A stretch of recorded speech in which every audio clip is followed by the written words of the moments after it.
Okay, once again, it is a Jueves.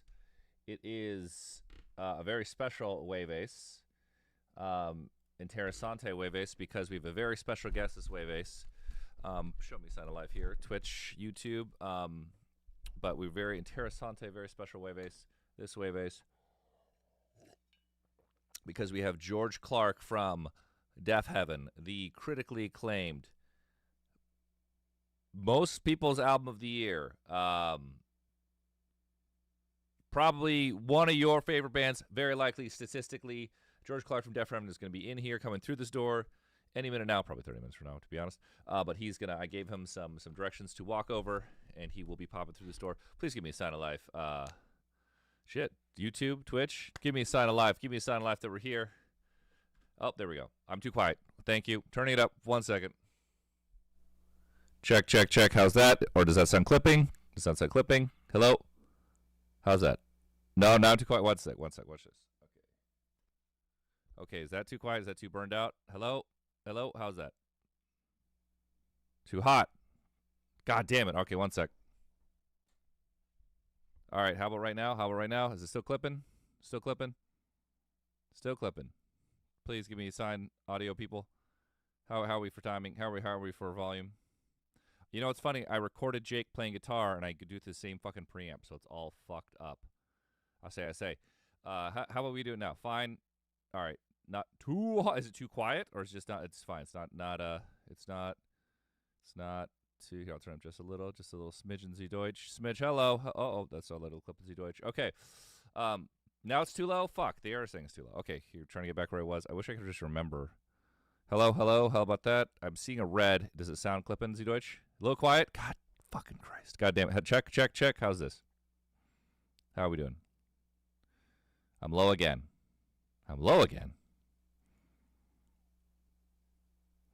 Check. Not distorting. I'll turn it up a little more. Not distorting. Okay, I'll stop fucking with it. There's a huge delay between the stream and the audio, as you'll find out when you call in. All right. I let everyone know this is a very, very interessante, very special Jueves, because we have a very, very special guest. A guest that I know is probably near to a lot of your hearts. The extremely critically acclaimed, critically lauded, universally beloved Deafheaven, George Clarke from Deafheaven, will be walking through that door at some point. Probably within the next 30 minutes. But, I think we'll have him for about 2 hours. He wasn't sure what streaming was. A little, he's a little bi-curious. But George Lesage Clarke, will be walking right through the door. George Deafheaven himself. Okay, I'll give you a little more house cleaning for in the beginning of. Now it's clipping. Son of a fucking bitch. All right, how's this? Check. How we doing? How we doing for volume? Still hot. Okay, all right. Fucking shit. God damn it. How about that? Okay. All right. I guess the red. I'm seeing it clip on there, so it's about that. Mic clipping hard, motherfucker. How about that? Good. Okay. All right. Good to know. You guys are good. You guys were right. It was clipping Sie Deutsch. And I'll make sure it's right for Senor Clarke, Senor Deafheaven, Mr. Deafheaven himself, Mr. Critical Acclaim. Okay. Now it's clear. Hopefully not too clipping Sie Deutsch, and we'll get George with the same. Housekeeping. We added a new show in Seattle without Carpenter Brute because he didn't want to do it. But we have a new show in Seattle. We added a show, The Showbox, Us, Desire, and Dark Shizme, and it's on sale now. I would buy it right now. Tickets to Pacific Northwest are selling extremely fast. There's going to be no shows added. So if you live in Vancouver, if you live in Portland, you know what you do? You take the train or a car, and you go to Seattle, because that's the only option to see it. And they're already going pretty quick. So if you want to see Health in this run, which you definitely do, we are throwing the cat's pajamas kitchen sink at this light show. It's going to be great. It's going to be a big one. So if you're in the Pacific Northwest, this is your second chance. Get a ticket at Seattle. If not, you got to pay these fucking scalpers. Speaking of scalpers, fuck these scalpers. These bots are out of control. If you want to go to any of these fucking shows, buy your ticket now, because otherwise you're gonna get fucking scalped to oblivion. When Latin America, we were just there. That was like two seconds ago. All right, I'm trying to think of anything else before I open up the phone lines And then any minute now, Senor Clarke from Deafheaven will be walking through that door, probably around, 6:30 probably, I assume. Also, a little touch and go. I'm missing a fucking headphone adapter that I'm going to need for George to be on here. So my homie is going to drive over an adapter. Oh, wait, shit, do I have it in the house? Oh, shit, okay. Well, I might have to run upstairs to find this adapter, or my homie's running one. I'm running right now. Anyway, we have 30 minutes till George gets here, so we're fine. I think I'm going to open the phone lines. Anything else important other than, like, you know, the country fucking exploding? Other than that, anything in terms of lighter, nicer things we can talk about. But we'll get on. Let's actually not talk about shit like that, so we don't get bummed out. I'm going to start opening the phones, WhatsApp, and Google Voice. Also, Operation Jueves will resume very soon. Hitting a little snag. I'm arguing with people over dates right now, but R-Type 1 through 5 are being finished within this week. An addendum was just finished today, and we're finalizing the art right now, and it is in mastering right now. Am I dual wielding Aerons? Aerons? What's an Aeron?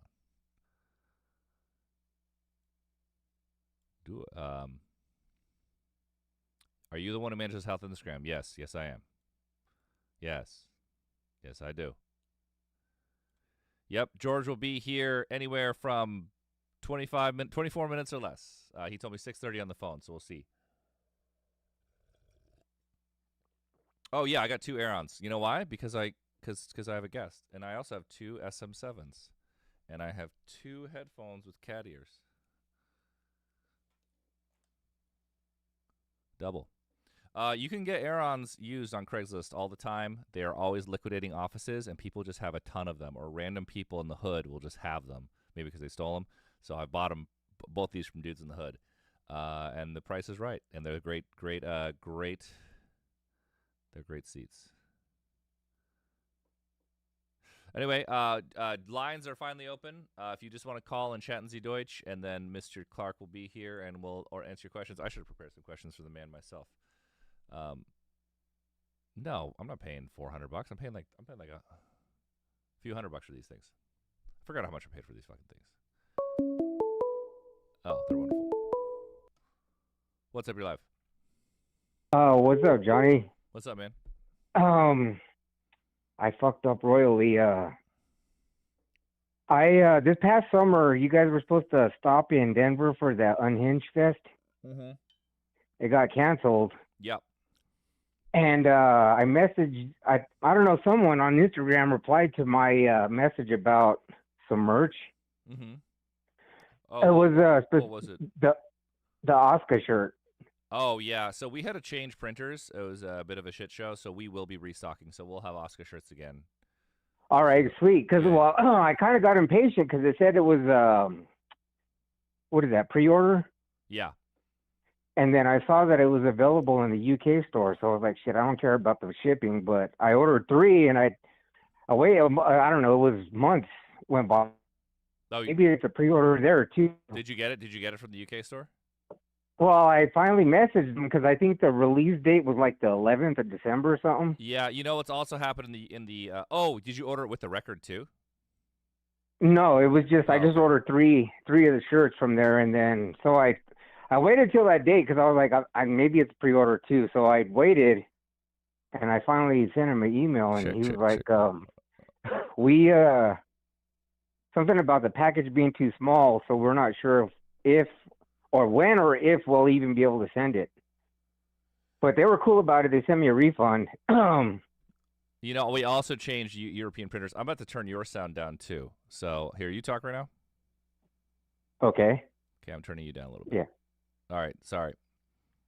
Yeah, so they sent me a refund, but then I checked the store, the health store, the U.S. store, and they're fucking sold out. So yeah, they went. I was just hoping I could grab some. Maybe when you guys stop by in Denver, I already got tickets. So. Oh yeah, we'll have them. That shirt's like way too popular to not have on the tour. We're gonna have a mostly new merch, but we'll make sure to have that one. So you can grab it there, or we're gonna restock the store. So.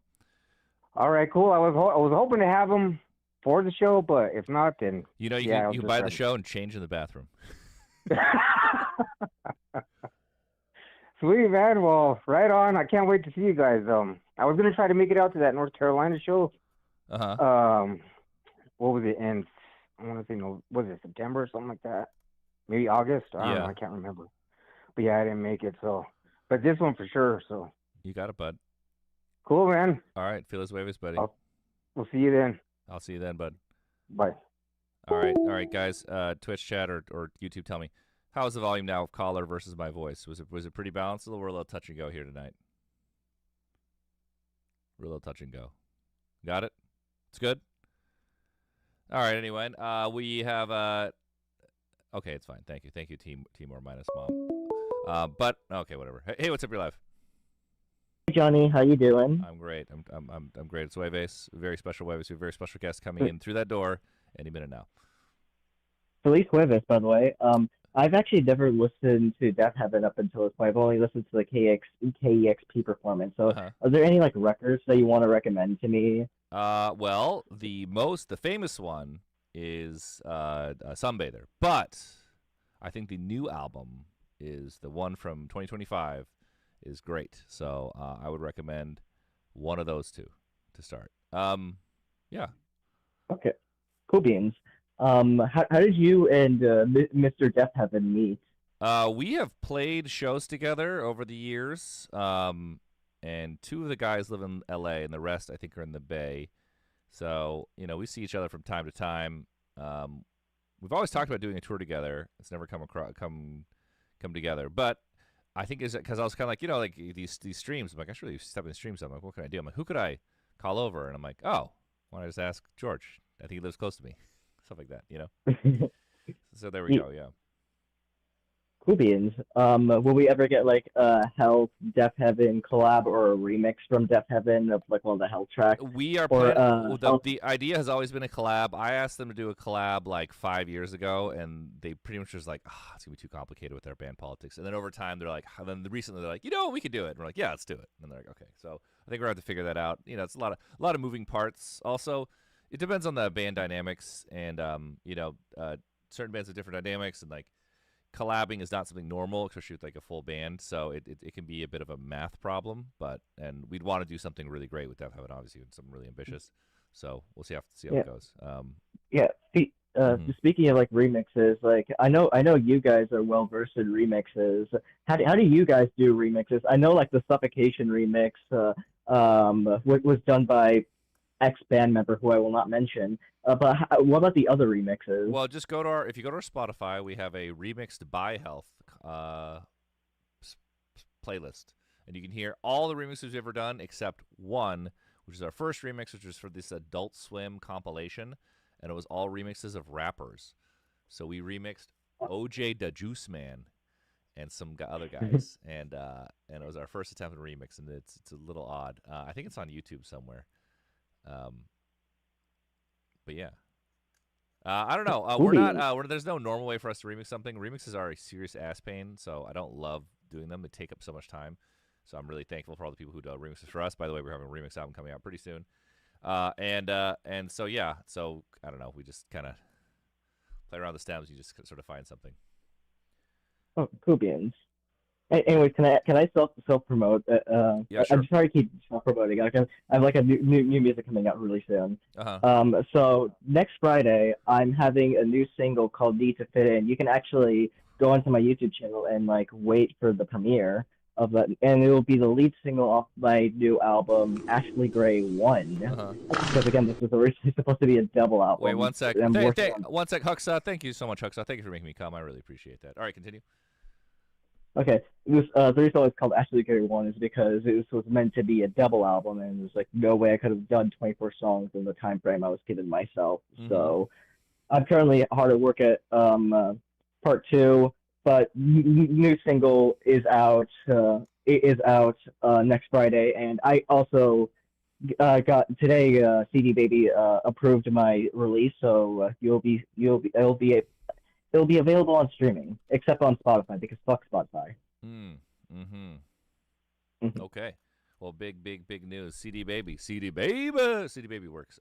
CD Baby's still around. Distro Kid. Yeah. You know these names. Big names. That's great. do it. Well, I guess you can call back for Mr. Deafheaven. I should have prepared some shit to ask. Maybe I got a pen and paper. I should write some questions for our guest here, or I'll just let you guys do it. There's a high likelihood I won't come back after I end the call. So could you ask a question for me if Sure. that's possible? What do you want? What do you want? How does he do those like guttural screams? Like what does he do? And like how does he treat his voice after every show? Because how do you do guttural screams, and how do you treat your voice after show? Screams. Because I've listened to like the KEXP performance, and like he does like these like really guttural screams, and like holy shit. It is interessant. I do actually wonder what people do with extreme music, because losing your voice is a huge terrible what's that called, danger on tour, you know. Can I ask like the same thing about like Jake back in the early days where you used to like scream a lot? Jake never really screamed. Jake there's a part where he would have a distorted mic and he'd go and like it wasn't great, but like he's not like screaming. Oh, okay. I mean, Jake, there is a danger of Jake losing his voice. So now this is pretty funny. We learned from Bad Omens, because obviously Bad Omens, like that motherfucker got pipes. It's kind of funny, but it's like you're sucking a RoboCop's dick, but it's like this mister thing you put in your mouth, and it like shoots like mister, and it kind of humidifies your vocal cords and nose, you know. Oh damn! I am low again. Ooh. God damn it! Or is it just because I was talking low? How about that? I don't want to cut this fucking clip in Deutsch. This is so annoying. I had this dialed, and then now I recorded this guitar and it fucked everything up. But you know what's funny though? I just turned. It's just a fucking knob. It's just a knob. Now I'm quiet. Okay. Am I quiet now? Because if I turn this up, people can say I'm clipping. I'm gonna start clipping right here. How we doing? How we doing? I'm not sure. I'm not watching the stream. Oh, okay. Okay, so what about you when the band played Courtship back in the day, where you screamed into the mic? Yes, I was able to hit. I was able to crazy hit that high note, but that's all I had to do. Also, back then we played for like 9 minutes. But pretty early, like by 24, I couldn't do it anymore. I couldn't hit that note. It's just like I lost the ability. It's like this weird window, and I was able to hit this bizarre high note if I got myself hyped up enough. And I don't even know how the fuck that works. Is that why you guys don't play Courtship anymore? Well, we don't play those old songs anymore because people don't even know what the fuck we're doing. People would be so confused. Yeah, because the fans now will be like, "Oh, I heard your early albums. Like, what the hell was that?" I'm like, "Yeah, it's quite different." Mm-hmm. Very interessante. Okay, it was clippy. I'm going back down. I'm just not gonna hit the fucking red. Hey, okay, so what I'm gonna do, hey guys, instead of telling me I'm quiet, well, let's just turn up the whole stream, and I'll turn the caller down, and we'll get it mixed. Okay. No, I'm being muted. That's a joke, by the way. Okay, so I got you down another dB. How's this? All right, so just turn up the stream. Now we're equalized. Yippee! I think I did figure out a way to overall boost the overall output. No, I put like a limiter on.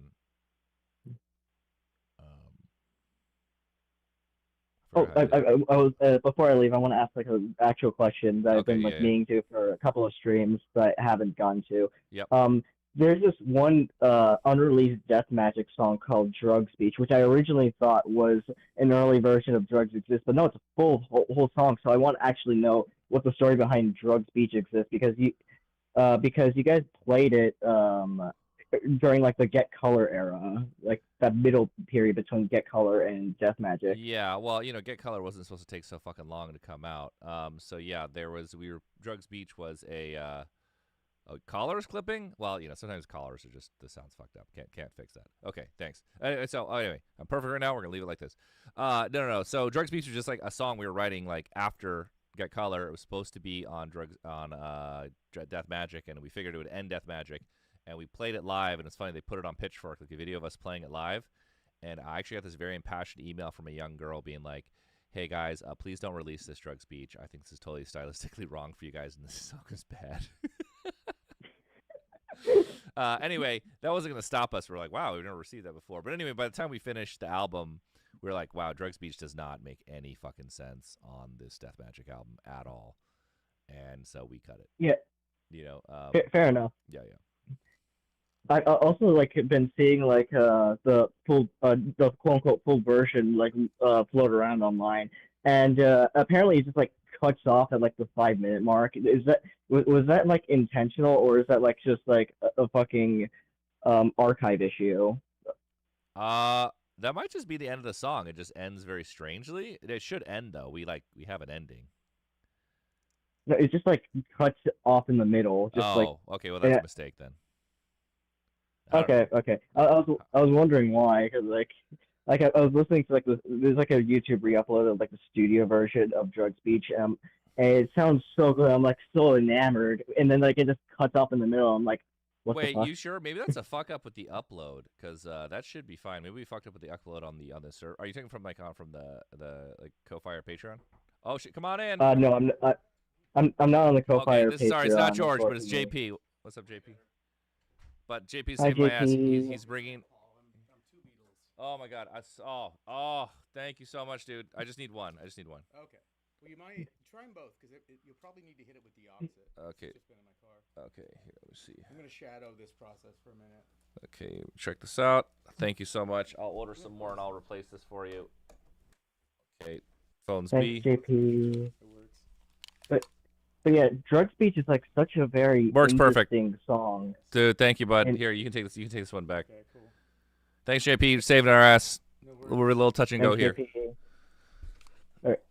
Okay, so final thoughts. Drug Speech is like really good. Oh yeah, if you wanna, yeah. I'm gonna take a couple photos. I got nothing. No Oh yeah, it takes a photo. All right, we got a photographer here. We got a professional. Before Mr. Deafheaven gets in, if you want a soda water, there's sparkling waters in there, bud. Jaguar set up like a bass. It's a 6-string bass. Okay, it is specifically like a bass 6, but it's just a. It's a big six, but like before they reissued the bass 6, now what you can buy from Squire. That's what they had then. It's the baritone custom. Jake has the bass 6 now, but I'm not gonna buy it again. I never use it. Oh, actually, wait. I'll tell Dan I'm good. Okay. So final thoughts. Drug Speech is really fucking good. It's really fucking awesome, very interessante, and I really like the proggy sound of the entire song. I do think it should have been released at least as a single, because holy fucking shit, it sounds so fucking good. Well, yeah, it's never coming out. That's it. So if you want to hear it, you got to join us on Ko-Fi or Patreon. Jordan Health Plus. Of course. Anyways, have a wonderful Jueves, and I will see you next stream. I'll see you next stream. Peace All right. out. See you, Ashley. All right, that was Ashley Gray. Check out their music coming soon. I think coming soon. Thank you, JP. You're welcome. Thank you. Yeah. Thank you, chat. This is JP of White Arrows and Dios, and I directed this guy. oh yeah, no, they can't hear you unless you're talking to the mic. Oh, but, I also directed this guy, so I did music and great, cool. Like I played Coachella at 1 p.m. a couple times. But more recently, I directed this guy in a short film we shot that is a neo-noir about people who do drugs and play Magic the Gathering and card games like it. I play a jaded local game store owner who had caught in the intrigue of the underbelly of the Koreatown Magic the Gathering. Okay, can't hear. Here, we're turning you up. Are you talking there? Talk. Johnny Play is kind of the moral core of the. How's that? Yeah. Can you hear me? Yeah. It's not out yet. He's hitting. He's gonna hit. We're gonna do a festival circuit. But eventually it'll come out. I think. Yeah, right. you'll see it. Then you can see my acting debut. Yeah, it's like a little bit of like Pi, a little bit of Uncut Gems. If you play Yu-Gi-Oh or Magic or Pokemon or any of these games, you just know everyone is on drugs and is a scumbag and, interesting people, lonely people. But yeah, Johnny's great. Lonely people with power, you say? Lonely people with cards. Oh, okay. No, sorry. Who play other lonely people with cards, and they can't really figure out that they just need friendship and decency in their life. Cool. But yeah, Johnny's great. Equality. Also, fun fact: the cards in this movie were designed by a group called Tragic the Saddening, and they did a card for Deafheaven. Oh, interessante. Yeah, everything is coming full circle. The connection was through Lucas Frank of Storefront Church, who's a homie, great project music guy, who's homies with George, I guess. So, I kind of hooked them up. So there's a connection. It's about connection. It's not about the You guys got to have them do a card. Butthole pleasure. Health has to do a Tragic the Saddening card. Oh, okay, we're taking a call. What's up? You're live. Yo, Feliz Jueves. Jueves. I saw you got George over there, and I was like, okay. This is not George. This is JP. George is not John here. And George will Paul. be walking in this door any second. This is not George. I'm better. Wait, what? This is not George. Not George? This is JP. He's in a different band. Oh. You ever heard of a little band called Rob Thomas featuring Carlos Santana? Carlos Santana feat Rob Thomas of Matchbox 20. Mm-hmm. Matchbox 20? Matchbox 20? Yeah, I need headphones. Yeah, headphones. How are you even hearing that? Were you hearing it from my bleed? I just I'm that good. I don't need wedges. I don't need monitors. I'm just that good. I can hear JP just fine. Like you know how some no, I was talking to JP about that one. You know how some musicians have perfect pitch? I have perfect podcast rhythm. Mm-hmm. Wow. Perfect pod. Oh, it's funny. All the hearing damage you do by playing music. Let me run this. They say you won't perceive it until X age or something, or till you're much older, and it's happening to me now where I'm like, what? But yeah. Yeah, I've been on that. I was on that tip before I even toured. Mm-hmm. Hi. Yeah, you got Beethoven hearing now. What yeah, and YouTube is giving me all these like immortal beloved.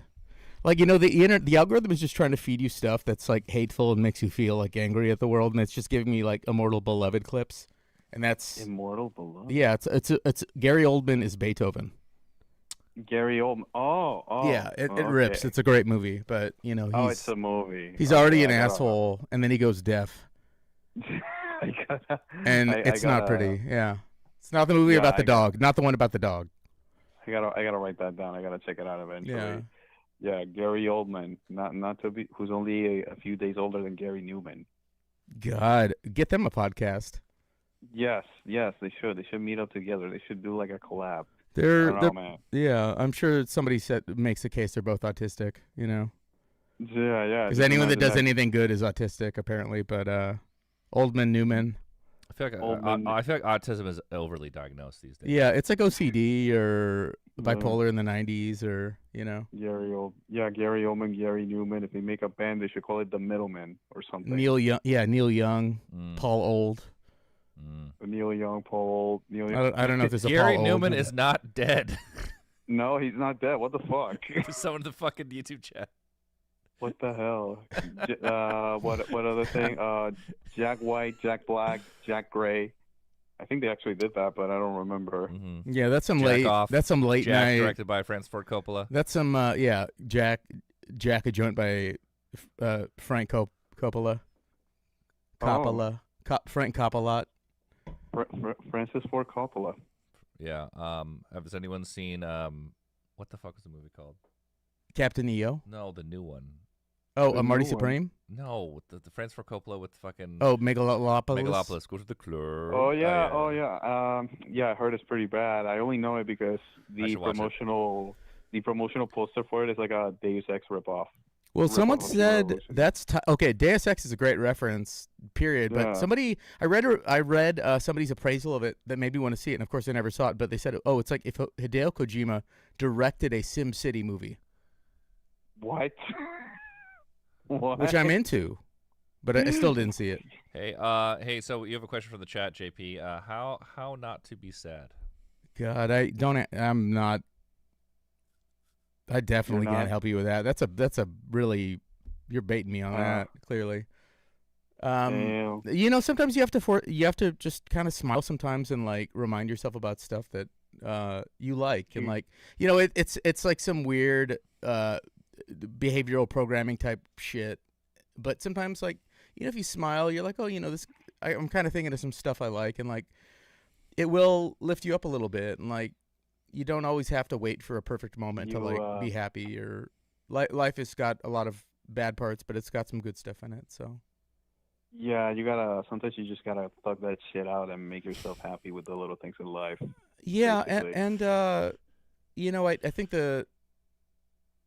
the thing is, I think a lot of people pursue happiness over satisfaction, and life is more about being satisfied or feeling like you're doing what you need to be doing, even if it sucks sometimes and is a pain in the ass. Yeah. I go more for satisfaction than like happiness. Happiness is fleeting. That's like straight up every great religion is all about, You're stoked because you won the lottery, but like bad shit's gonna happen to you because you won the lottery. You know.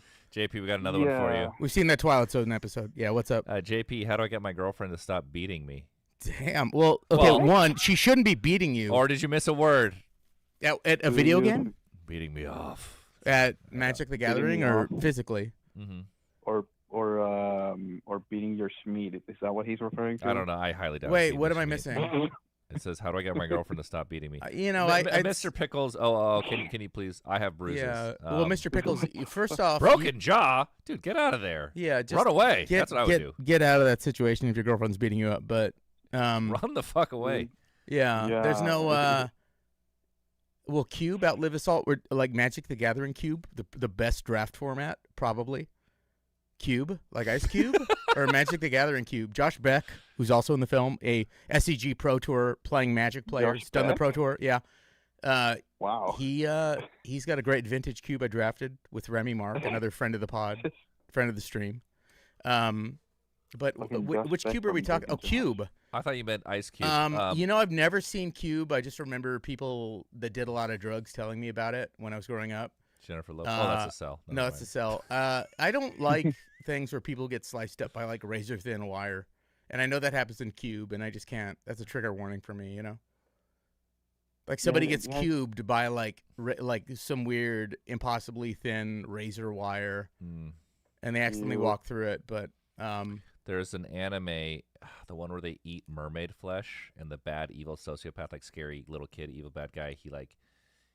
They would do this piano wire thing, just cutting your neck with piano wire. Well, that's like what Audition. No, it's it's an anime. It's an anime. Fuck, what is it called? It's the same writer as Ranma 1/2. I watched it as a kid.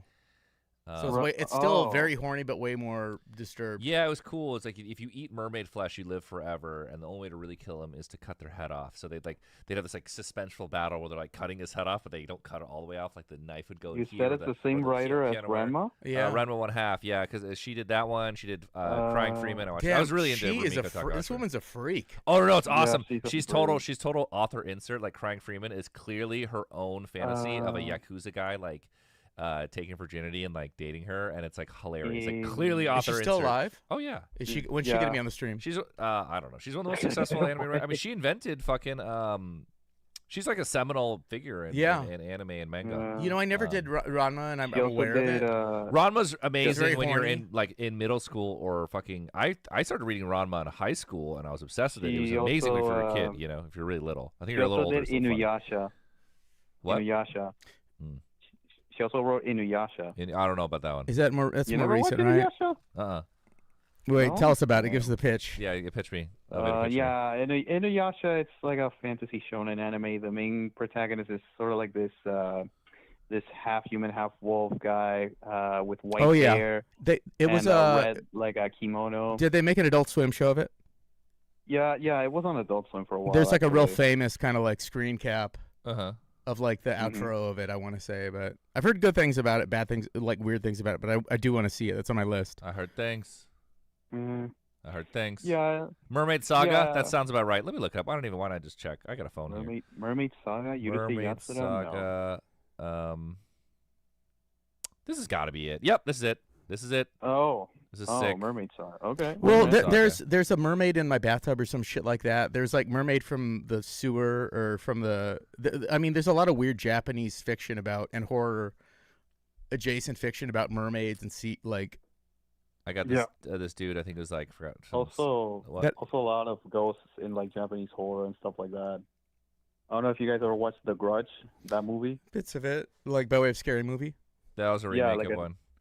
No, not the remake. The Ring, like the original Grudge. Japanese. The Ring, The Grudge. Have you seen Cure by Kiyoshi Kurosawa? I think so, but I'm not sure. I've heard of it. It's more of a psychological / supernatural thriller. Phenomenal movie, great. Angel Dust, also big ups, big recommend to the chat. The movie, not the drug, or the Faith No More album. Also similar psychological horror with like supernatural elements. It's great, and it's like they just the perspective on Western fantasy tropes or stuff like that is just mwah. Love it. Yeah, I remember back in the 2000s there was this whole trend of taking Japanese horror movies and sort of adapting them to Western audiences. The Ring hit big, and Hey, then but Ring. I'm gonna hang you. I'm gonna take Finn's call. I'm gonna see you, bud. All right, see you. What's up? You're live. Finn, Hello. Finn? like the fin of a mermaid. Finn calling you from the UK. Finn, hello. Oh shit! Did something get fucked with these settings again? Son of a bitch, and Bob. Sorry, a little touch and go here. Oh shit! That's coming through the door. You gotta vacate. Wait, hold on. We got a special guest here. I've got to figure this out though. Microphone. There we go. Sorry. Yeah, so you're live, Finn. Sorry, I had a little touch and go here. Hey, no worries, Johnny, man. Holy shit! Guess who it is? Everyone. Actually, I'm gonna hang up with you. I gotta introduce this man. No, go on. Let's come. All right, guys. Everyone here. We've got George here from your favorite band, Deafheaven, in the fleshish, in the house. Here, let me get you set up. You got some headphones for you right here. Beautiful. Let me know if they're too loud. Then when you talk right up on this. Okay. We've got the levels set up. Here, get that wherever you like, comfortable. Sit comfortable, and then you can see that yourself on camera. Holy shit! We have a very special guest here, and he's gonna be taking your questions real quick. Let's hear. I'll ask. How you doing? We'll have a little intro. How are my ears? Great. So George, you've had a banner year. I'd say 2025 is pretty historical one for Deafheaven. That. Thank you. You're nominated for a Grammy. You know what? We tried to be. I can't hear myself. Oh, you know that's the point. You can never hear yourself. Okay, great. So just talk live. But when a caller comes, you will hear them. Lovely. So you're not gonna hear yourself. Great. Yeah. So First time. Yeah. Just relax. No. Oh God, we desperately tried. But like a Grammy campaign? I thought you were nominated for a fucking Grammy. we were not. No, we've been nominated before. This one evaded us. What is the Grammy process like? What do you do? I honestly have no idea. When the year that we did get nominated was really, really surprising. Mm-hmm. I just saw it on Twitter. Mm-hmm. I was like, all right. Well, so like we've tried to do that before, but we have a problem of releasing albums in December, so we kind of screw ourselves. So we tried. We had a campaign for the last one, and I met the Grammy person, and I had like a lunch with them, and I had to kiss them on the mouth, and it was supposed to like seal the deal. Yeah. We never got anything. And they I don't didn't think they accept really it. worked for the Grammy. I've heard that you have to at least try. Okay. Yeah. So what else is new for you? I mean, you've been touring all year. You guys are always touring, actually. It's been a lot of touring. Yeah. I find that we run into each other a lot out there. We saw each other in Austria? In Austria, yeah. And there's just Austria. This time just Austria, yeah. But I feel like it's at least a couple times a year. Yeah. A lot of touring, which was great. It's the first time we've done over 100 shows in a year. In a year since like 2019 or something, so it was kind of nice to like fully be out there. You know what's crazy? Lamb of God, they told me they do 150 shows every year. Dude, they are insane. When we did a tour with them, and I remember thinking at that point that they were like sort of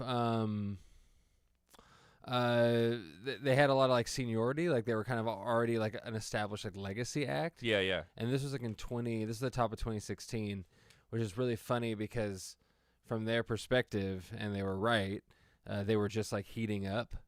Yeah. And so like they had already had such like a huge career and had yet to, I think, tour as much as they would come to.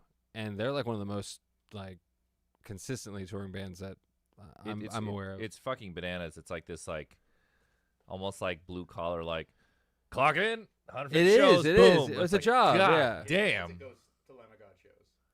I saw Lamb of God. They played their biggest headline show ever. Well, I guess co-headline because it was with Mastodon, but it was the big celebration. It was at the Forum. At the Forum, yeah. It was amazing. Just ripping, rocking Sie Deutsch. It was them and Mastodon. The guy named me was also there. Who? Myself. Oh yeah, you were there. JP, I have a problem. I always misremember. Times we're together. Oh, did you hear our dancing story? No. It was dramatized in our on our Instagram shorts. Tell me, please. So, so Lamb of God gave us these tickets for the show. Great tickets, the Forum, but like we got seats. It was like the side, pretty close. Yeah, to it's the great. area. So we're like, thanks guys. And so we're going up there, and I go to sit, and fucking Danzig is sitting in my seat, and I'm like, I'm not gonna tell Danzig to move. I'm like, that's like Bob Dylan to the me. The older lady that was the seat attendant was absolutely down to kick him out. Oh no. So the ladies were like, she's like, hey, there's your seat. I'm like, I can't sit there. they're Danzig's there. bloodthirsty. And no, she's like, oh, I'll go kick him out. I'm like, no, you cannot kick out this man. She's like, why? It's like that's that's Danzig. You know the Misfits, and she's like, who? But they got yeah. So anyway, so like she wouldn't do it. She's like, well, then you can't sit anywhere. So we just like went to the snack bar. But, so back to Lamb of God. That's okay. Well, no, I got a photo with him at the end. It was cool. It's great. Anyway, yeah. So that was 10 on 10. I'm not telling Danzig to move the seat. He has a lot of there's a lot of lore around him, obviously, and I think. What's that? He can sit down anywhere he wants on that bus. He can. He gave us so much. But he's a really nice guy. People always think he's not a nice guy. You know, it's actually crazy. Some of the most legendary figures and just so beloved by everyone has also like this like endless like people. It's like they treat it like this like punchline, like it's so strange. Sure. It's the strangest phenomenon of anyone just so beloved and so music is so universally beloved. But yeah, well, I think they think of him as like this like curmudgeonly guy, which he may be. Yeah. You know, but in our experience, we did like a short 3-4 show run with them on the West Coast. Mm-hmm. Really? Actually, probably there's probably no one you haven't toured with if we really broke it down. We should do like a trivia. We've toured with, yeah. You got Kevin Bacon. Yeah. Oh, and between us, Uh-huh.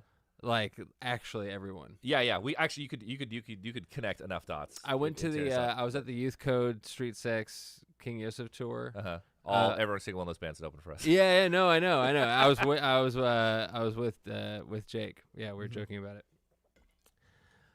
But yeah, it's because it's kind of the same thing. Like our circles are so And Kevin Bacon. so close. And how about you? What about me? You've had a good year. Yeah, you've had a good couple months. It's been a good couple months. I think we want to have the year next year, this calendar year. The album came out December. We want to we want to go on that banner year run that you guys just did. I see it happening. But yeah, we're excited. You know, lining things up, the touring. No one in your band has kids, right? One of us does, and he has not toured with us now for the most part for the last like 2-3 years. Oh, you said you have a fill-in guy, or we do, but he still like writes and does the main band. He stuff. does. Okay. Yeah, and he's like in the he's he is the band. Does he get like a royalty from the tourings kind of thing, or no? It's like you're not there, you don't get paid.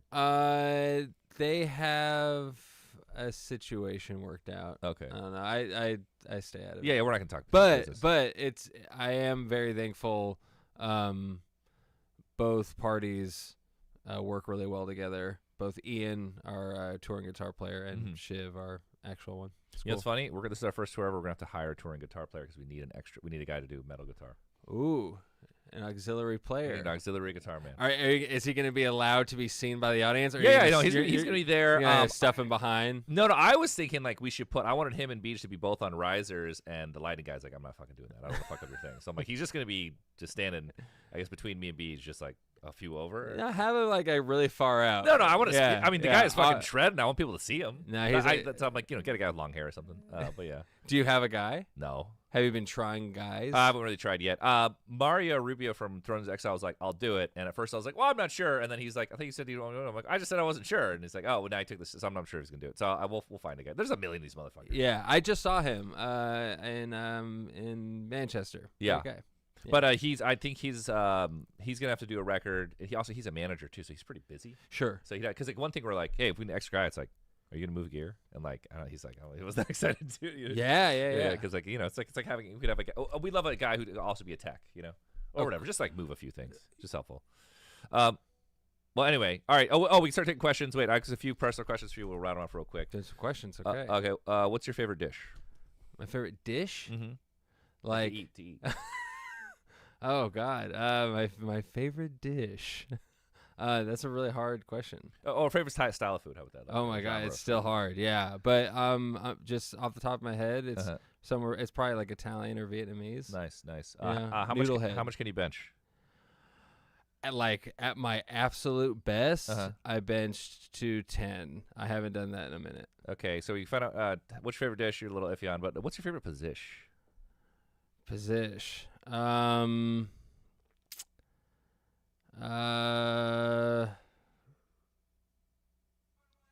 don't know. There's a lot.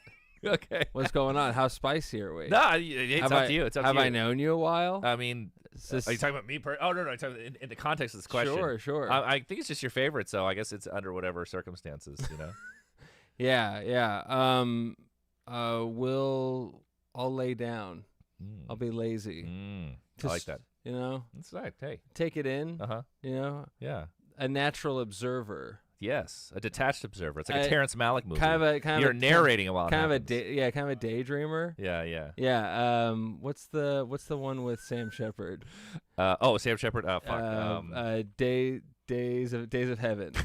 yeah. That's kind of my. That's That's sort of me. Do you watch Days of Heaven on an iPad while she's on top of you?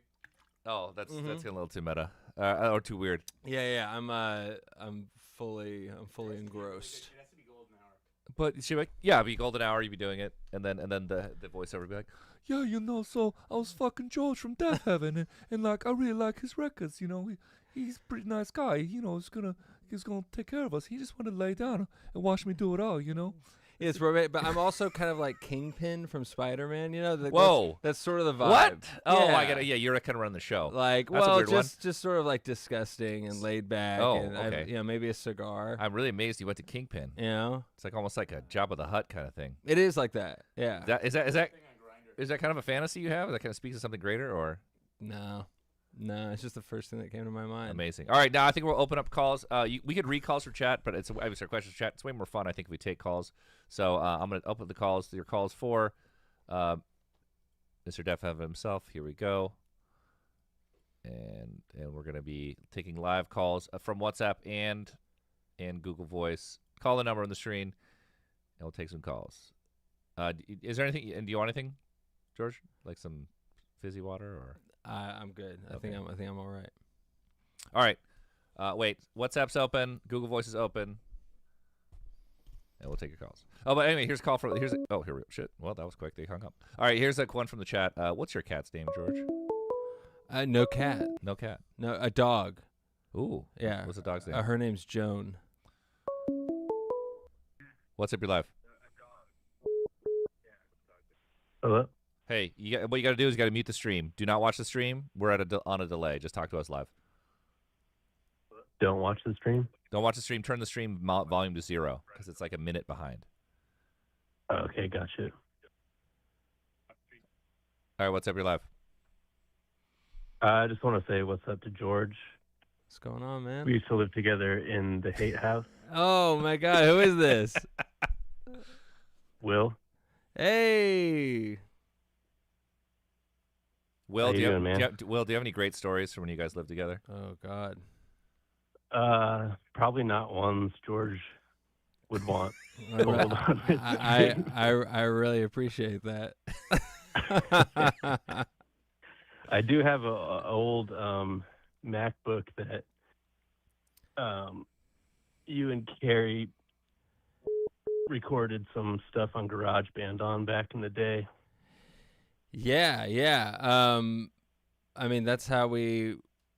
I guess for anyone that doesn't know the lore, that's how this whole thing started out. Is we didn't own a computer or a guitar or an amp or anything, and so to write the songs, Carrie just had this borrowed an acoustic and recorded it using GarageBand, and then we took those demos and brought them to Jack Shirley and borrowed every single piece of gear in order to make the first demo. This is beautiful. It's like that fabled Stone Soup.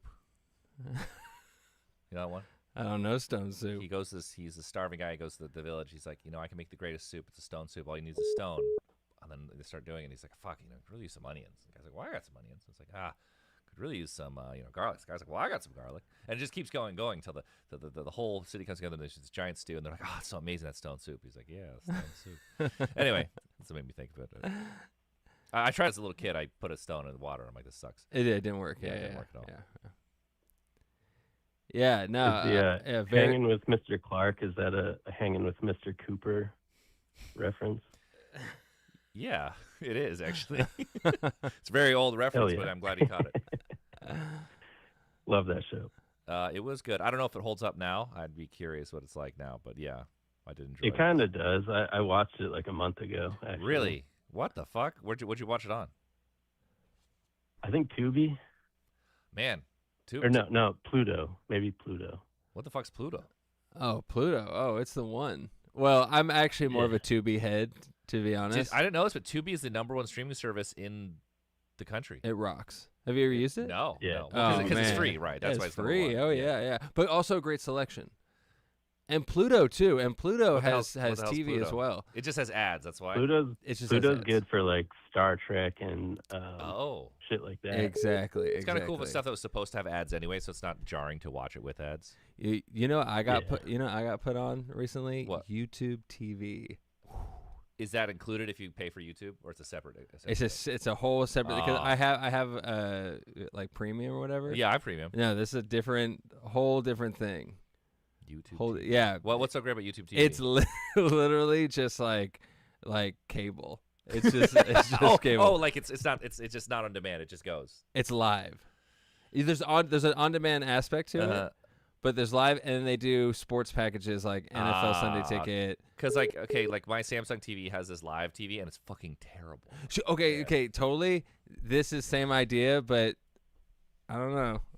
I was pretty impressed by the selection functionality. Yeah. All right, I'm bi-curious. I'll check it out. YouTube. Well, I wish you'd give us a juicy story, but I understand you got to respect these wishes, caller. I'm a private person. Yeah. Yeah. Well, George, it's good talking, man. Yeah. Thanks for calling in, man. Good to hear your voice. Yeah. Later, y'all. Later. Bye. All right, we got this caller coming from a different country outside the U.S. What's up? You're live. Hello. Hello. You got to mute the stream, bud. Got to mute the stream and talk to George live. What's up? You're live. Hello. Hello. You got to mute the stream and you got to talk to this guy live. Do not watch the stream. Yeah. Mute the audio. Hey, my name's David, and I'm calling from Galway, Ireland. Nice. Hey, you got to mute the stream. You got to turn your radio down, sir. Okay. I'm calling from Galway, Ireland. Hey, Hello? there you are. Yeah. Okay. I hit it. Oh yeah, it's working now. Sorry. Sounds great. What time is it? What time is it there? It is 10, nearly 3:00 in the morning. Beautiful. But George, I met you at the Dublin show. I was right up the front for the whole show in Dublin, George. Oh my God! Well, thank you. I appreciate that. It was so good. I was waiting around to get my shirt signed, but I think you were just too tired because you just went in. Yeah. Well. well. That it's a shame. I'm very sorry for having missed your shirt. It's okay because I'm going to send it to my friend in Ukraine. He loves you guys, and that's very sweet. I'm sending him the shirt. But no, it was a great show, and it was just so good. But Johnny, I met you in the Roisin Dove in Galway. That's one of the finest pints of Guinness I've ever had. Yeah, you were with Tane, Yes. band. Yes, because Nude Tane, yes. Yes, the Matt. I kind of know Matt, the main guy. But yeah, I'm just so happy to call in anyway. Yeah, I'm just glad I went through. I had to add area codes and stuff here, or just to call from Europe, Awesome. Well, thanks, bud. But yeah, thanks, guys. I'll chat again. Bye-bye. Bye. What's up? You're live with George for Deafheaven. You got to mute that stream. Please turn down your radio. Oh. Hello. Hello. Hi, my name is Victoria. Hi, Victoria. Hello. Hi, George. Hi, Johnny. Hello. Why were you late, George? What's that? I said, why were you late to the stream? It wasn't late. It was kind of like a Kai Cenat kind of thing. I had a terrible accident. Wait, really? No. Oh. No. I was late because I was doing my dishes, to be honest with you. By hand? Sorry? By hand? Some of them. Nice. I have a machine. I do have a machine. I love it. But a little half and half. Nice. Depends. Do you cook a lot, George? I go through phases. Uh-huh. Yeah. I would like to say yes because I feel like it's noble, but it's not true. What's your favorite meal to cook? Favorite dish to cook? What do I like to cook? I cook salmon.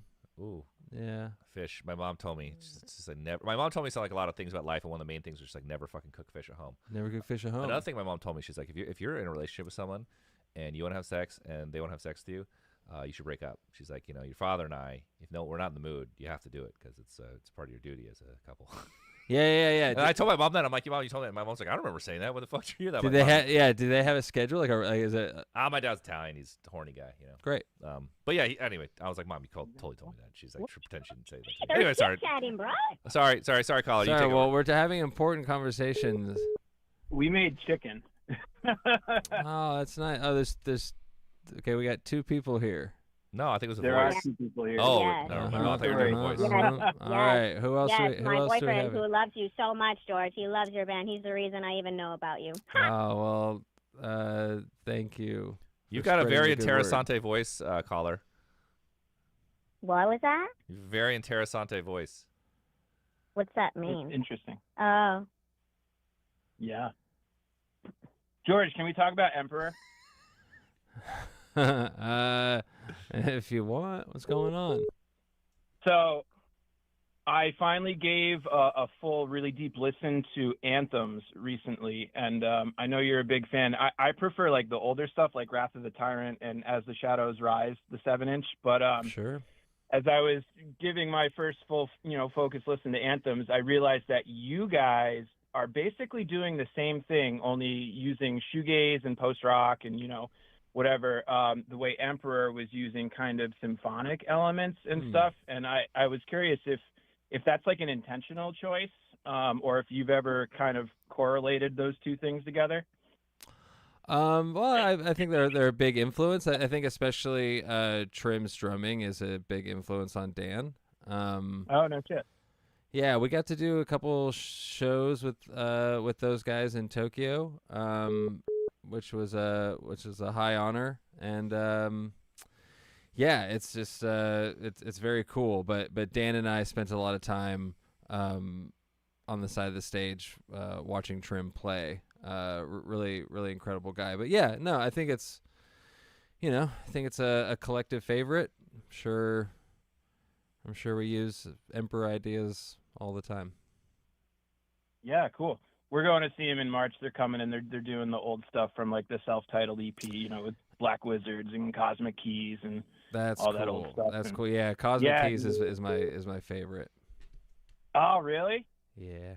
I was gonna ask if you had one because I don't listen to Anthems as much as I do the older stuff. Sure. So that's cool.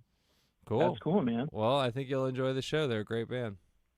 Yeah, thanks so much, guys, and thanks for answering, and take care, George. Keep making music, even though it takes you like a fuck ton, like million years to do it, but that's great, because it always comes out great. I appreciate that. Thank you. Okay, I love you, George. Bye, Johnny. I love you. Bye-bye. Bye. Thank you. Bye. Does it take us a long time? I feel like we're pretty consistent. I thought you guys been putting him out. Yeah, I think we put him out, yeah. I mean, yeah, I don't know. I've never been like, God, no. Anyway, you're live with George. Hey, I had 3 things.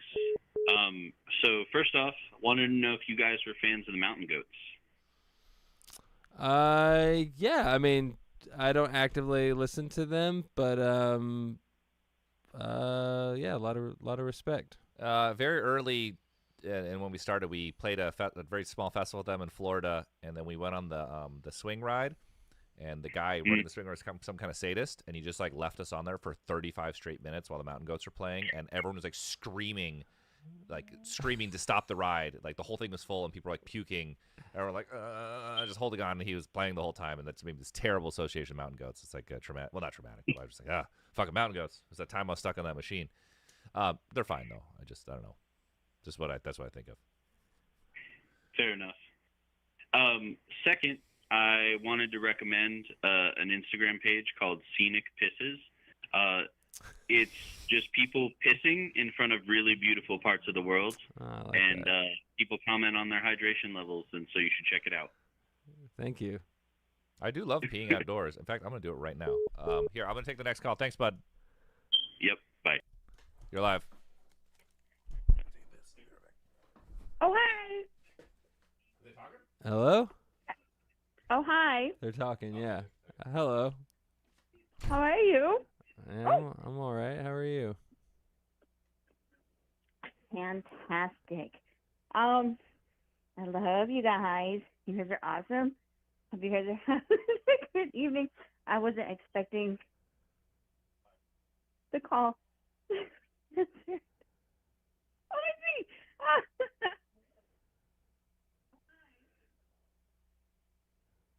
Yay. I bet he's taking a shit. Anyways, how are you doing, sir? Yeah, I'm good. You know, just hanging. I'm on a live stream right now. How are you? I'm fantastic. That's great. That's great. Flabbergasted. Okay. I hope you have a good night. Okay, thanks. Bye. All right, bye. All right. Peeing outside. I love it. You love it. I mean, you're from California. Yeah. What's up? You're live. Oh shit! What's up, guys? Mute that stream. Just talk to us. Oh yeah. So, George, I have a question. Shoot. About the music. Is there a song from the catalog that you guys don't play a lot that you wish got more stage time? That I wish got more stage time. Not necessarily. I mean, there's a lot of songs that I do like to play that we are unable to just because we have new music or time constraint or something. Sure. I guess a favorite for me is Luna from our record New Bermuda. Interesting. Yeah, we do not play it. Honestly, because we kind of have like other songs that are sort of like Luna, but but better. Yeah, for sure. I play music too. I get it. Sure. Then you know, yeah. And I think that kind of like a lot of our songs end up being that way. You know, we're like, well, we could do this one off the first or second album, but this new song we just wrote kind of scratches that itch and, in our opinion, does it in a better way. So that's usually how things kind of, switch out. The new stuff's always it's more exciting to play the new recent stuff. I get that. Definitely. But yeah, probably Luna. Oh, sorry. Go ahead. No, that's it. Yeah. Yeah, because I saw Come Back Once on the Carcass tour 10 years ago, and that's the only other song from New Bermuda I've seen you guys do live since then. Yeah, that was a long ass time ago. But are you a Converge fan, or do you follow them at all? Yeah, I am. I do follow them. I was just hanging with Ben. I guarantee we've opened for Converge. Have you? Yes, but only once in Rhode Island a long time ago, and since then we do festivals, and I love running into extremely those nice guys. people. Cool. Yeah, so because I had a thought, they just did this cool thing at the end of last year called the Saddest Day event. Do you know what that was or what they did? I do know what they did. Oh, well, dude, it would be way cool if you guys did that. And because they busted out, the Saddest Day, of course, and a bunch of old songs. I think they did Fault and Fracture and just like all that old stuff. And I thought, it would be cool for you guys to do like a 2-night thing, in your hometown, and you could, once a year host a thing where you bust out the old stuff, Pecan Tree or, Baby Blue or, Violet and all the stuff that doesn't, get the stage time anymore. Yeah, no, I think it's a great idea. I mean, it's something that we've talked about in the past. Just being able to curate a night with a lot of our favorite artists, and being able to like kind of, do like a cross sort of genre thing. Hell yeah. Yeah, maybe one day that would be really cool. I mean, Converge is a very inspiring band, and we grew up listening to them and still follow them, and I think that they're always doing something that's really creative and for the people. And so if we can do the same, that'd be great. Hell yeah. I just got to shout out my friends at Post Fest and Dunk Festival. So if you guys ever talk to any of those guys like Sean or Luke or Wout, they're awesome, and you should play their festivals because they're great people, and we love you guys. So cool. Thanks for letting me talk, and I'll give the floor to some other folks. Good talk. Have a good night. All right, take care, guys. Thank you. The Deafheaven fan is so nice. They are very nice. Yeah, I think we're very lucky. But also, they seem very learned in music. Oh, what's up? You're live. Hello. Hey guys, what's going on? Hanging out. How are you? Jueves. I'm doing pretty good. I have a question for George about the new album. Shoot. All right, so if I'm not wrong here, is the whole thing like an interconnected story? A little bit, yeah. There's certain themes that kind of go throughout. So in the music videos, who is the blonde-haired woman that's like a janitor? Oh, the whole motel scene is based on the lyrics to the song on the song Amethyst. It's based on a real motel in Sherman Oaks called the Townhouse, and we just wanted to create a visual world. I wanted to make the for us it's kind of hard to do music videos a lot of the time because the songs are so long and what have you, and we don't have like the biggest budgets, so I think doing choosing to do the vignettes and roll the album out with a snippet of each song, so we kind of had like a video component for everything was something that excited us, and the videos just kind of center on your sort of everyday characters that would exist in and around a motel, and so she's just one of them, kind of the disaffected sort of like fed up maid. Oh wow, dude, I was overthinking it like crazy. I thought it was like I saw a Reddit thing like the dad had like hired the street worker for his son, and that's why he was plucking the flowers, like his death of innocence, dropping it on him, and like. Well, you know what's cool? The thing that's fun about using like surreal imagery and kind of dipping your toes in that is that people do fill in their own blanks, and I think it's kind of important if you want to connect with something to have it a little bit open-ended so that the listener can involve themselves. So I love hearing about like fan theories on Reddit and stuff like that. I think that it just kind of makes everything a bit more interesting. And I hope I didn't disappoint with the kind of mundane reality of it. That's why they say you should never explain your lyrics, because people will be disappointed. Dude, I feel that way all the time. And you know, it's funny for I don't know if you guys have had to do this, but they do like Apple Music does it a lot. It's like I just had to do it. But but here's the thing: I don't write the lyrics, so it's great because I'm just like, this song was like this. Yeah, that's it. Yeah, well, good for you, because I was sort of like, I was like, yeah, sure, I'll do this. And for the Infinite Granite record, I did like a very thorough play-by-play. And thinking about it now, it really sucks the magic out of it. It does, because it's like in films, like in films are not good. Films are usually kind of ambiguous, so you can really read into them. And if someone just told you, it's not the same. But like, we made an official thing to not truly. And now, obviously, Jake's lyrics are not very metaphorical; they're pretty easy to decode sometimes. But if he told you really specifically, you can be like, what? Like it might not feel the same. Yeah, so it's really good to not explain. Yeah. So to you, sir, please keep believing the magic. Yeah. Don't stop believing.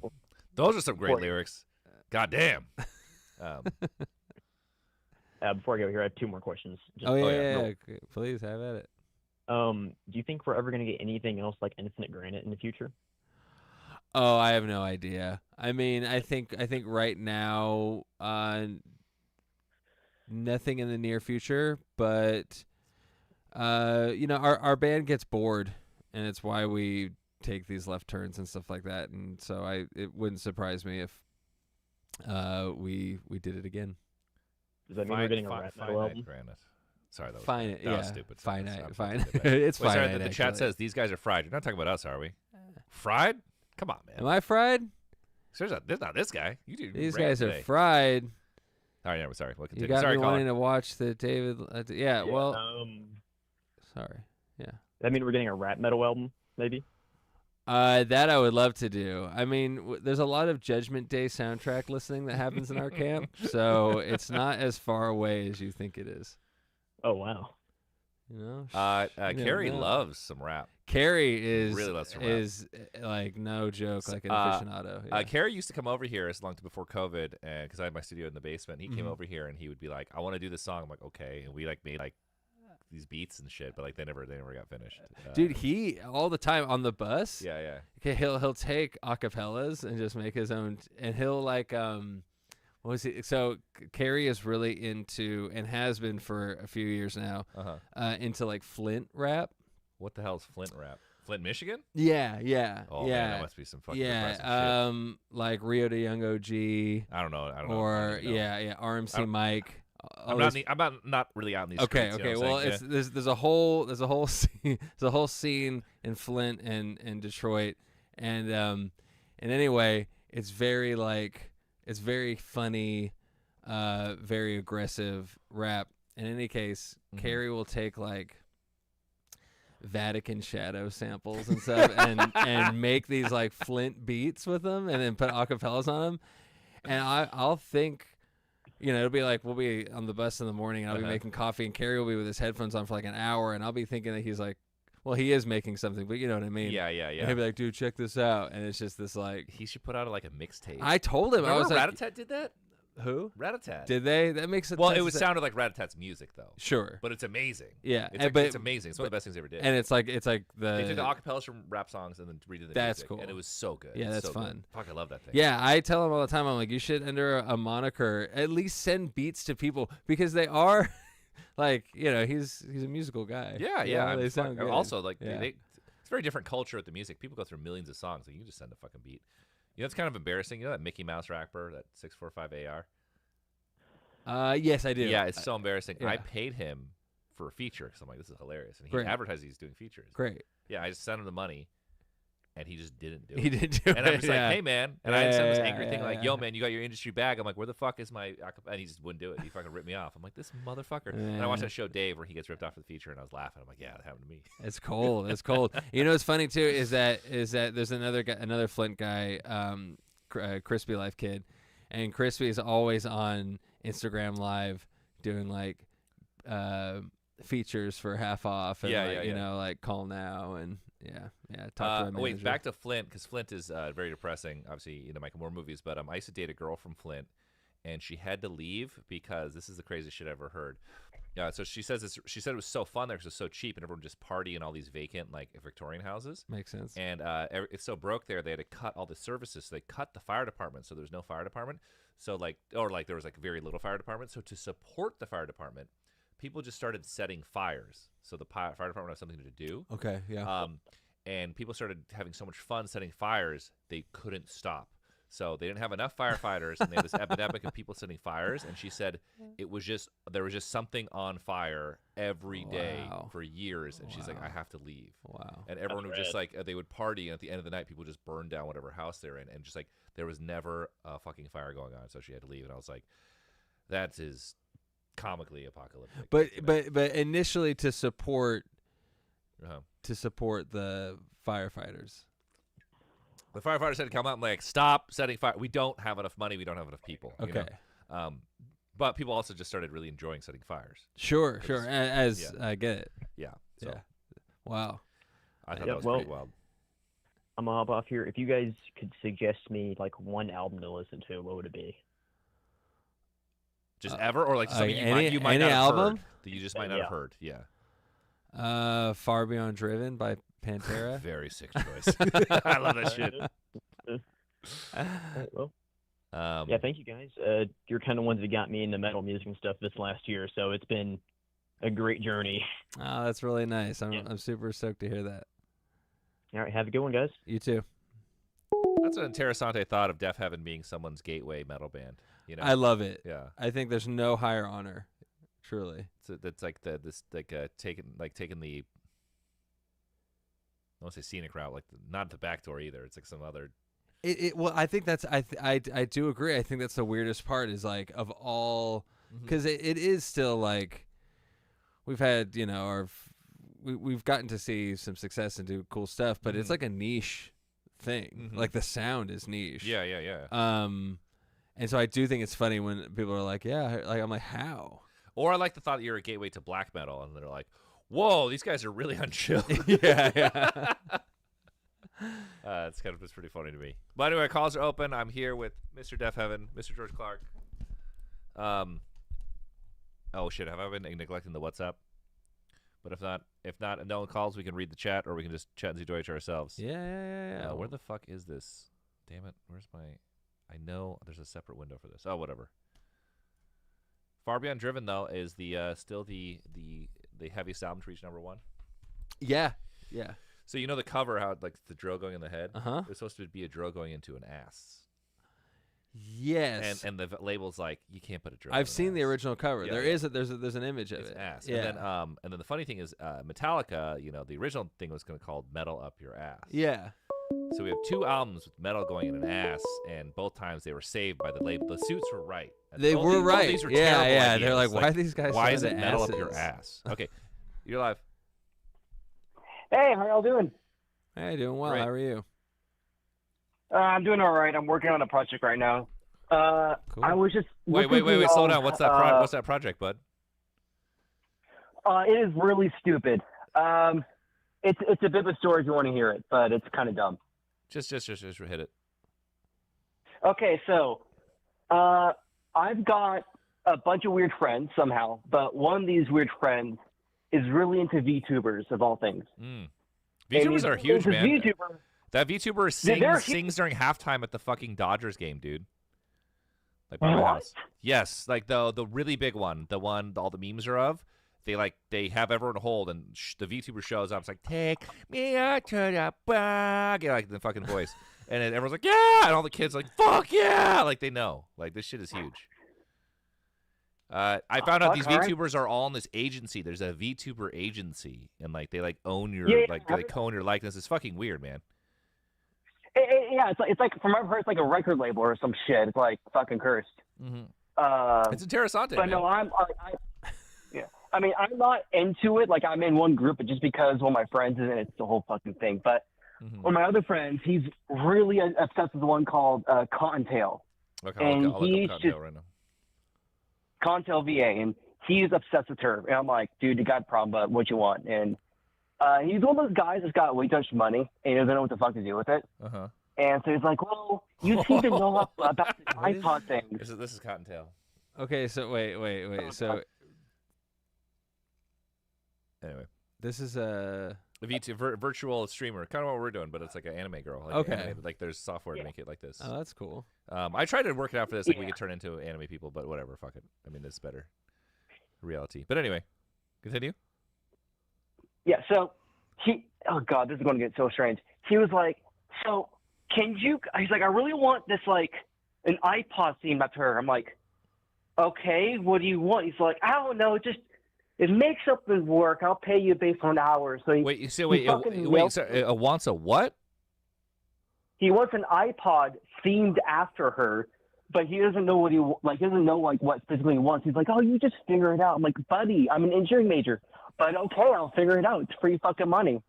So he mails me an iPod out of the blue. How old is this shit? Like, how old is this fucking thing? It's an iPod second gen mini, so it's about from 2005, so it's over 20 years old. Jesus Christ, damn. Great year. He just has one lying around. He just ships it to me. He's like, I'm mostly saying Jesus Christ that the iPod mini's 20 years old. But yeah, continue. Dude, you can do some fuck shit with these things. You could put, you could buy these little cards that take the hard drive cable, and adapted SD, and these things will apparently see up to 256 gigs, and they'll just work. Like plug in MacBook, format an iPod goes, okay, I have a quarter of a terabyte of me now, but let's fuck ever. Sorry, I'll get back to the point. So he's like, you're making a theme, designed an iPod that looks like the VTuber or like the images on it. Yeah. So actually, I have pictures of what I got so far. I don't know if you want to see them, but I don't know how to send them. But yeah, like I spent a couple weeks on it. Finally, I teach myself Adobe Photoshop and I think Inkscape and a little bit of Illustrator, and I get this shit figured out. I have access to a laser engraver at my college. I use that to engrave the back of the iPod shell. I'm like, hey, here's what I got so far. And he's like, it just looks really great. I'm like, he's like, it looks really great. What kind of, could you do like an iPod shell with, that's like, doesn't have any engravings on it? Because normal iPod shells have the Apple logo, they're normal fucking legal shit on the back. I'm like, yeah, that'll be $30, and then I gotta do all this bullshit. And then he's like, okay, well, how many hours have you spent on it so far? I'm like, oh, about 30 hours. And he's like, oh, okay, cool. And then he's ghosted me ever since then. Like, he will not respond to my messages. So he left you with an iPod Mini? He left me an iPod Mini. He doesn't want anything to do with it anymore because I think he's realized how much this is going to cost. Problem. Now I'm invested in this project because now I'm like, this is actually kind of cool to like do like a custom iPod with cool engraving shit. So now I am knee deep into this fucking project. So I'm like trying to figure this shit out, and I'm like, why am I doing this again? Oh yeah, dumbass friend that ghosted me. So you're engraving a VTuber onto an iPod Mini. You've done so many hours of work on it that the person that hired you to do it has now abandoned you with the project and the product. Yes, this is literally how half my projects go. By the way, like I'll start like someone asks me to do a project. Dude, this is why they do this shit like where you have to give half the money up front. You know, deposits. We need deposits. Hey, real quick though, it seems niche enough to where you could flip that for a pretty penny. Is that am I accurate in that assumption, or am I off base here? Actually, the iPod itself, I checked, even its back edition was worth about $60, because they're all kind of, they're pretty collectible now thanks to Dank Pods. So like, if you have an iPod somewhere, you're sitting on something at least. Wait, what? Rich, for real?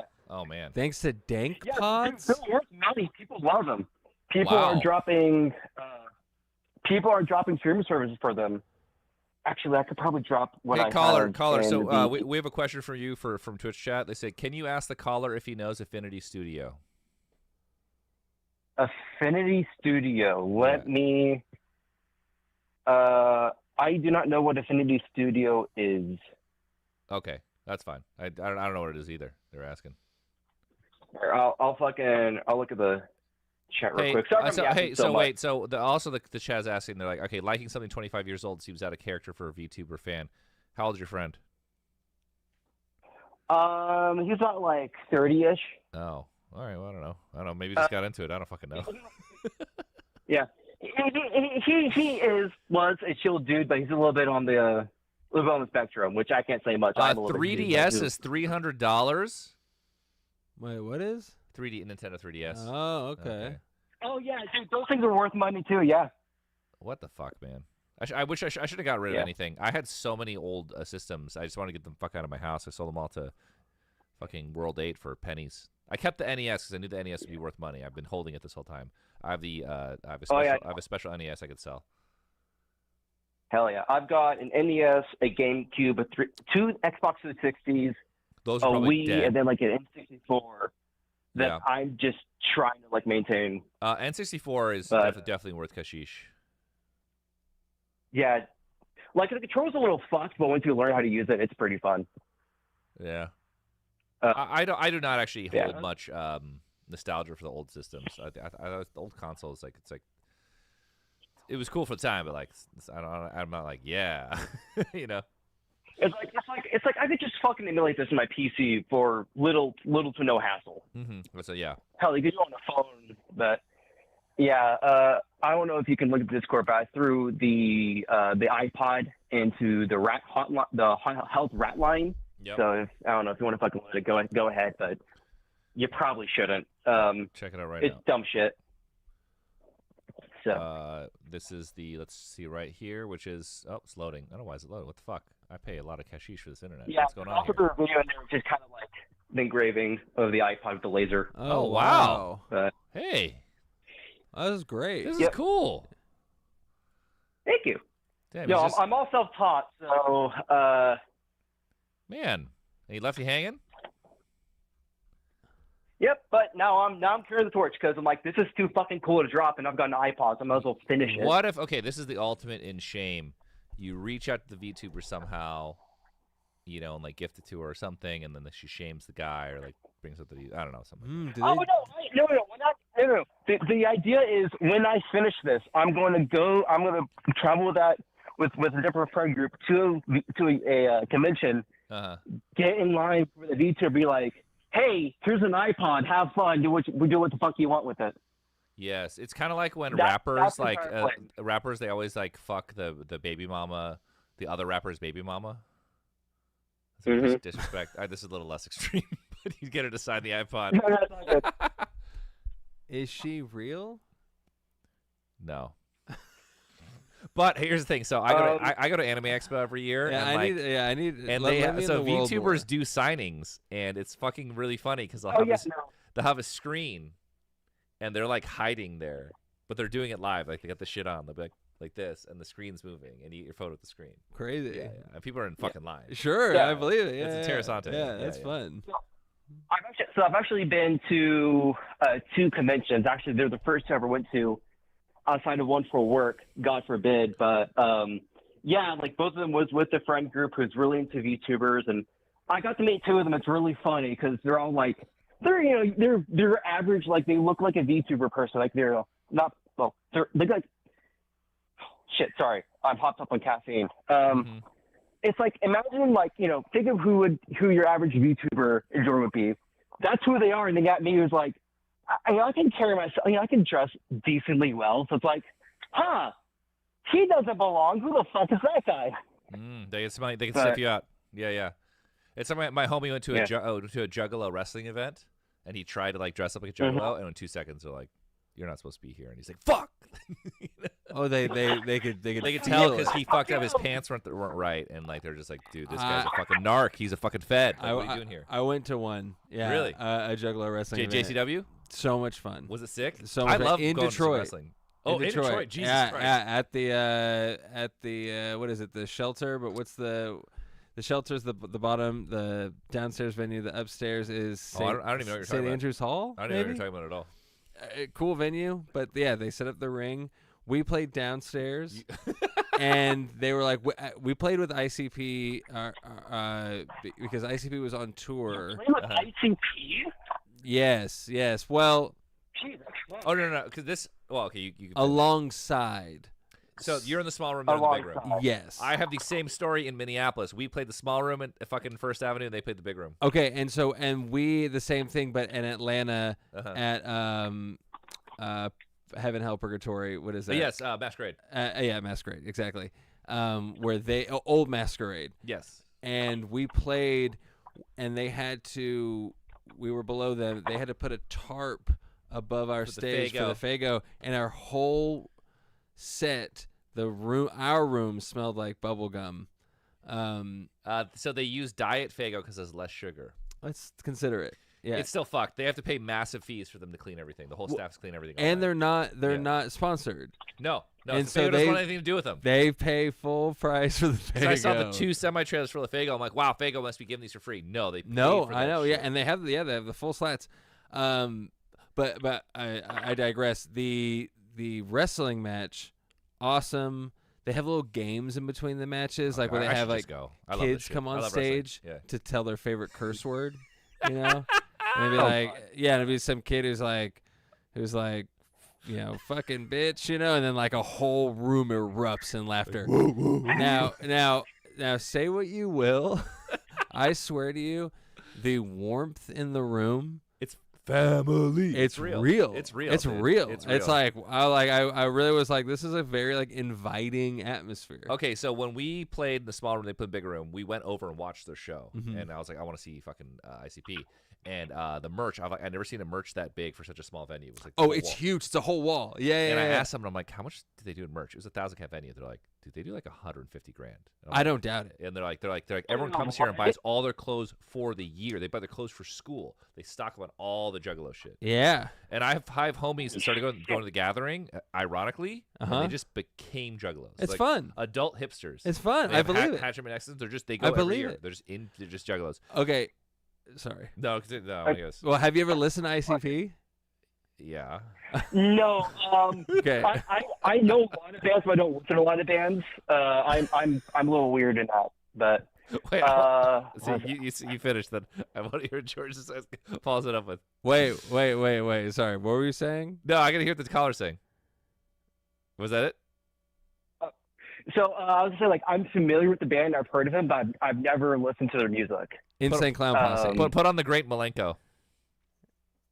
Great Malenko. Yeah. All right, Yeah, I'll put take it note of on. that. What? Oh, go No, I want you to continue. ahead. God, no. Actually, I do have one question for John. Oh wait, we gotta. We gotta so- hold it. We gotta finish this ICP talk. Okay, I gotta hear this. Oh, there's really not much to say other than I was just gonna make mention of I've seen because they did the Wimmerfest as well. Oh yeah. This past year. With the Sonic Temple. Which one? Or whatever. One of them. I think they did Rockville. Oh, yeah, welcome to Rockville, the Daytona one. I think Did you play that last year? we did. We did too. We We were on different days. We did Sonic Temple as well. We'd say us too. We were Yeah. different days. So I think it was one of those. Any case, I've never. When I grew up, I had friends. I knew a couple people that were juggalos. You know, if it's playing in the room or something, I've Yeah. never been like, "Oh, this is really good." Now, I heard Ouija Mac. Have you heard this guy? Okay, No. so ICP has like affiliated artists that aren't in. Yes, Psychopathic Records. I don't even think he's on Psychopathic. I think he's just. No. They have artists that like rebrand themselves as Juggalo artists. That's what I'm saying exactly. Yeah, you change your band. Like Deafheaven's like going south. Yeah. Deafheaven could become a Juggalo Deafheaven. Yes, or like it's a retirement plan. I see it like in the same way. Like it's plan. It's different, but like Monster, you know, like sometimes like when Monster like invests in your band, like some people go fucking. They're like, I'm a Monster. No. band. So when we saw ICP open for him was Head P. You know Head P? Of course. Yeah. And I knew that band from growing up as a kid, and they were in full Juggalo makeup. I'm like, oh, Head P became a Juggalo switched. version of them. Coolio did the same thing. Yeah, he's a Juggalo. Yeah. I'm like, damn, that's amazing. So Ouija Mac, Uh-huh. like a Ouija board. I've heard that name before, but I don't know the music. But from him pronounces Ouija Mac. Ouija Mac. From Ohio. Yeah. Who I don't believe is on Psychopathic, but is affiliated. Uh-huh. But makes music that's like, like some of it's very Juggalo, but some of it's not as. Uh-huh. You know? Yeah. With like kind of like regular rap production. You know? Yeah. And I found myself, I was like head bobbing to it, you know? That's good. That's and then fun. it let me into the more Juggalo songs, Gateway. which then I was like, It's gateway. I'm not mad at this. Well, I have a feeling, Deafheaven will probably never quit, and neither will we. We're kind of lifers. It's just, this is what we're doing. Oh, we're stuck. Yeah. So if things got really dire, I could see this alternate universe where we would have to become the Juggalo version. That's of okay. ourselves. That's yes. and that's what I'm finding is that Jake would kill himself. And I used to think this is a really crazy thing, like whoa. But Ouija Mac has sort of like not joking, like let me in. He's the kind of the Deafheaven of you changed the game, player of ICP. Yeah. I believe it. It's like like now, like the way that Deafheaven fans can now listen to. Whatever. And the extreme black metal, they got in. It happens. You're the gateway. I will say one thing before we move on. ICP, I saw that show. I was very impressed. They're fucking virtuosos with the Fago. While rapping, they pick up a Fago, open it with one hand, cradle it in their arm, cup it just right, and they shoot it a good 40, 50 feet like this while rapping, fully empty, toss it, reload. And I was like really blown away. Like these motherfuckers are shooting Fago. And they would Shaggy 2 Dope poured the whole 2-liter of Fago on his head like this, and the makeup didn't come off at all. And I'm like, what's it made of? Yeah, like these guys are good. And and you know what? I do love the movies, especially Big Money Rustlers. I do enjoy it. I've never seen a movie. I quite enjoy Big Money Rustlers. There's also Big Money Hustlers. Big Money Sure. Rustlers is the prequel, which is like Red Dead Redemption. It's like they just this is awesome because I love ICP because they do everything jank. I do really idolize ICP because they're totally homegrown and they're so huge in this small zone. They're the most rabid fans and self-sustaining. It's incredible. Yeah, it reminds me of like Master P's Operation or something. Oh, where yeah. It's like fully branded and just it just lives. It's very independent. Totally independent. Yeah. But I'm losing my train of thought. Oh, Big Money Rustlers. They just because there's ghost towns are empty all over the place. So you can film them from nothing. So they just made a western, and it's hilarious. Oh, it's for sure great. Yes.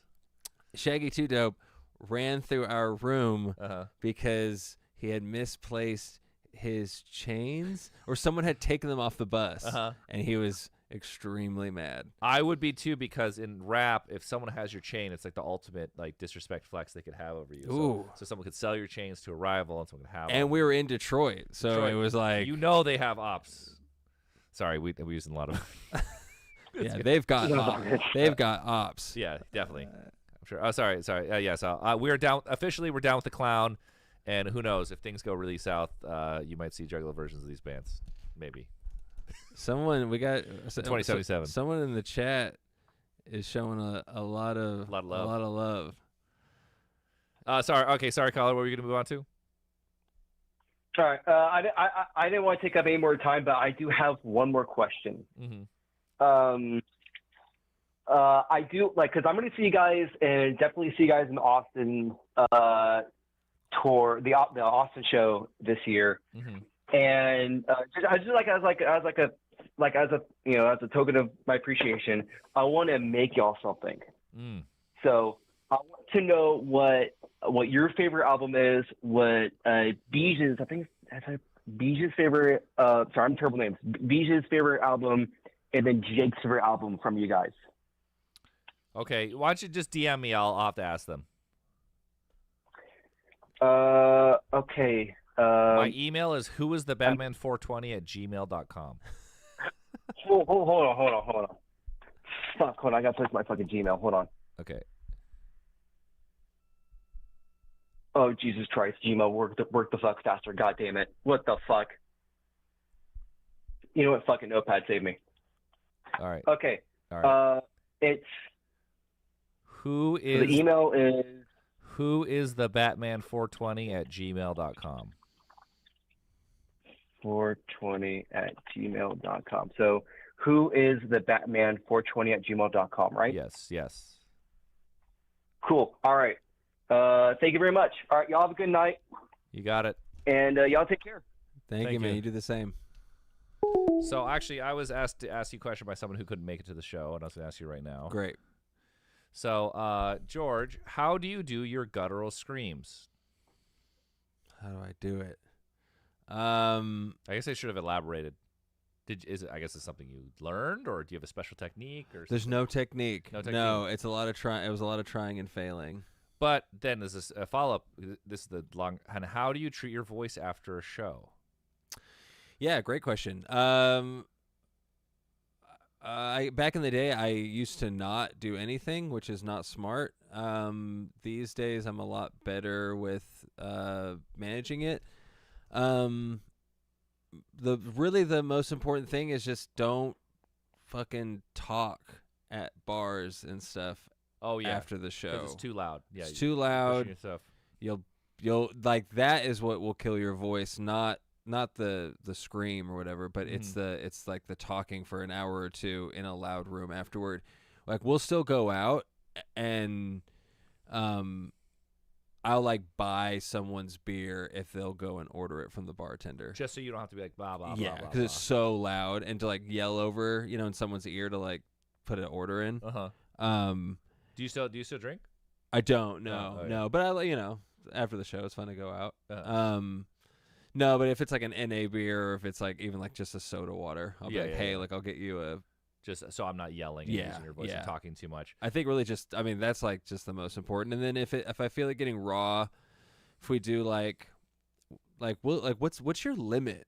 Because for us, our agents, God bless them, will still put us on like 6 shows in a row. So yeah, we've put our foot down about that now. We used to do it all the time. Sure. What we did now is our U.S. agents who are more like professional is they just always do 3 on, 1 off. Yeah, that's which ideal. is kind of perfect. Absolutely. So our European agents are kind of nuts, and obviously Europe's always got weird scheduling or some festivals. So we've just tried to be like a little more mindful of trying to do less. It's funny because like doing this for so long, but like the last summer we're trying to make these the same one we saw you on making these festivals like. We did the most like shit that was as brutal as like when I was like 23. Dude, I know. Yeah. No, that's what I'm finding is that stuff doesn't end. It just, I mean, like everyone has their own version of it, But we were with Interpol, and Interpol were like, "Oh, hey guys," and we're like, "What's up, dudes?" And they're fucked up. They're like, "Do we have to do this and this?" And I'm like, "You guys?" That's had what to I'm do that? saying. No, yes, exactly. I mean, or a band that's like in our world, but obviously a tier up or whatever. Yeah, a few steps up. That band Knock Loose. Yeah. Yeah, and like they posting photos at the airport of like 10 carts full of gear. They're all in a customs line, and it's just like, oh, that's right. Like even you still getting up at like 5 a.m.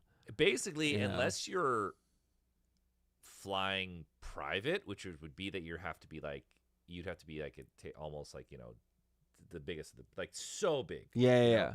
You're pretty much doing that. Even if you're flying first class, you're still just like at the airport. Like the only time you're not is if you have a full enough crew that they like advance before you. You freight all your gear. Everything's which is freighted. Crazy expensive. You know what's funny in the indie rock days when we were in the Pitchfork zone, all these Pitchfork fans that started getting hit, they immediately started freighting their gear and doing 5-star hotels, and they would just go fucking broke. Like just sure. And they're just like high life. Like the second I'm like, you guys are big, but you're not that big. Yeah. Like what are you guys doing? There's also that thing which is really funny. Like when we were coming up and seeing bands do the same thing and play venues that when I was 21, 22, I was like, that's crazy. Like, of course you're not loading any of your own gear. You're at X venue. Yeah. But then now with perspective, I'm like, that's another, nothing wrong with this, but it's like, that's only like a 750 cap room. Yeah. Like, oh, that's crazy. Oh, and they had a bus during that time. Like, oh, of course they didn't hold on to any of this. Yeah. Do you know what I mean? Being crazy. However, I got to say, like only a few years ago, no one told us, but we at the venue and like the crew just moved and set up all the gear, and I was like, "What?" And I'm like, "Oh man, this is great."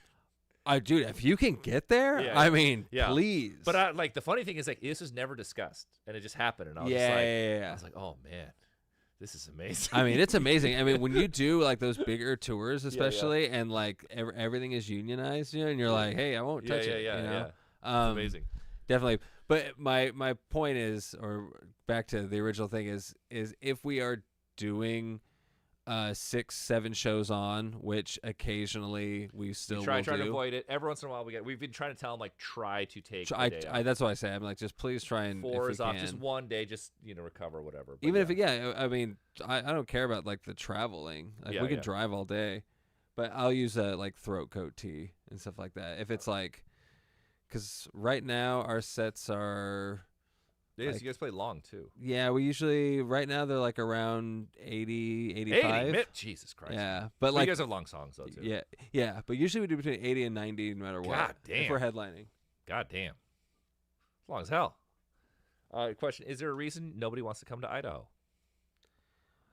We come to Idaho. We come to Boise. Yeah, we've come to Boise. Actually, pretty. I just find it's where it's located, and you have X amount of time. And the venues, it just doesn't end up the thing.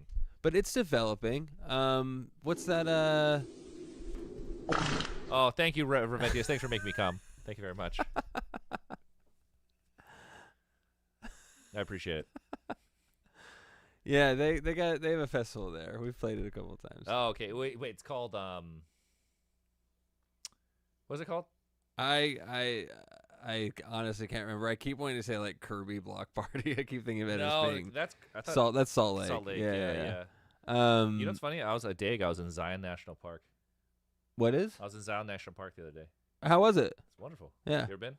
I haven't. You can just drive there. There's all this shit you can just drive. No, to I in a know. fucking day. I mean, we're pretty. We're not too far. Yeah, it's wonderful. Oh, we got a car. What's up? You're live. Hello? Hello? You got to mute the stream? Here, George, you take this. I have to pee again. Sorry. He's going to pee. What's going on? What's up, dude? Chilling, man. How are you? What shirt are you wearing? Me? Yeah, you. I'm wearing a sweatshirt from a record label called Electric Assault. I thought it said nuclear assault. Oh yeah, no, Electric Assault.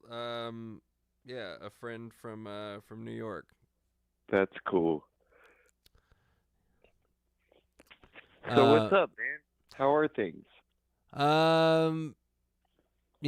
Things are good. Things are good. It's a lovely Thursday night here. Yeah.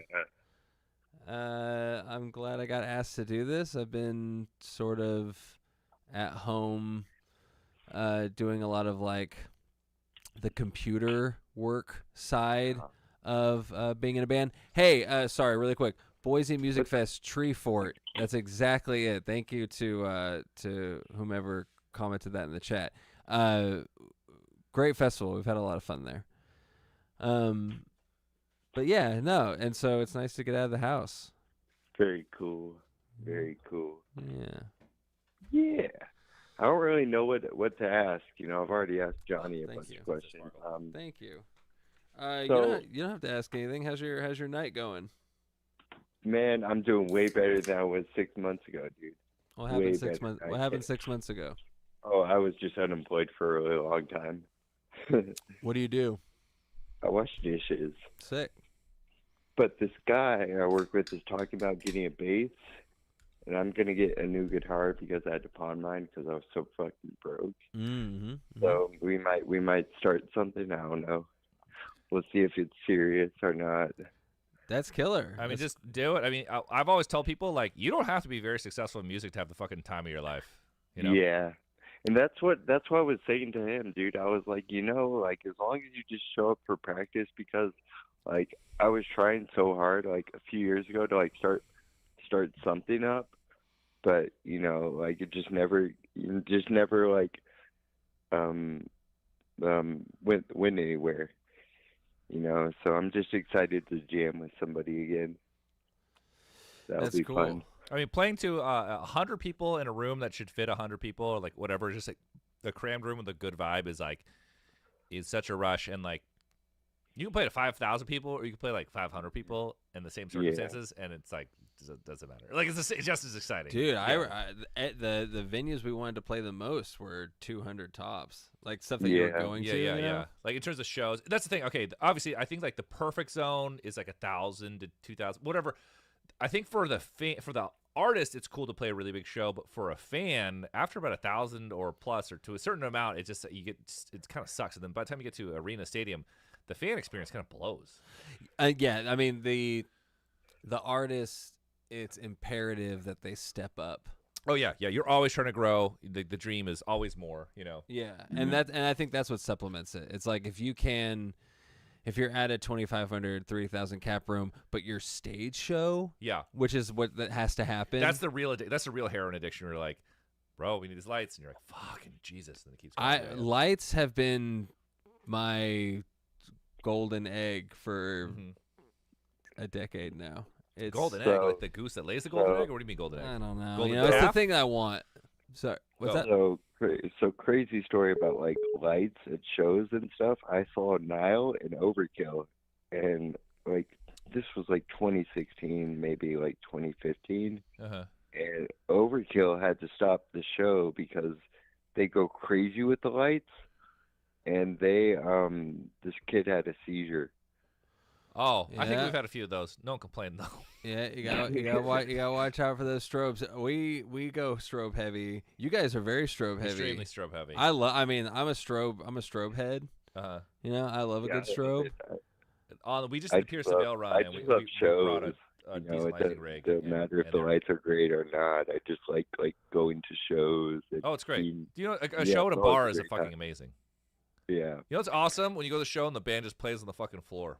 It's fucking transcendent, Oh yeah, all early days. Yeah, definitely you're doing right. that. You're right. You're just right there. It's cool. Yeah, that was what Nile was. Nile was like right in front of me. and it was now it's pretty big too. They've been around for a while, but it was just crazy. Just a crazy experience, and I'm looking forward to seeing you guys at Mission Ballroom in Denver. Oh yeah, hell yeah. Oh, we're spending a lot of cash on this lighting, so you would definitely go buy those tickets. Yeah. Oh, dude, I will. That's what I'm doing with my next paycheck. Thanks, man. Because hurry, man, hurry, because these bots and these scalpers don't get caught with your pants down. So just buy those tickets now. I just might. Well, I don't have money. I can't yet. You'll be fine. You'll make next paycheck. You got that job now. You know what I'm saying? Yeah, but I don't get paid till not this Friday. Got that No, job. No, we know. I know this well. Hey, I want to say this. This is an interesting anecdote. Is that when I was younger, before I was living in San Francisco, maybe we had just started the band, but I don't even think Deafheaven was a thing yet.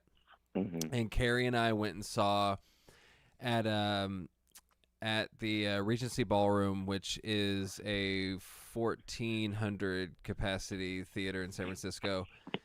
It was Napalm Death was headlining, and Cataclysm was opening, or not opening. They were direct support, but playing before Napalm. In any case, they had every bell and whistle. It was like full lights, a really large-scale backdrop that no one had used, that like everything was tied into. It was this big kind of conceptual thing.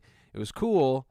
And then Napalm Death came out and basically played as if they were playing like a 300, like playing like the Echo. like the amp setup was right in the center of the stage. Oh, they didn't use the whole stage. It didn't use it at all. Just white lights.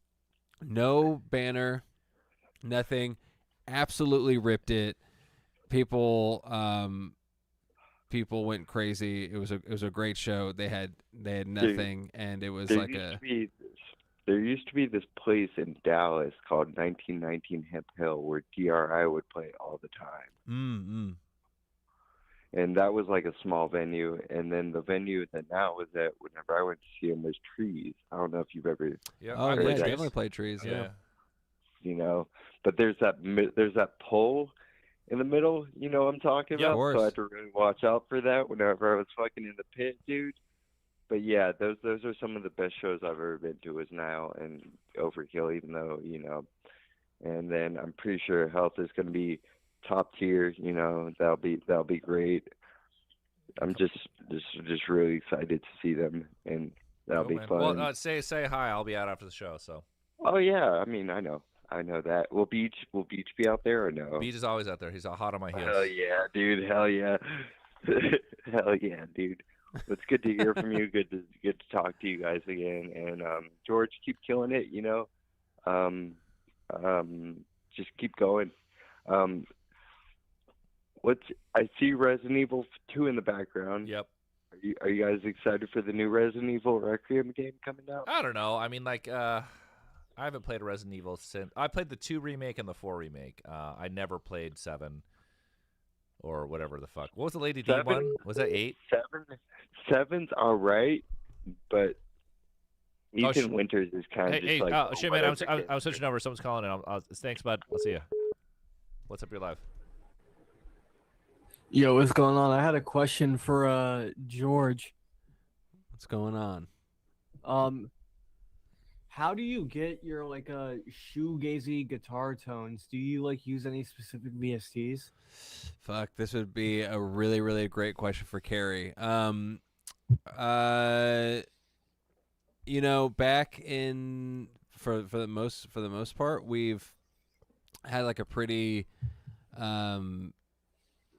extensive pedal board with a lot of different verbs and delays and stuff that he is switched out, and preferences that he's leaned into over the years and that kind of thing. But at this point, we've switched to Helix, and so Carrie's effects process and how he ends up making his choices and things like that is kind of a totally different thing. I wish I could answer it for you, but I can say that what once was a sort of more traditional pedal board situation, we've streamlined using the Helix, which is something that we never really thought we would do. And when we were first starting out, a lot of that technology I feel like just didn't live in the place. It's so good now. Back then it was Nogashita. That's what I'm saying. No, exactly. Yeah, and so I worked at Guitar Center. People were like, "Fuck this shit," and we had like the old brain, the old dude. Yeah. I never even thought about it, especially from Line 6. No shade to Line 6, but like back in the day, it was like it was like the Spider. You know what I mean? Again, shouts out the Spider. But hey, everyone had that green DL4. That was like we had it too, actually. And you had the kill switch setting. You know, like man, the license on that, no telling. But anyway, I'm kind of going off on the. Well, yeah, basically the tech is amazing now. It's fucking amazing. We went full quad Cortex. It has been the best thing ever for us because I was pushing Jake to get off an amp because I don't want to carry any fucking gear. Yeah, and the noise cancel. Once I heard it with the noise cancellation, I'm like eyeballing that. It's crazy. Yeah. Do you use quilters or anything? That what? Yeah, exactly. What is a quilter? It's like it's an amp. They're really small, but they're like this big. Nah, fuck that. Yeah. No, I was pushing Jake forever. Like I want to be direct because like we're so synthetic. I'm like, and then when we get the quattro, it's like, it's so yeah, so clean. No, and it really fits for you. But yeah, it's nice. But you know, it's how do y'all feel about Guitar Rig 7? Oh, like in a fucking Native Instruments. Yeah. Oh shit, I don't know. I use this bias amp. It's like this. They pretty much only do metal. But that's what I use. I find it very good. I'm preference to like fruity fast distortion and a lot of reverb. Are you now? Yeah, like Valhalla reverb. Oh, Valhalla's the shit. I love Valhalla. We use Valhalla and everything. Yeah. Love a Valhalla. Yeah, Valhalla's absolutely. goated. All day. Only $50. Man, I'm gonna pay for it someday. Anyways, Johnny, uninstall OTT, please. What? Fuck you. Well, actually, I don't even use OTT. I use MoTT. I pay $14 a month just to use MoTT. MOTT. But yeah, Guitar Rig. So George, they just want to say that the show at the Santa Cruz is incredible. But here's the thing: they said, "Bro, the lighting the Santa Cruz Deafheaven show was insane. The strobe was so sick." Hey. So you bring an LD, right? We don't. Well, that's what I meant about my golden goose. What's up? Hello? Hello? Hello? You're live, bud. Oh, cool. Hey guys, I love both of you guys' bands. Thanks. Just curious, favorite live show that you've been to or like recorded? Well, two different questions. Man, my favorite, like my best show I've ever been to. Sure. I've been to a lot of greatest shows. I got some tops. Yeah. What's your? A lot of mine were total like really small DIY shows. Like Coughs and Dynasty at the Smell is like one of the best shows I've ever seen in my life. I saw multiple times. I saw the Blood Brothers. Animal Collective was one of the greatest shows I've ever seen. So sick. Yeah. Trying to think. I actually have a text document on my other computer where I try to just remember because you start forgetting over time. Write down the best shows you ever went to. Even just what you're saying right now has I'm like, oh yeah, that one. Yeah, I saw it was like these crazy lineups, man. It was like X Model. No, that was the Blood. It was X Models, Blood Brothers. It was like the Troubadour. I went to so many great shows where I'm like, literally, even if I think now it's like the greatest show I've ever seen. And they were mostly all at smaller venues. I have seen some pretty incredible. I saw. Wasn't the greatest show I've ever seen, but Radiohead, the Greek Theater was really transcendent. But Animal Collective at the El Rey in during their rise, that's literally one of the greatest shows I've ever seen. Yeah, it was fucking incredible. How about you? I saw one of my all-time favorite bands, but Interpol did Turn on the Bright Lights in full at El Rey. Oh yeah, and that's tight. It was so good. We've both gone on tour with Interpol, right? Have you? Yeah. Yeah, we've just done a few shows with them. Oh, okay. I think I'm mixing it up. You guys went on tour there's someone I'd like that. Well, whatever. Because we've never. That's the thing is that we don't. We've been made to or chosen to headline so much that like. Oh, this is so long ago. Also, it was the worst tour we've ever done. Like this is the least successful opening slot, and we lost so much money for Interpol because we opened for Interpol in Europe. Yeah, and it was like 10 years ago. Sure, and it was like it was Europe for that crowd. Literally, no one bought merch. Like I was there with the Interpol. Like Interpol sold like certain shows. Interpol would sell like 10 shirts. Crazy. It was like so crazy low. Or like I do the math. I'm like Interpol are selling less shirts that we would do at like a tiny venue. Yeah. Well, and like I and we'd feel sell like to a handful. I don't think I've ever seen someone wear an Interpol shirt. No. In America, they sell. If you go to Mexico, like all the true like the great Raza fans, they are buying T-shirts like crazy in an American show. LA, this shit's bananas. It just is Europe at that time with this fan base, nothing. It's crazy. I remember too. But thinking like a long time ago, I went and saw Yuck. Do you remember Yuck? Yeah, I do remember Yuck. That's Dude, very deep memory. I totally forgot about first Yuck record, phenomenal. But they played the Independent in San Francisco, and I remember they had like one T-shirt and a record, and like no one really cared. And me thinking like, oh, like in indie, this is like less important. It's very much. Like, oh, you don't have to like for me, like I spend so much time every year combing through and making merch designs, which like or hiring people or whatever, spending a lot of time thinking about it. It's not my favorite, and I've always been kind of envious over someone like Interpol or something where the T-shirt buying, I think across the board, but especially in somewhere like Europe, is just secondary. It's just a different fan base. I mean, who knows for now? Because like obviously, it's so much time has passed. Fan bases are changing, and Interpol is now bigger than they've ever been. So it must be younger people. Absolutely. And we did 2 shows with them in Chicago last year, and I thought it was gonna. I mean, I had no idea what to expect, and I think people were. You could tell that there's an open-mindedness. Like the whole front of the audience was just like wide-eyed, like what the fuck am I looking at? Yeah. Because we just played regular Deafheaven songs. Yeah, of course. But they didn't boo. So I don't think modern kids boo. Oh, if they're young enough, they won't boo. Young people are open. But like that tour we did with Interpol, that was the coldest reception. It's funny just how much that changes things. It's like it felt like a work. It felt like a chore. Dude, it does. Play. Yeah. We did, and no, like it was a great tour. But we did a long 10 weeks with Coheed and Cambria. Oh wow! Yeah. You did that shit, dude. Yeah, in 2 blocks we did like What year was this? Oh, it was 23. So recently.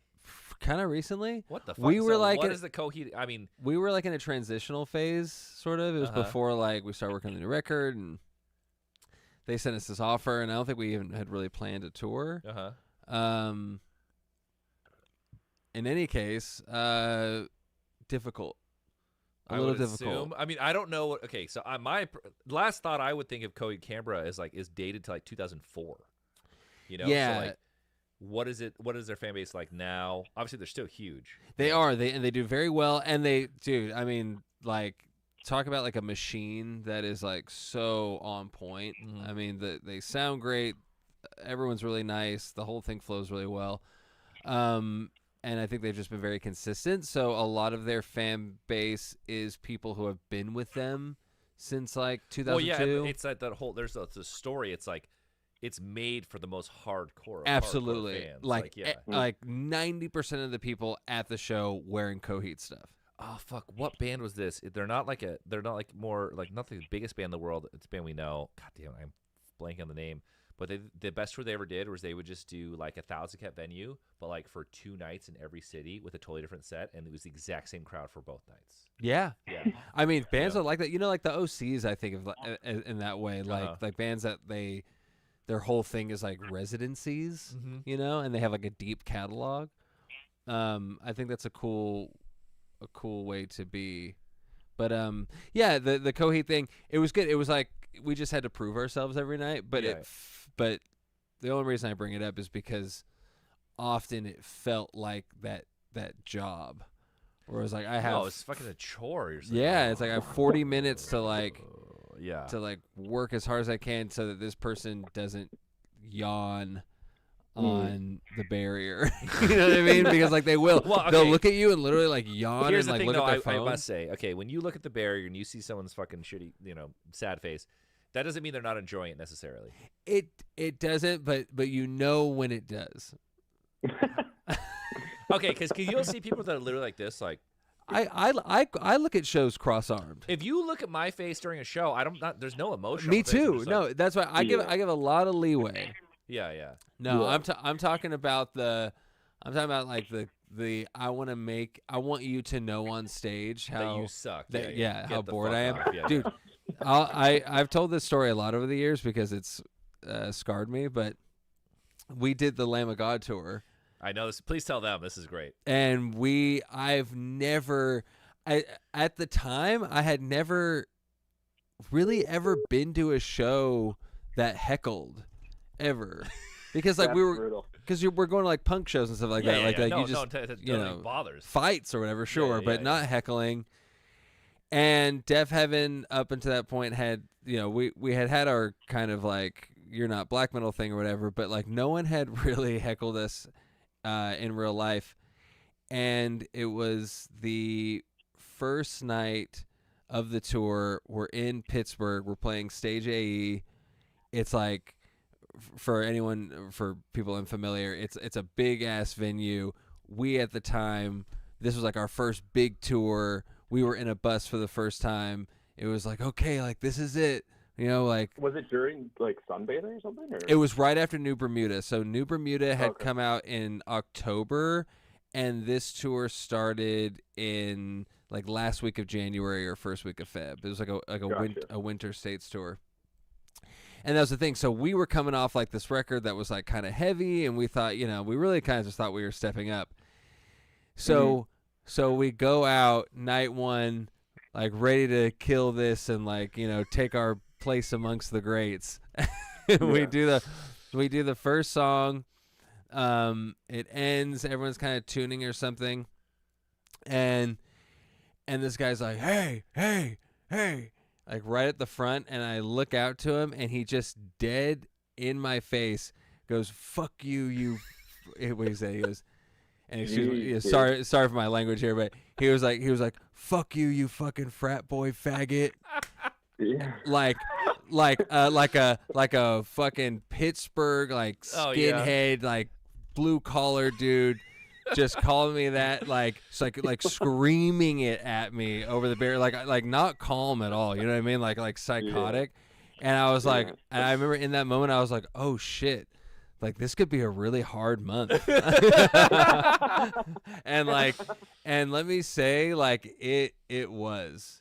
There was a show where this guy was trying to get a hold of Carrie.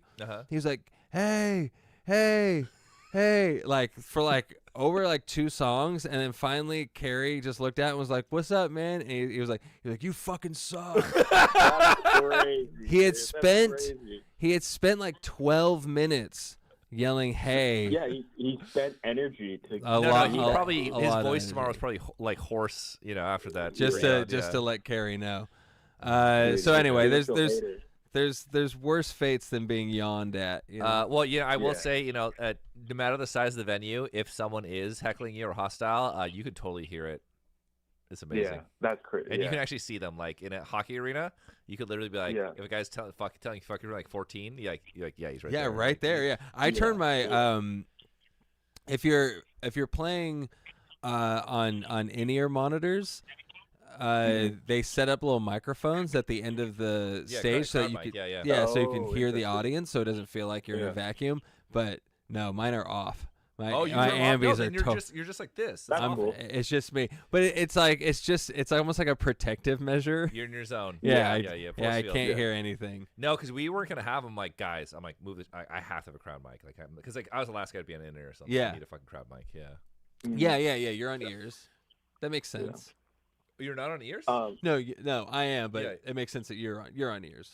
Yeah, now like we weren't for a while. It was only them 2 on ears, and I wasn't. Yeah, and finally I was, and I was like, we didn't have a crowd mic. I'm like, give me a fucking crowd mic immediately. Yeah. Dude, I was gonna say though, my favorite show. I'm Canadian, West Coast, but my favorite show was seeing Godspeed You Black Emperor, and I've seen that. they played at the Vogue in Vancouver. And if you're talking about like the whole yawning thing, I feel like they could care zero about it because I feel like everybody they didn't give a looks like fuck. that when they do it, you know. Yeah, But I also didn't know how loud they played too. Like they play like really fucking loud, and like there was like no clapping between songs or anything. It was just like kind of everybody just kind of in awe and like this like crazy atmosphere of just like, well, like this is so cool. Totally. yeah. And I think that's different. I mean, like obviously, I don't think anyone like in Godspeed is going to be offended if in the middle of their 20-minute song, someone someone lets out a yawn because they've been at work all day or something. Dude, There's also something so badass I think about them too is like they didn't say a single word during the set. Like they don't say hello or anything. The coolest thing too is they walked on per instrument that started in the song.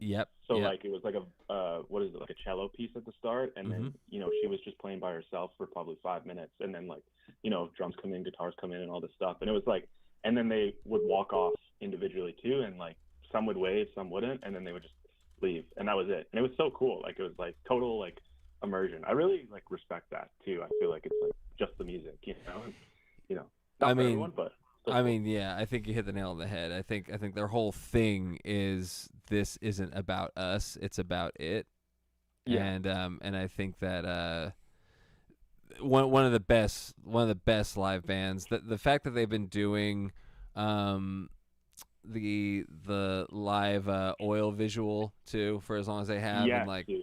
and they travel with that setup, that entire analog know. setup all over the world. Dude, it was, I think one of my favorite parts about the whole thing is like, well, why I love Godspeed so much is like, it's so political, but without really speaking about it, like it's very, I don't know, there's just this vibe, but like, the diagram on the back of Yankee UXO. Yes. When I was a young person, like I was like, whoa, those deep. Cool. Dude, but the coolest thing is like it's a positive note too, because like when I was at the show, it was like black and white projector stuff, and they're showing like NASDAQ screens and war footage and all this stuff. But at the end, after this whole, it was like an hour and a half set, and right in the last 10 minutes, it was like color for the first time, and it was like flowers blooming and stuff like that. And I was like, it was just really profound. Like it was like, wow, this is like really beautiful. I was like so happy to experience it. It was so rad. That's awesome. Yeah, I mean they're peace punks. Yeah, yeah, doing it right. That's cool. Yeah. Anyways, thanks for your guys' time, and yeah, I'm gonna keep bumping. I love both your guys' music so much, and yeah, it's super cool to talk to you guys and stuff. Awesome, thanks, bud. Appreciate it. Cool, peace, guys.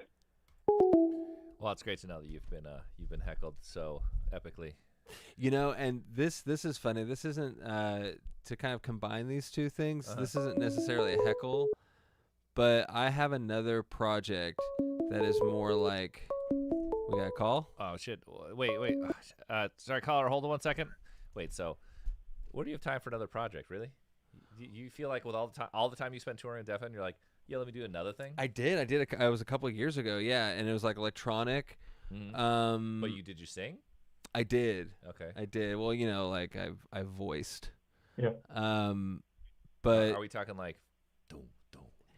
Kind more like okay, like more like machines fucking kind of thing. Yeah. But like a lot of very, very cool. Me and this guy Treyer Tryon and Danny Harrell and Isamea French, and anyway, I digress. We were playing a show. We played one show. We did Rewire Festival in the Netherlands. And super fun, but it was us and Godspeed was on after us. Nice. And it was just the two acts, and we spent all of our budget on an electric chair. And so I had this electric chair on stage, and I'm covered in fake blood, and we had these cold sparks. And so like you hit this button and all these cold sparks, so I have all these yeah, as if I'm being electrocuted in this chair. And it's this big kind of campy gag. It's really fun. Like I have a blast or whatever. And like I come off stage. And have you ever seen Howard Stern's Private Parts? Yes. Okay. In the theater with my parents. That's amazing. Yeah, You know, the beginning when he comes off as Fart Man and he's Yes. kind of feeling himself, Yeah, and yeah. everyone is like serious, and they're looking at him like he's a fucking joke. You know? Yeah, yeah. Exact same. It's all Godspeed, and they're backstage, and they're very serious and very cool, and I'm a huge fan. And like we put the wheelchair, we put the electric chair back there, and I have like all the fake blood on me, and I look at them, and they looked at me like get the fuck out of here. They're like what? I think one of them was like what is all this? And I was like, man, fuck. Oh, that's amazing. Yeah, it's That's not so like good. a heckle, but it feels like Oh one, no, that's you know? incredible. Or like Yeah. you're killing your father, you're disappointing your parents. It was a Just, disappointing your parents thing. Yeah. Oh my god, Yeah. that's amazing. That's really good. Okay, what's up, caller? Hey, Johnny, Mikhail here. Just a quick call to say, George, you were amazing in Singapore. Thank you so much for the best concert I've seen since Meshuggah. Hope to see you there again soon. Oh my god, that's really sweet. Thank you so much. I appreciate that. Yeah, traveled from India for the concert. It was fantastic. Fuck yeah. And Have hey, a good one. Thank you. I hope we can play India soon too. That's always been a real big one for me, but hopefully one day. Yep. Have a good one. Bye. You too. Bye. George should do a rockabilly side project. I like that. You'd have to grow your hair out for pompadour. Dude, I want to play Indonesia so bad. I've heard it's amazing. You did all these shows I was super jealous of. You did Thailand. You haven't done Asia? We did a whole Chinese tour like Okay. ancient times. Yeah. And we went back to China once. That's about it. You know. Yeah. We got a caller? We got a bunch right now. Okay, what's up? You're live. I got bars, baby. Oh, let's hit it. All right, so this is a friend of the show. We got a real rapper. Oh, sick. Hit Okay, Hit it. please. All right. Yo. I'm here with Johnny and George. Too late to eat some corn. I need to bathe in the sun. Skin cancer, sunburns aren't that fun. With health collab with ICP, man, Johnny doesn't know how to hold his pee. George gonna be in the pit with all the clowns. Sunbather and lonely people makes me frown. I hope I don't go deaf when I go to heaven. It'll be bad for my health when I turn 87. Keep the stream up now or never. Deafheaven is the shit. 1 hour plus albums forever. Bars, baby. Hey. Thank you. Yeah. Woo. So I got a legit question for George. Is Deafheaven inspired by the band Swans by any chance? Because when I listen to Sunbather, it's like a bunch of ideas, kind of like the band Swans, like kind of like going out in these like 10-minute songs, and even songs where it like crescendos into something that you least expect, kind of deal. Yeah, I mean, yeah, I think we're definitely fans of the project. I don't know if anything has really directly influenced, say, like I wouldn't be like, oh, Swans is a big direct influence on Deafheaven, but I think spiritually there's a lot there that is very similar. We played with them back in 2014, and it was and it was a very, very special show. And the people in the band that I have met have been, we're very, very cool. So, yeah, I think we take a lot of that ethos. I think for our band, because we don't sound, because I don't know, I think because we kind of have our own sound. It's hard for me to make like direct comparisons sonically to a lot of people, but I think as far as like ethos goes, Swans is up there. I mean, it's the same thing. Like if people ask us about Deftones or something, I'm always like, well, we don't sound like them, but there's a lot there that I think we kind of, join in with, I guess. Yeah, that's kind of nice.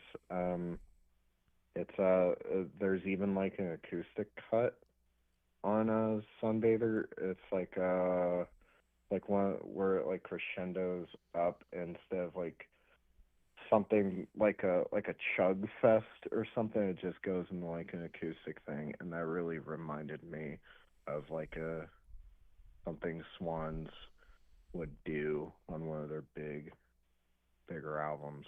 You know, that's kind of cool to hear that. All right. Totally. Yeah. I mean, I think they're a band that continues to surprise and innovate and be interested and therefore interesting, and I hope that we can do the same. Yeah, for real. I say. Okay. George says Swans is Interessante. Oh. You're live.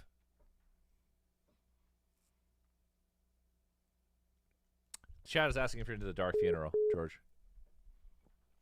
No. I mean, I'm not into them, but they kind of miss me. I have seen them before though. It's a good show. Hello, you're live. Hey, how's it going? Hey, I just want to say I'm huge fans of both of you guys.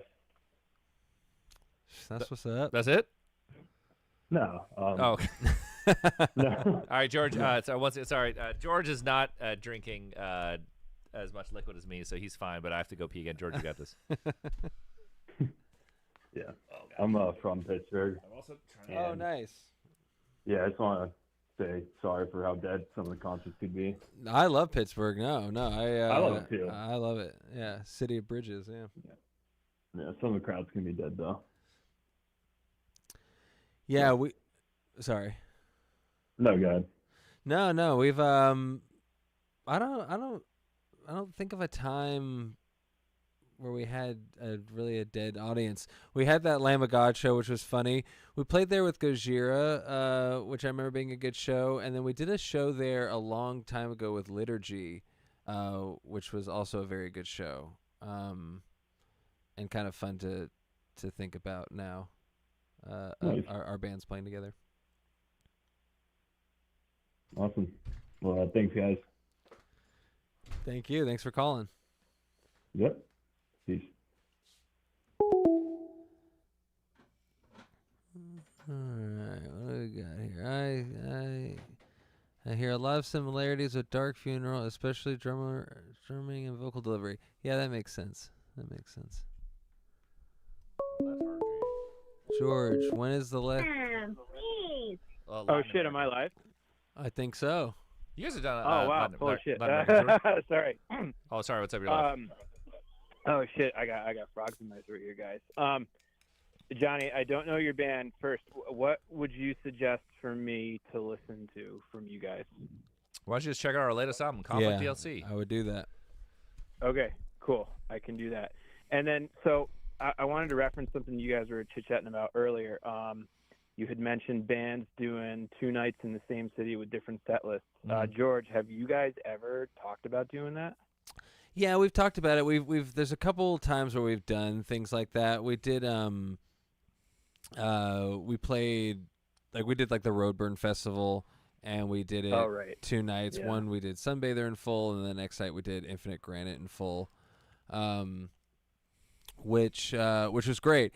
I think it's something that we would do more often. The thing right now with our situation is that Shiv, our guitar player, doesn't tour with us, and when he's with us, it's easy to do audibles, and to throw in a song that we haven't played in a long time because we're all familiar. But in the last few years, with these touring guitar players, it's just better to have one strong show, Sure. So it's not out of the question, and I think for a band like ours, it's actually a really good idea because the songs being as long as they are, it is hard to fit a lot into a single set. Right. So it's something I would like to do, but right now, just given the constraint, we're doing what we do. Yeah. Because it's funny. I'm a huge Fish fan, and so we'll go. That was my first. That was my first concert of all. Ever. Really? Yeah. I only went. Dude, what? You got to tell me what show. What you are you some date? tape collector? Okay, so let me. Dude, yeah, I am. It would be Actually, it would be times. the Coors Amphitheater in the year 2001. Oh wow. San Diego. So I got to be honest, Okay. we didn't go because we loved Fish. We went because we knew we could buy drugs. Wow. And I we mean, were that's not what brought fucking me there, disappointed too. because we bought a fucking. Unfortunately, the first time.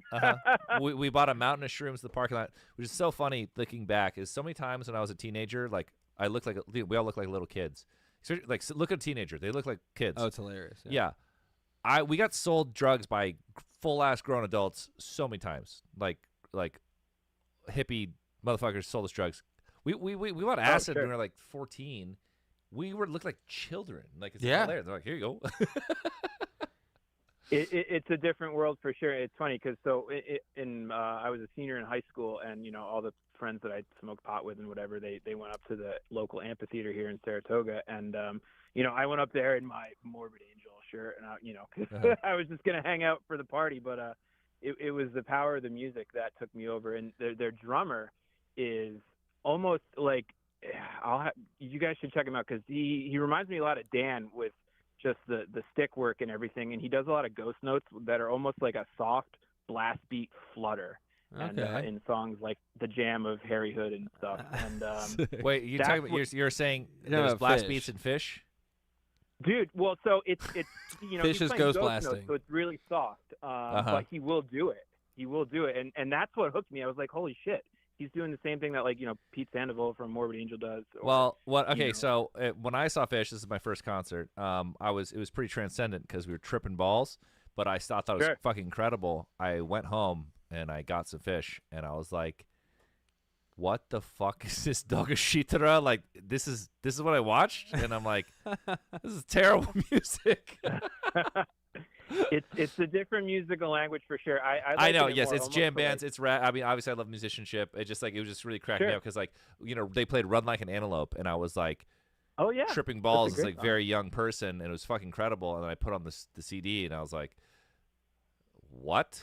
Oh well, yeah. If it's the studio version, man, I love Fish, but I never listen to the studio version, dude.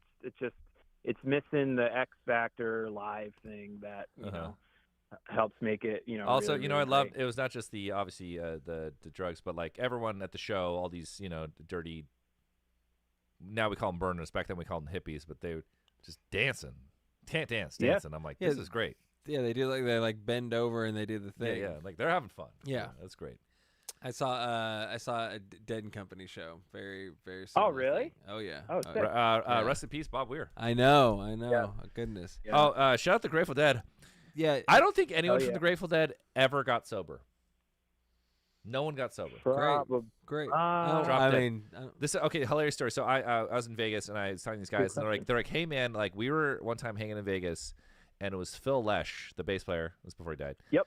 He was there because he was playing a solo show in Vegas. They bump into him in the casino, and he's like, "Oh, what's up, guys?" Like, dude, you're Phil Lesh. She's like, "Yeah." And they end up to get just completely hammered with him all night. He was supposed to play that night. He missed the show. And I'm like, Wow. he was probably like 68, That's 65. incredible. And I'm like, Wait, Phil what? Lesh is alone in the casino in his 60s, just getting shit hammered with two local reject kids, and missed his own headline show at some Hard Rock Cafe or where the fuck it was in Vegas.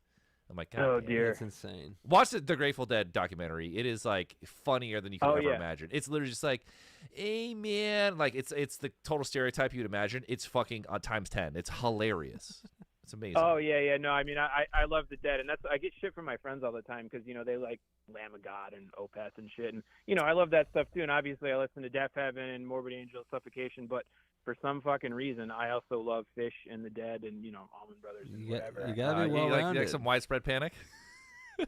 So my friend Max loves them, and Uh-huh. I just haven't dug into them yet. Uh-huh. There's just so much music, man. So little time to listen to all of it. Yeah. Do you have But, the? yeah, dude. You guys should do the double nights, man. I think that would be good, and because like the Cure does it too, where they'll change set lists and do multiple nights. And, No, I know.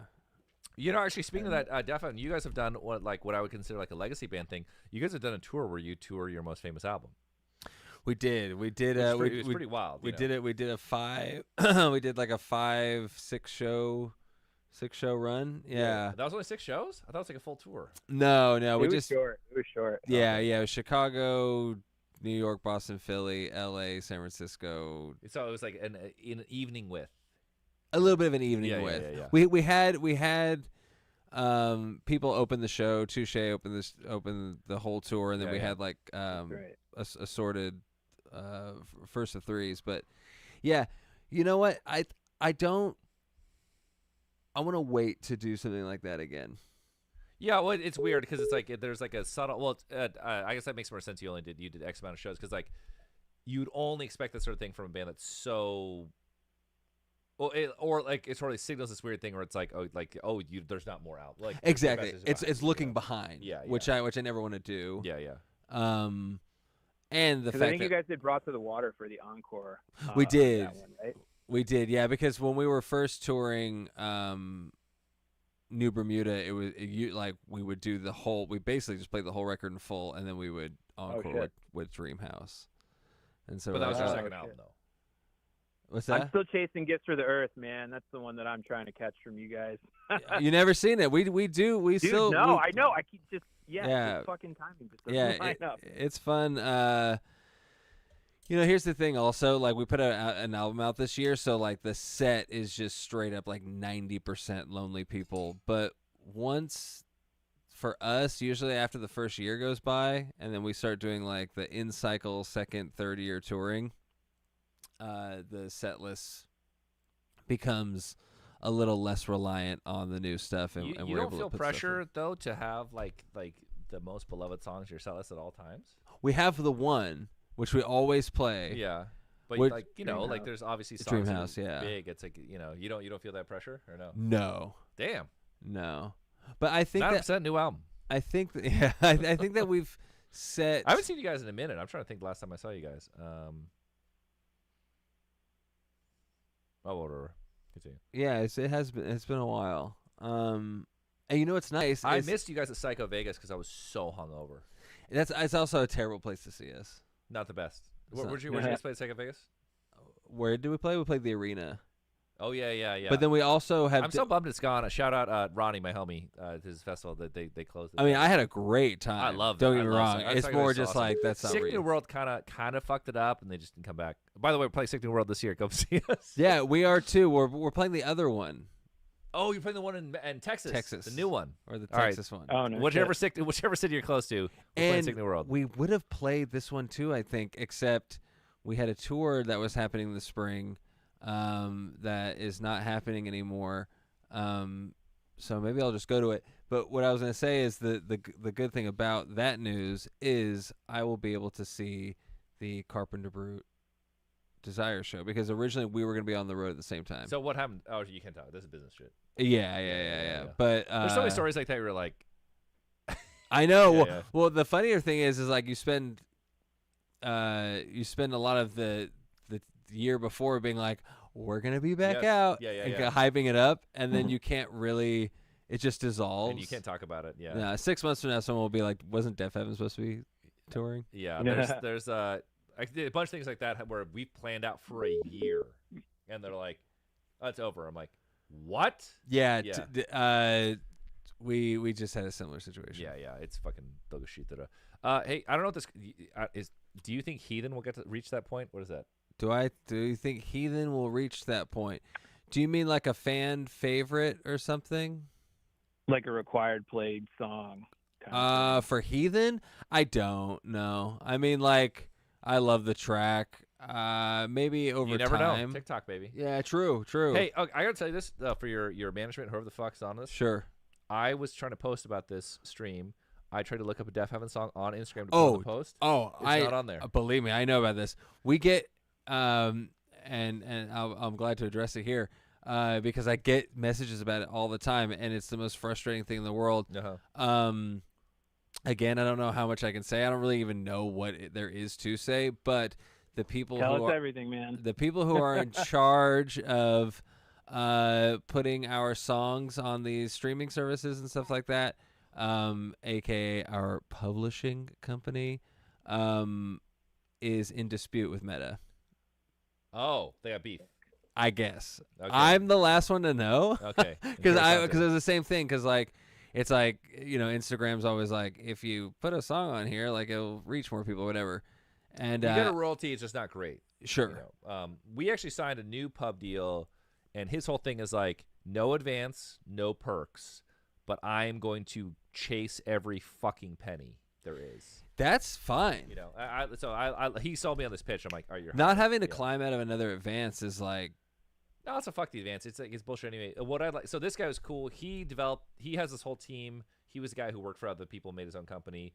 And his first thing was like he went to Metallica, and which is hilarious because not Metallica needs any more money, but he's just like, Metallica, I estimate you are unpaid like millions of dollars. Crazy. And he's like, this is my new company. I'll chase it down. They're like, all right. So they signed with him. He immediately, within like a day, found like $150 million. That was just like unchased money, and they're like, thanks. Not that they fucking need it. So that was kind of. He told me that, and he's just like, no advance, nothing. I'm gonna go get your money. I'm like, yeah, sure, cool, hit it. I mean, like, the people that we work with, I really love, and I know that they're advocating for all their artists in this in this dispute. So, it is what it is. I don't like having our music off it, especially with all the thing is that like we just had the year end thing, and it's like your record's like. People want to be like, oh, people can't share it. Yeah, they can't share it exactly. And I even mean, I'm not to blow smoke up this man's ass, but like I would say the most critically acclaimed heavy record of the year. Without question. I guess maybe the Sleep Token one, like maybe, but I feel like it's like a very different. That's a very different critical zone. I don't know which one. Sleep Token in terms of like Gallo. Oh yeah. Reviews are different now, but us and Spirit Box kind of like different worlds. Yeah, but like very much. I think agreed on the critically acclaimed heavy record. Yeah, well, I appreciate that. Yeah, I mean people. Well, it's not to me. Yeah, well, thanks for all our critics out there. No, yeah, it was a good year. But yeah, anyway, that's just the whole point. It's like you like people to be able to access your music, and it's always a little disappointing. And when it's kind of the language of now, like putting the music on posts or whatever. It's actually rare for a band to not get huge now. The main way you get huge is that it's being shared on videos of people on like in short form content. Well, and TikTok too, man, because we went and it's all saw TikTok. Slow Dive I don't know, maybe like 4 or 5 years ago, and I was shocked at the number of like young kids, like high school kids, who were there seeing Slow Dive, and I was like, because shoegaze has been revived in my lifetime like 6 times. Dude, we were having this. I mean, I have this conversation a lot because we're sort of in the world, but I remember in like 2009. Yes. And being like, whoa, this thing. Well, shoegaze revival. This is crazy. Yeah. And like being like, wow. And like in San Francisco, every DIY show was like kind of a shoegazer band or adjacent. And thinking like that's like this stuff is huge now. But it's happened so many times. Like there's been multiple, like similar things have happened. But like there's been so many shoegaze revivals like every so many years. And now we're in yet another one where like. There's now more revival shoegaze bands than there ever were when they came out. Everyone's referencing the same 5 bands because that's all there were. And as someone who is involved in some way in his own shoegaze revival, that's all we really need. You know, you know what I mean? Like. No disrespect to my own contribution to the genre, but I really like. Like we got the couple main bands, and for me, that's it's funny. So I love My Bloody Valentine. I discovered in high school, and I read about the legend. I was so into it, and I'm like, oh man, I need more. And like, there's really not that much more. So I think that might be what came. Like Slow Dive Souvlaki is like really amazing. Yeah, and then it kind of diminishing returns, and so I feel like that sort of sentiment just kept going. But now there's so much revival if you just put it in. On Spotify, you could be listening forever. You can and there are new classics. Like I just see right here someone. Well, like my personal friends, Dive, who were a revival band from like crazy long ago, are basically just part of the canon because of the flattening of industry of history and time, and like Dive is bigger than they've ever been because anyone getting into shoegaze is going to be recommended algorithmically. And it's like they might not even know Dive came out like 10, 20 years later. Straight up, yeah. Oh, and they're one of the touchstones. I just saw Cole the other night, and it is interesting kind of, I feel like we're in the same boat. I feel like you guys are in the same boat, which we've been around for a certain amount of time, but nothing feels slowed down. Like, it's because the internet and the way that the whole experience has changed, you know? Yeah, and just I think that us as people, I think that I've been fortunate enough to surround myself with people that are like invigorated to keep. Yeah, who are excited, but also okay. There's two sides. That yes, people who are still hungry and still happy to make artistic stuff, but there's also another thing where it's like, you know, bands don't last that long and aren't supposed to. So if you've been in music for a very long time, it's very rare. So it's like you're like elves in like Middle Earth or something. You know, it's like oh yes, you're here, mortal. You will be dead soon, but I will still be here. And like I've seen just like trends and Absolutely. and bands and come and go, and they're just dead. And I'm like you know, I feel like, you know, we're like you know, elves in Middle Earth. Sure. Yeah, funnier still too is that like when I was younger, I had like quite like a competitive streak. Mm-hmm. You know, and I'd be like, oh no, like whatever small moment Deafheaven was having at any point, I was always so terrified that someone was gonna come along and take it, you know, like the shoegaze thing and being like oh, like this is really popular now, and like oh, like what's that gonna mean? Yeah, we're gonna get forgotten about or whatever like yeah. that, and that, not that I'm that way anymore, I'm not, but like. Those things that I've felt threatened by or questioned my own place in. Thank you, Phil Goddard. Thank you for gifting come. Why do you come? That was fucking awesome. Anyway, I'm not saying anything important. You get it. No. I think it's a very real thing. Obviously, you know, when you know we're also the weird thing about the flattening of time, but the lucky thing is in the old days, you know, your time was so short, like you were just done. You had no options. Now, weirdly, everything kind of exists. You know? Absolutely. Obviously, trends do come and go, and yeah, you can be kind of ass out, but it's just nowhere near as severe. Like in the old and days, this is you have one something I chance, think you blow it, about you're though. done, you know? Yeah, it's permanent. Yeah.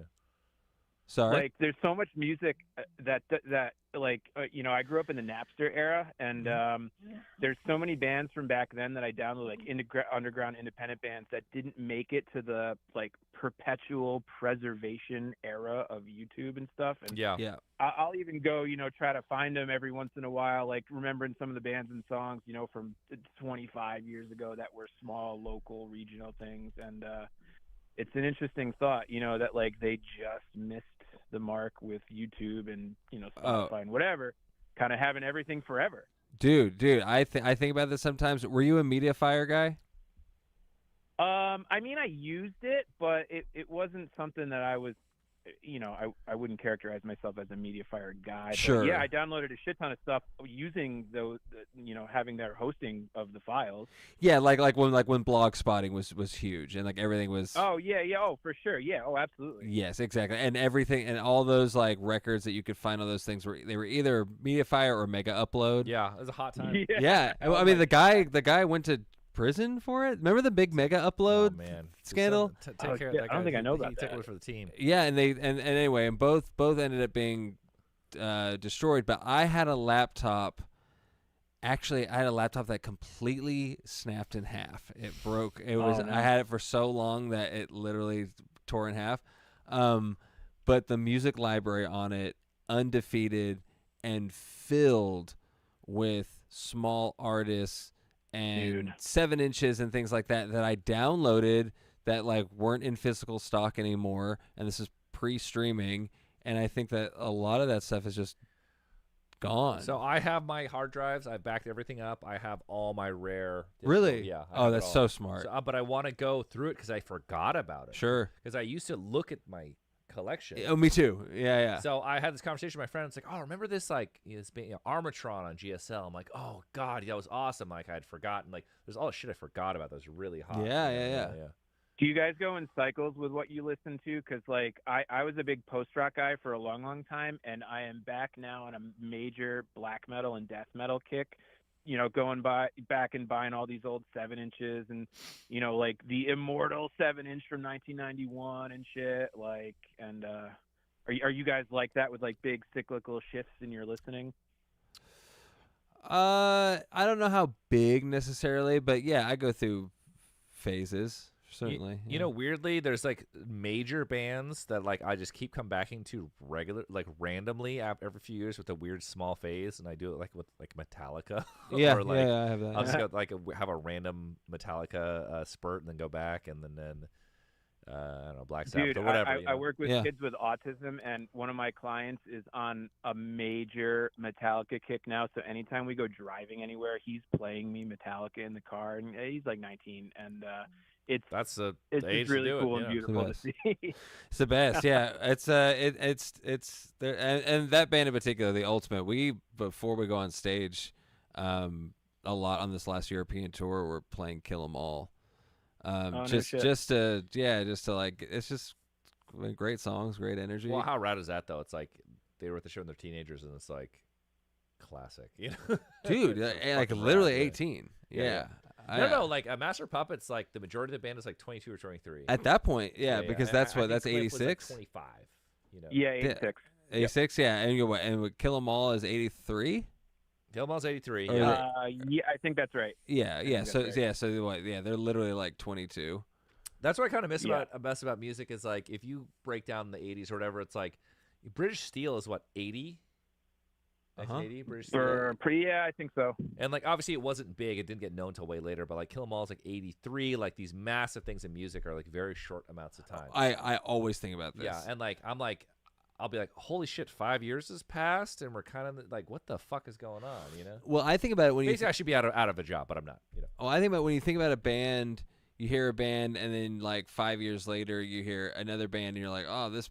Like, it's crazy that they would just be doing X band 5 years later, but that's sort of what we've always done. Yeah. You know, like there's always that criticism of like newer bands aping kind of. Weirdly though, like now with the way the algorithms work, like a lot of bands are big because they sound like older bands because they'll be recommended through the fucking Spotify. Also that.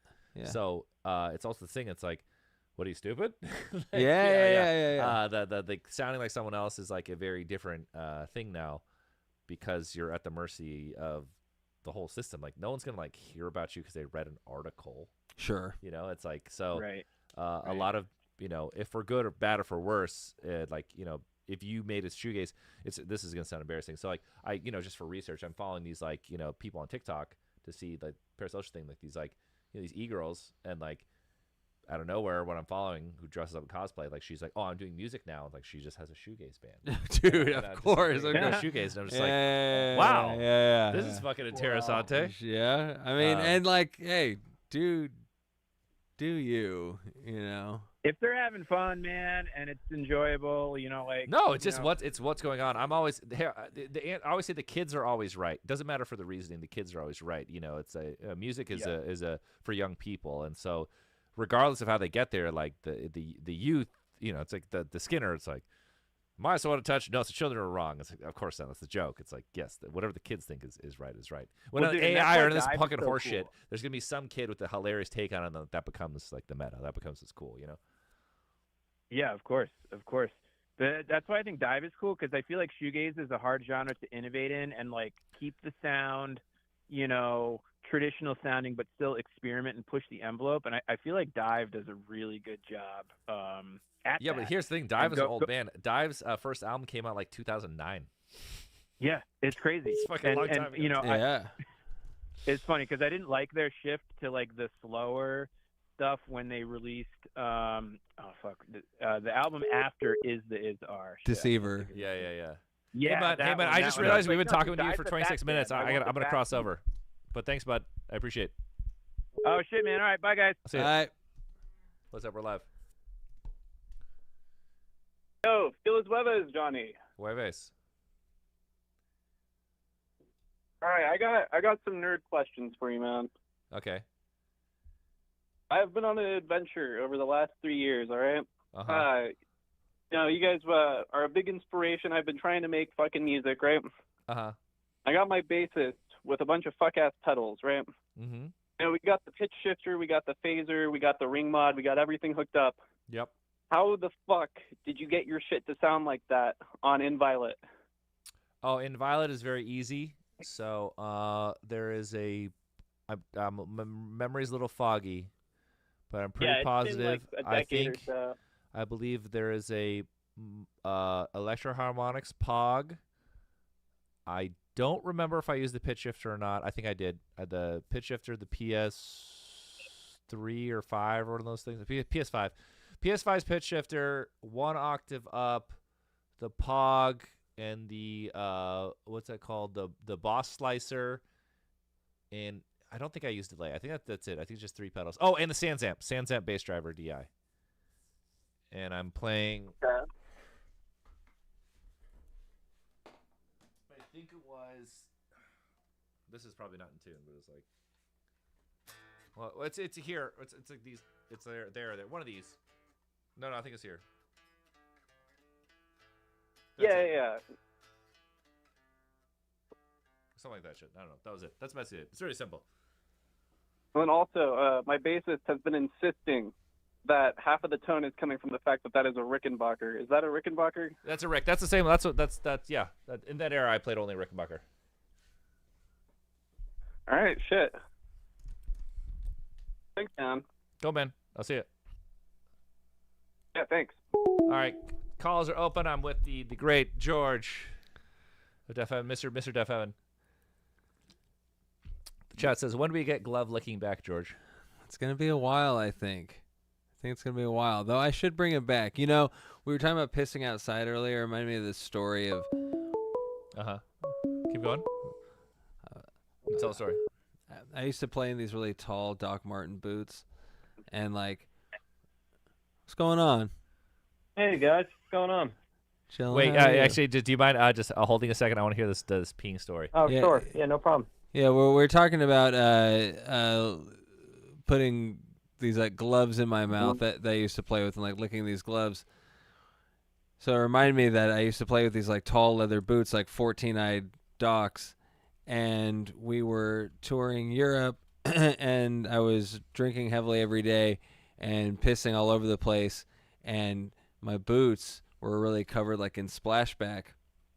And one of the last shows of the tour was in Moscow, and this person kept coming up on stage and grabbing my leg and licking up and down my boot, and I'd have to like shake them off, and they'd get back in the crowd, and then we'd continue the set, and they'd hop back on, and they'd grab my leg, and I'd look down, and they'd be like wrapped around it, licking the boot, and then eventually just wanted me to spit in their mouth, and then so I did, and then they left my boot alone, but the real point of the story is that could never really compare to any glove licking, you know? So I felt like after I kind of reached peak leather at that point, and I started phasing out leather. So you do not wear any leather boots now? I don't. No, I'm pure comfort wear on stage. I have to. My body's just different. So you're up there with fucking New Balance shoes or something? What was I playing with the last tour? Solomon's. Oh, Solomon's yeah. nice. Those look cool too. They're so nice on stage. Yeah. Well, dude, they're made for hiking, man. Yeah, exactly. Yeah. And I got all black ones. Oh yeah, Solomon's are awesome. For this, you got the tall ones. You got the boot ones, though. Yeah. No, they got tall ones. Yeah, they're cool as fuck. I've never seen them. You just you wearing goofy ass hiking shoes. I'm wearing goofy tops. I'm making it work. Oh my god. Yeah. Plus, I have more bounce. Sure. I suppose it's like physical. You wearing sweatpants too? I should wear sweatpants. I forgot that someone was on the line. Sorry, caller. Sorry, I really want to hear that story. No, man, that was a great story. It was very informative. I've been a big fan of Deafheaven for like 15 years now. I just saw you guys in Allentown on the last tour, and I just really wanted to say I appreciate you coming out to such a small town. It's hard for me. Like, I live out in the middle of nowhere, and to make it to New York, I missed you guys in New York and Philly a couple of times. It's hard. Like, by the time I got out of work and stuff like that, there's not a lot of bands that are doing that, and we really appreciate it, the people that came out to your last tour and the small shows. But if you don't come, I'll come to New York too, man. I really appreciate that. You guys are out. Well, yeah, you guys did. You did Chattanooga, which I didn't even know was a real place. And I just did the Chattanooga Choo Choo. We did. we did. Yeah. Allentown, PA. I've heard of. I don't know what it is, but man, it's a small little town city in Pennsylvania filled with a bunch of Pennsyltuckians. Yeah. It's still like you think like on the map. Oh, it's close to Philly, but it's a process to get there. You know, especially like by the time you get out of work and all that stuff, and it's not easy, but. We really appreciate it, man. And it's just awesome to see you guys at such a small venue. Like, the sound was, it was pretty good, but it was like, there's something about the small venue, the sound's always so pummeling, you know? Like, yeah, it's you're right not there. always as clear.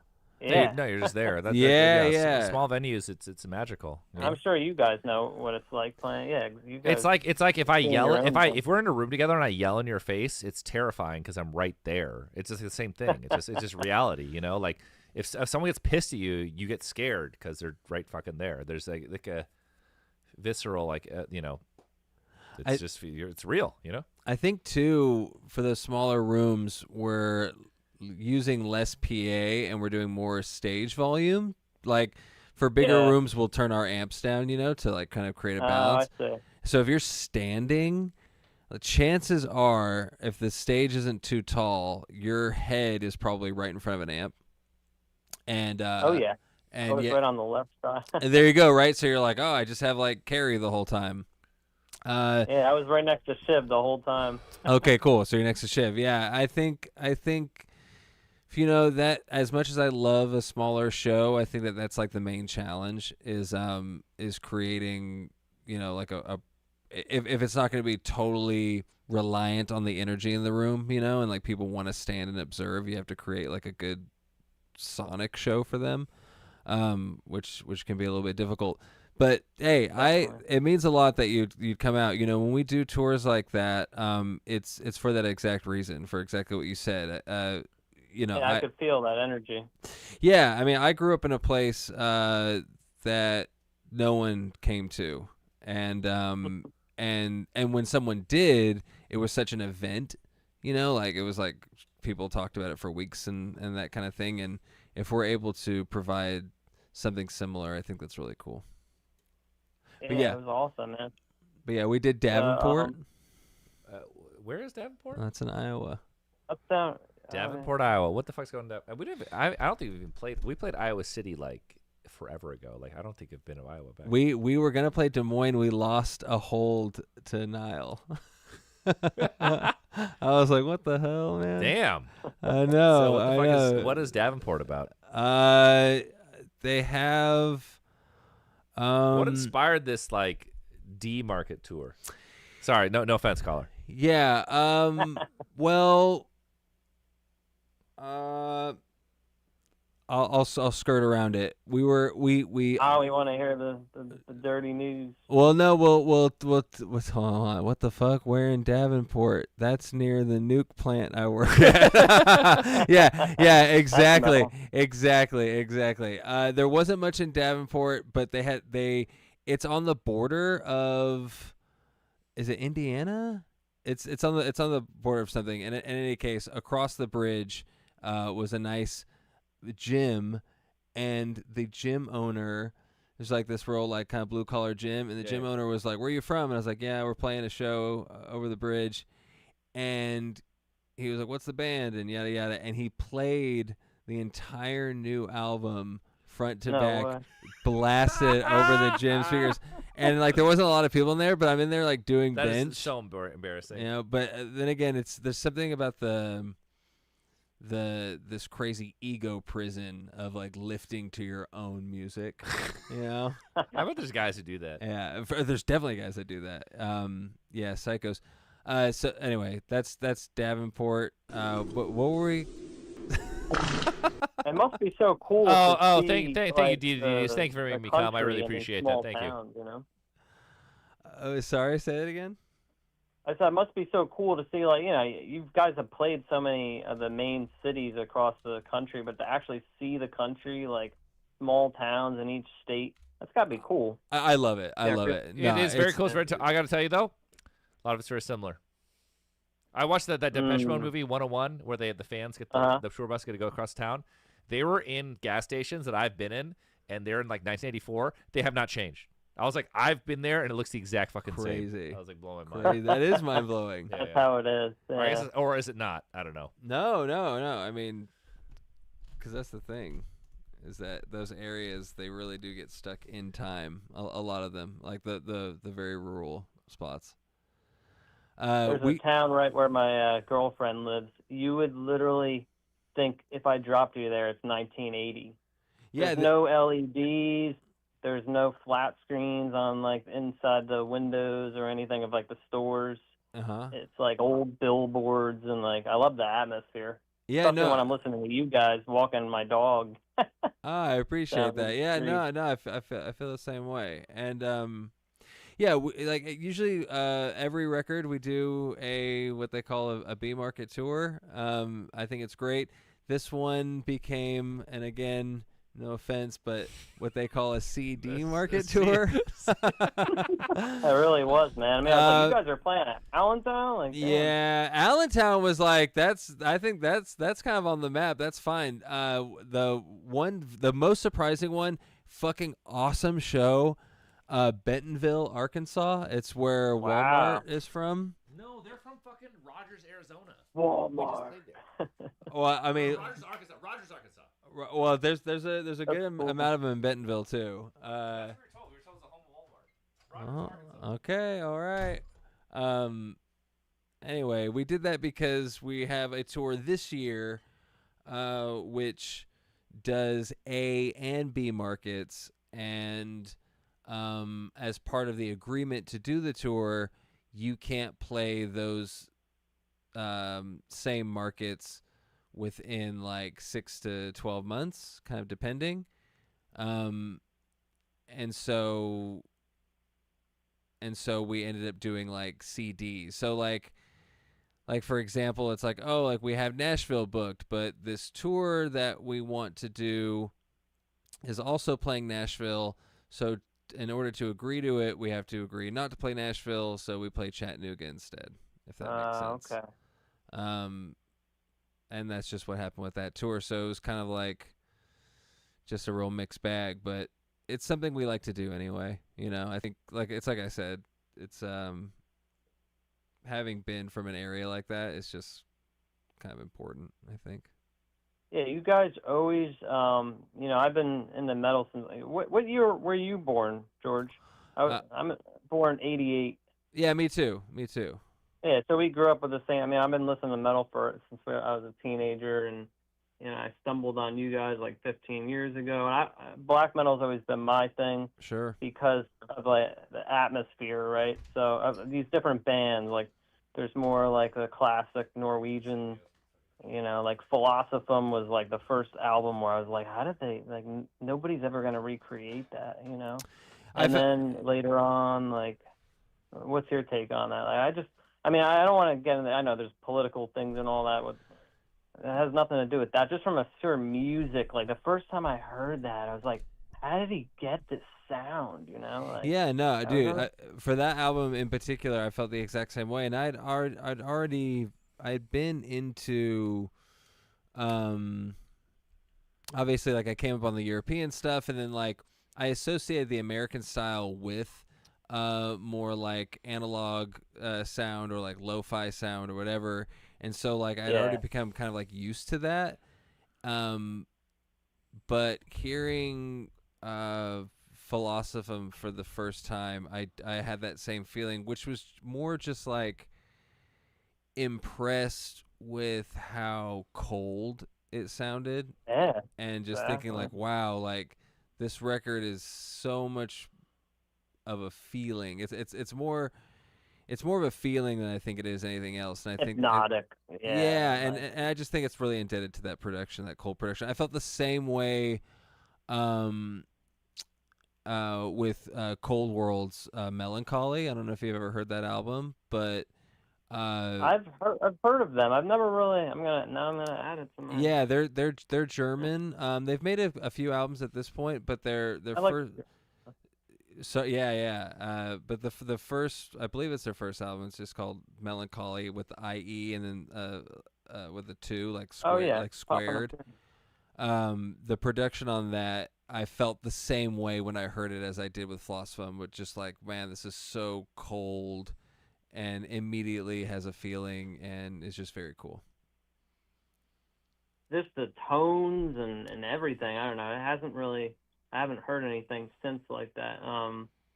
But I just like, because everybody thinks black metal and satanic or whatever, but there's so many different atmospheres. I like that in all sorts of types of music. But well, it's not, like, not to like be that guy as the outsider, but black metal literally means satanic metal. Like that's the definition. No, I know, and that's what got me into it too. It's just that heavy atmosphere. I mean, and I think that's what kind of connects all those genres. Sort of like the stuff we were talking about earlier, the shoegaze and what have you. I think it all that's the tether.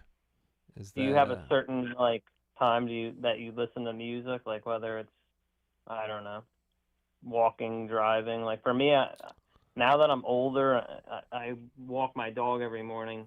That's when I listen to music the most. Headphones, like I listen to you guys, a lot of other black metal, because it kind of gets me into this almost like dream state while I'm walking. Sure.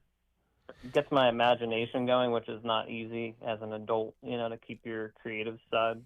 I was having a conversation with a friend the other day, actually. One of the people in that band, Agriculture, if anyone listening is familiar. And we were talking about we were actually talking about the Grateful Dead, but we were talking about like the power of like meandering music and stuff that kind of just goes because it can. And I feel that way about a lot of atmospheric black metal, and I think I tend to be listening to that stuff when I go on runs, because I think it's like important to kind of. It's like the music has to almost disengage a little bit for the experience to kind of wash over you. And when I'm doing like long form things like running or whatever, that's helpful. So I would say that would be my answer, is like exercise and things like that. And when it comes to listening to like long form black metal, things that take time. Yeah. Does that help your creativity as well, you think? I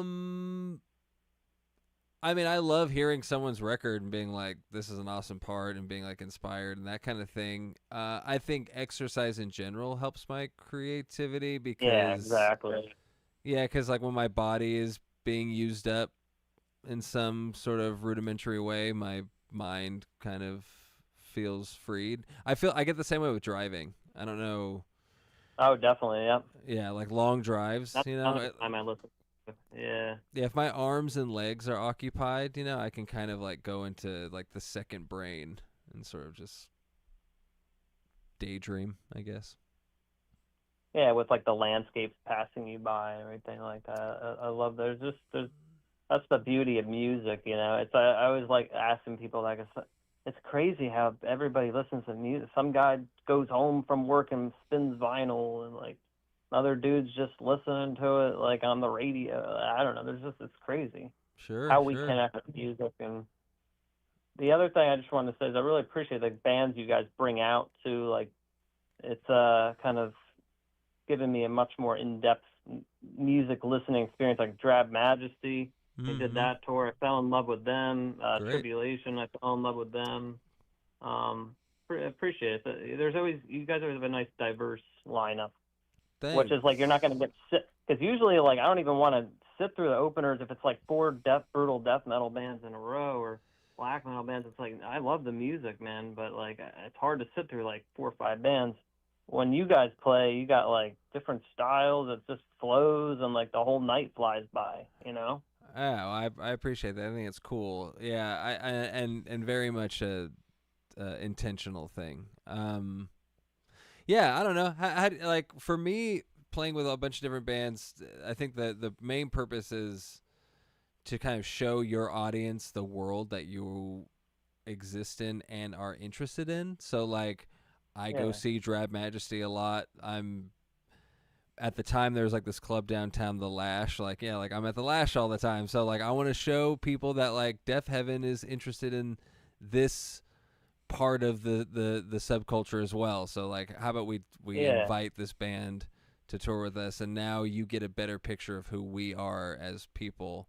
You really see that. There's not too many bands doing that. It's very cool. Yeah, thank you. You know what's cool is there's so many people that have that sort of like-mindedness. You know, going back, Deafheaven and Health played 2 nights at the Echoplex in 2016. No, 14, maybe. No, because we had 2016 sounds right. 16. Yeah. And James, our friend James Kelly, who is now a huge composer for Netflix TV shows. Beautiful composer. Yeah. Beautiful man. He played in a band called Altar of Plagues, and had his own music called Wife, which was super cool, like electronic, like it was that era. It was like Triangle. Yeah. There was an era of underground where the coolest thing in the world was like ultra esoteric, cool guy electronic music for like 3 years. So sick. It took over, and then like Hacks and Cloak. And yeah, that Hacks and Cloak for sure. Plus, on the same time was Ghostly International, like all this like esoteric, cool guy electronic was like the move for a few years, you know. And he had a project that was like that. So Wife opened one of the shows, and then Skeletal Remains, this incredible. That's awesome. I love them. They ripped. Incredible death metal band from here. Opened the other one, so it was like Skeletal, Health, Us, Wife, Health, Us, and I'm just bringing it up because I think it's something that like. Wait, was it 2017? Was it? Because we had Disco 3 T-shirts, and Disco 3 didn't come out until, or maybe we sold them early. I was partying really hard. No, you guys came to my house, and we were my same house. I know. We were ripping. I thought it when I walked by, and I looked into the living room, and I was like, I know this place. I own this house. I've been living here forever. But anyway, so it had to have been. No, you and Carrie came by. Yeah, we were ripping them. Oh, absolutely. It was fun. Yeah. Great times. Shit, was that 2017? Man, this is fucking damn. I want to say it because Carrie and I both got sober at the end of 17, so it was either 17 or 16. It was either 17 or 16. But yeah, just to reiterate that idea of like it always pays off to have a diverse, interesting bill. Oh yeah, and you sadly just don't see it that much. I don't know if the people who make, I mean, you guys obviously have input, but there's the labels involved, and they're just trying to get like.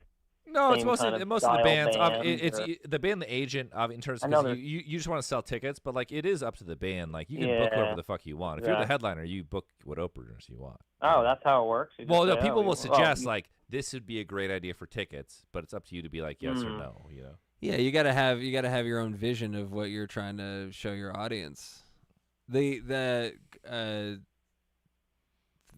tour that you have coming up is an excellent tour.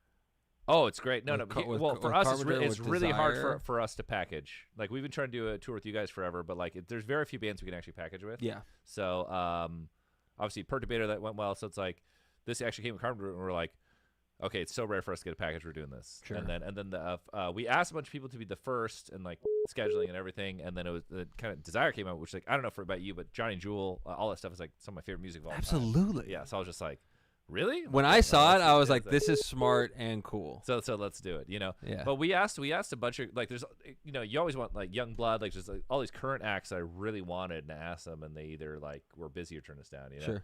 So you never know. But also the hard things, too, is, like, a lot of times now I'm like, okay, I want something heavy, but then, like, it's like 5 guys. So it's like, it's, you know, gear, yeah. It's similar things. Like, if we can find, like, a 2-3 person That's act, amazing. Yeah, it's just like please. But you know, like a lot of bulls. I'm like, oh, let's get something. I would love if people moshed early so they get kind of loosened up. But you know, you never know. But the new Carpenter Brute is super heavy. I don't doubt it. Yeah. Yeah. Well, hey, thanks, caller. Yeah, thanks a lot, guys. I appreciate it. Appreciate and it. looking forward to the new album too. Shit, I was gonna ask you this question. I just totally forgot. But oh no, I just remembered. Okay.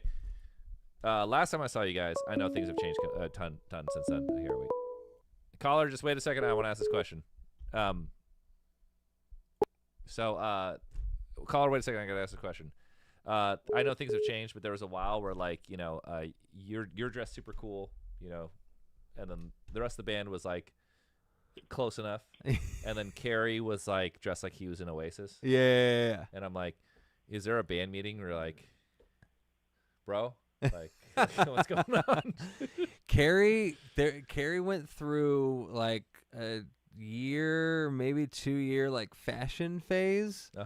When we stopped partying and we kind of cleaned up, and I guess we just had extra money and. Yeah, it's good. You need to make a focus. Yeah, and I think he was in that zone. Now he's just kind of like regular, like cool, like dad with a little bit of coin. Yeah. But yeah, there was a bit there where we all kind of had like very different personalities. It's a bit more streamlined. Okay, now. I was wondering about that. Sorry, caller, what's up? Not much. Big fan of both of you guys. Just to piggyback off the last guy, you guys playing Deafheaven specifically, playing like in the middle of nowhere. I caught y'all opening for Between the Buried and Me. Was it 2013? Oh yeah. In Lubbock, Texas. At Jake's. Literally in the middle of nowhere. At Jake's, yeah. Yes, sir. I remember that was a blast. I remember that gig. Yeah. Are you from Lubbock? I'm not. I'm from Midland, Odessa. So okay, a couple hours south. Oh, I've played Odessa. Oh yeah. I think I heard. Was it during Judah's release?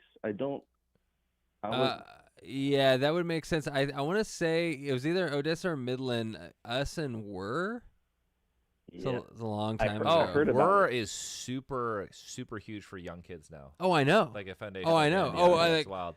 Carrie and Nick still talk all the time. And I've always loved those people. Yeah, it's fucking it. That's a great example of you just let it sit. Yeah. Let it do its thing. Let it marinate. It's crazy. Was that at a venue called Pine Box? You know what? That part's beyond me. But yeah, I can't. It's a long defunct venue. I can't imagine. Yeah, there's not too many places to play out there. Yeah, so there's a high chance. No, it's unfortunate. And then I saw a couple years later El Paso. I happened to be in El Paso for like a football game or something. Mm-hmm. And then y'all were there that weekend. Like, fuck, I gotta go to that. Sick. But yeah, I don't really see many live bands nowadays. I saw you on Austin for a Sunbather tour. Oh, cool. Yeah, great show. Health, I've seen you all in Albuquerque. They're coming back, bro. They're coming back. Come really? see us. I may have to stop by for that. You should have come. Us and Health played San Antonio together. We played the Paper Tiger. With Horror. With Horror. It's a great lineup. Who also put out an album this year. Yes, it did. Trayer. Well, maybe no Trey from 100 Waters. Okay, because we both played Arco Santi. Remember? Yes, exactly. Yeah. So he is my partner in Alto Arc, the other music project that is I have. 100 Waters still going? No. Okay. But he produces a lot of Nicole's music.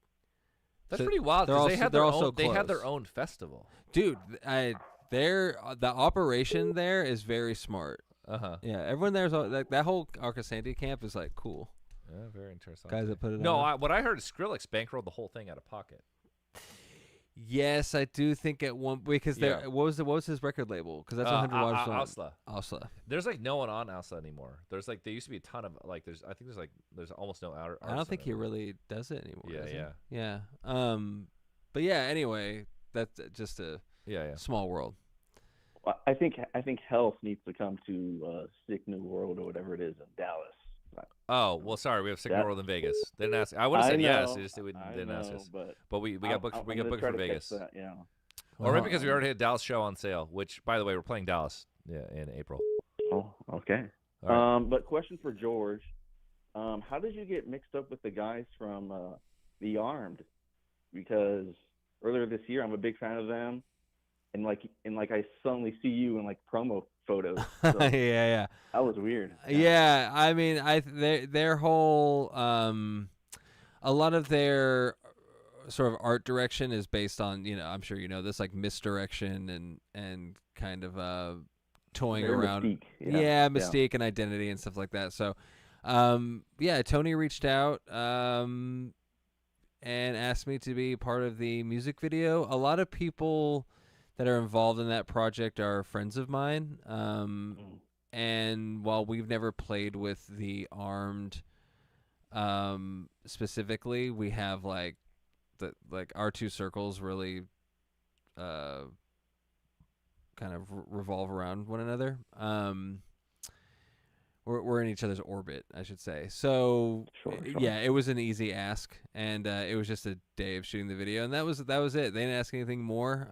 We did the video, and I'm in the press photo, and so on and so forth. But yeah, it was very, very fun to be part of. I'm stoked that they asked. A tour would be cool. I mean, I'm not harping back on tours so much, but Yeah, no, of course it would be. And I actually, it's a good segue. As I see in the chat, someone said, "Damn, you played with Whir." Nick, the main songwriter in Whir, was in Deafheaven for about a year and maybe 2 years or something. And him and Carrie wrote Roads to Judah, our first album, together. And then Whir started doing stuff. And Wait, how many albums you guys got? We have 6. Yeah. Which is crazy to think about. But if you do the math, it's not that crazy. Yeah, right. And you were speaking earlier about like legacy bands and how you would do you would do Sunbather again, but not so soon. And I think I applaud you for that, because there's a lot of bands that I love that I feel have kind of pigeonholed themselves into that. I don't want to, there's some out there, but they're in like similar circles of like your bands like you, and I love them to death, but I feel like that's kind of a pigeonhole that is maybe detrimental. Yeah, I mean, nostalgia cash grabs. I think the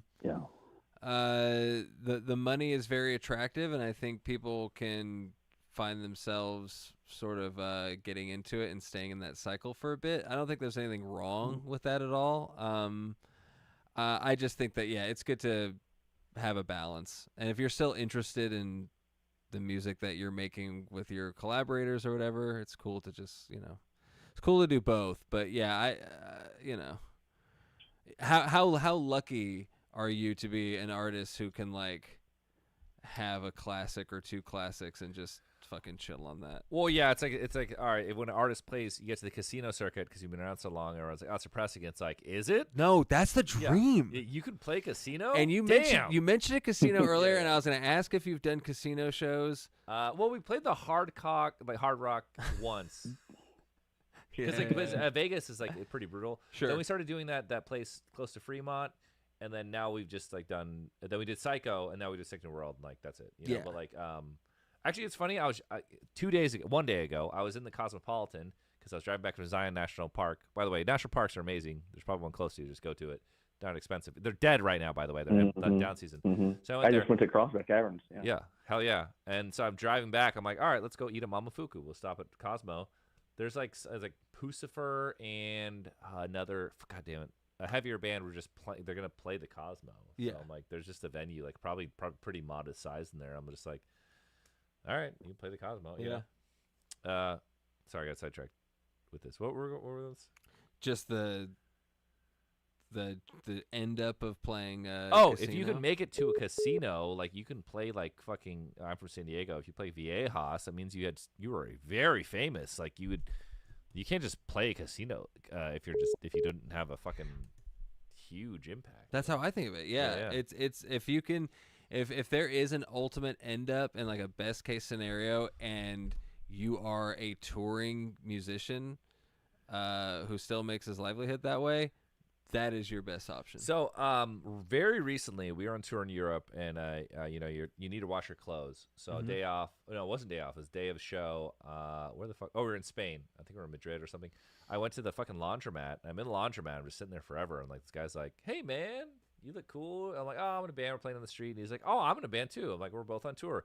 And he's like, "I'm with Booker T and the MG."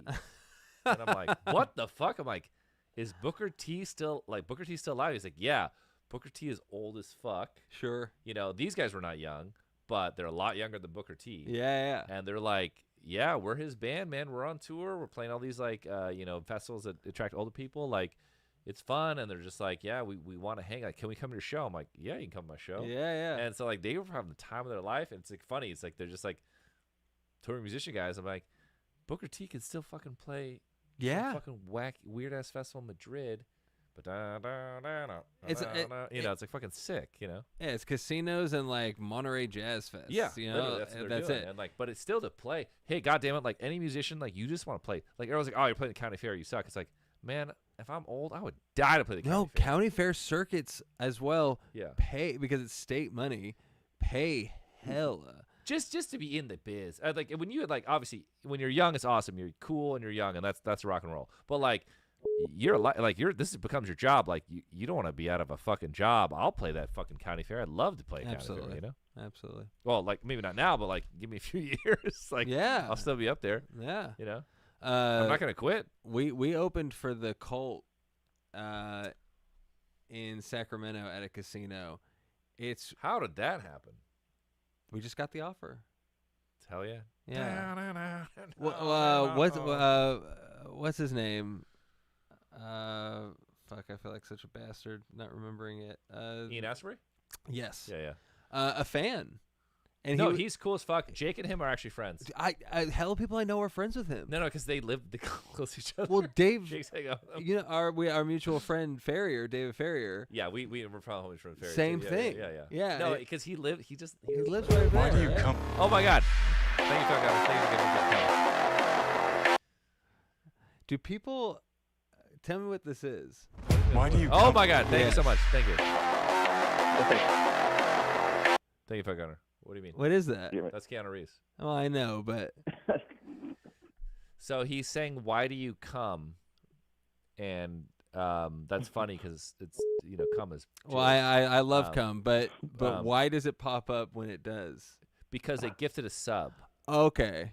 So they gifted a sub to someone.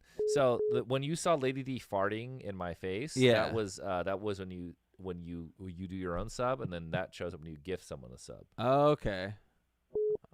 All right, great. So if anyone here wants to see that animation again, you should hit that button or whatever you got to do to do it. Yeah, help me out. I'm trying to see this. Yeah, because your reaction. So I had Jake on here, and he was not even half as amused as you. You know. Well, this whole thing is a very new world to me. You know, I'm a like a Luddite. Oh my! Oh, whoa! Oh, thank you. 10 more minutes, Mom. Thank you for making me come. Is she minutes, Mom. Is she like stuck under a bed? What's happening? No, here? She's sitting on my face and farting in my mouth. Okay, I just want to make sure. I just want to get the beautiful vibe. ass. Yeah. Wasn't sure if she had like something. You know, like there's something stuck. Well, she under probably the couch. ate some kimchi earlier, but that's what you do. Like, There's no crime. There's no crime there. She's ripping ass. Yeah, please. Fucking big ass. Please. Cheeks flapping. Thank you. Are you into that shit or? Of course I am. Do you remember cake farts? Cake? Oh yeah, I remember that shit. Oh, thank you, G's Loudblum. Thank you for making me. Thank you come. Thank you very much. Right before she starts in cake farts, she looks in the camera and she says, "Let's get this done." Oh, you're talking about an actual like porno video? Yeah. Oh. You don't remember that? No. Classic. Do you remember the booyah? That's an ass. No. He puts his ball sack in the girl's butt, and he goes booyah. Oh, that's tough. Oh, it was rad. Yeah. No, I mean, like it seems like it's a difficult thing. Oh no, it's ridiculous. It makes no sense. You're just like, why are you doing this? Yeah. But yeah, you watch the video. Cake farts. Holy shit. Thank you. Oh, thank you, Ligma. Thank you, Ligma. I really appreciate it. Thank you for making me come. Chuck Berry. Oh, Chuck Berry loves some fucking farts. Oh yeah, he does. He played tuna shows at the Tucker Room. Chuck Berry did invent rock and roll. Chuck Berry Hello? is the goat. Hey, what's up? He is. What's going on? Hey, And is he's a this, freak. He's a fucking Johnny weirdo. from Health and George from Deafheaven. Yeah, I think so. Oh, nice. Okay. Hey, I'm Josh. So I was kind of curious because I'm like a huge astrology geek, and I'm a huge into astrology, and so I was curious, George. Do you happen to? Wait, you're curious, George? Yeah, sure. Yeah, but for George though, I was curious if you happen to know your birth time and your location of birth and your birthday, and then I can like give you like an astrology reading live on air. Yeah, don't worry, I'll keep it light.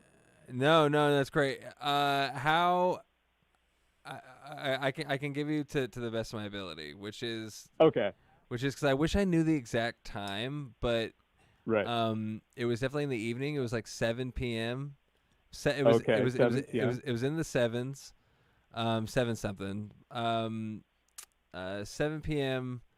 on October the 4th, 1988, and I was born in Gainesville, Florida. Gainesville, Florida. Okay. Yes.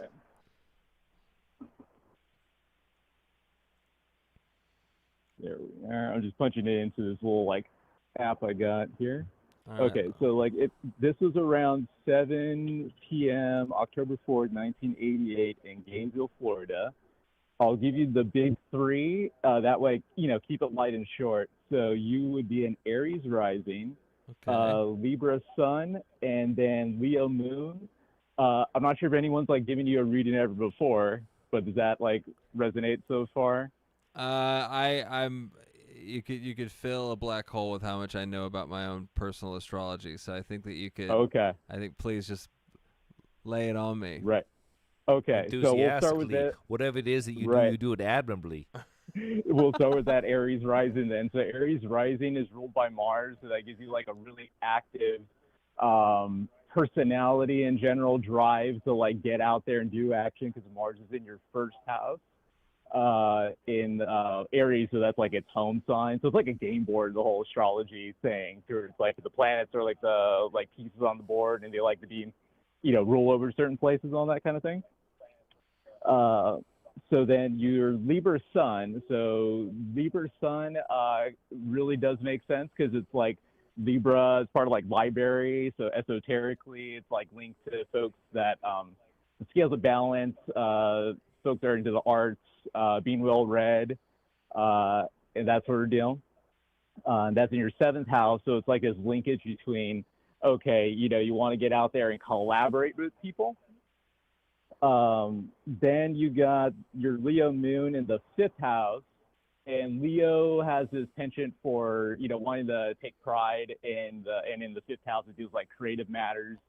All that kind of stuff. So it's all kind of like pretty self-explanatory, actually. So it's like, okay, this guy wants to kind of like, get out there, collaborate with people, and do, some creative collaborations,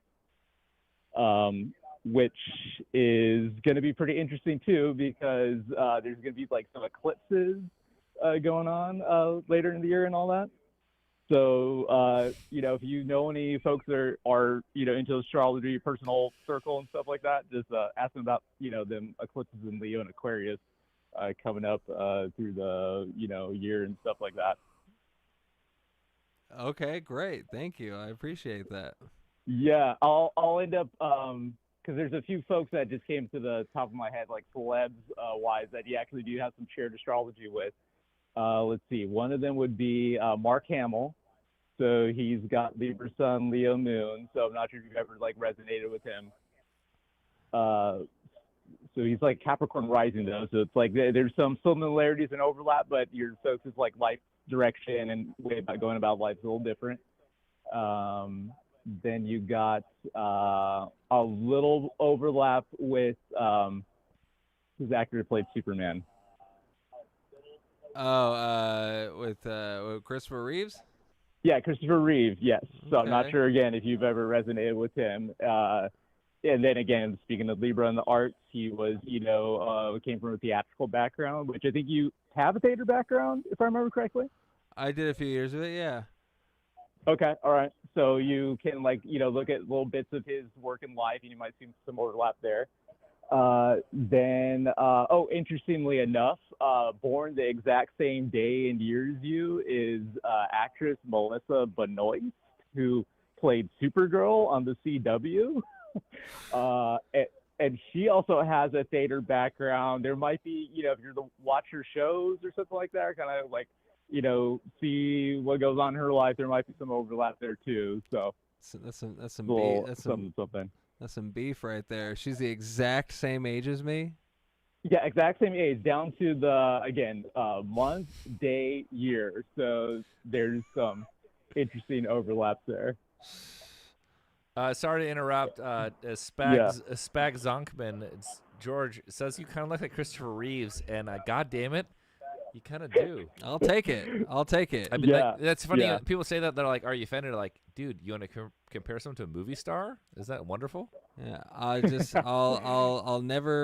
make sure never to ride a horse.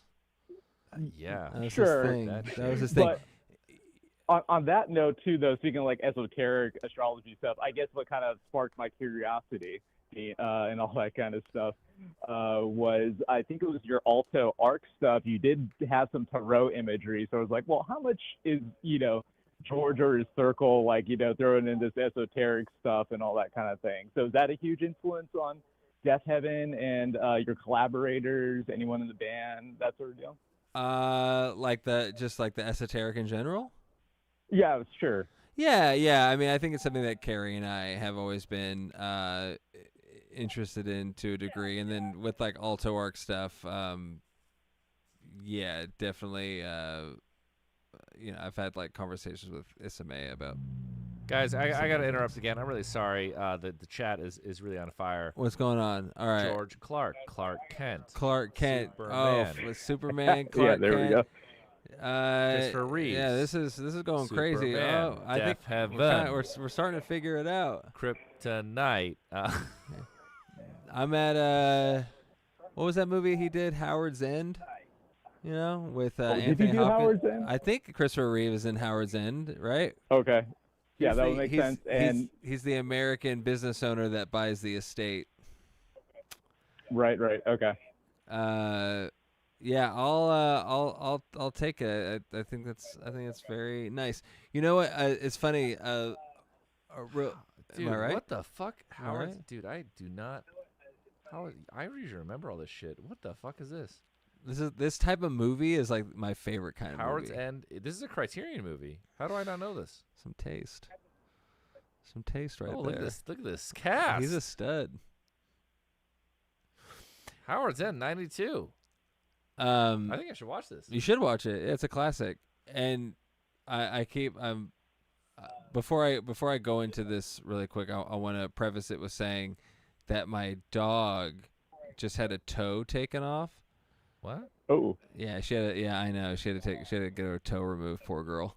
I have a 12-pound Shih Tzu named Joan, who 12-pound Shih Tzu? That's huge. Oh no, it's that is a big Shih Tzu. No, it's not. No, she's small. My terrier was 14 pounds. Oh, is that small for?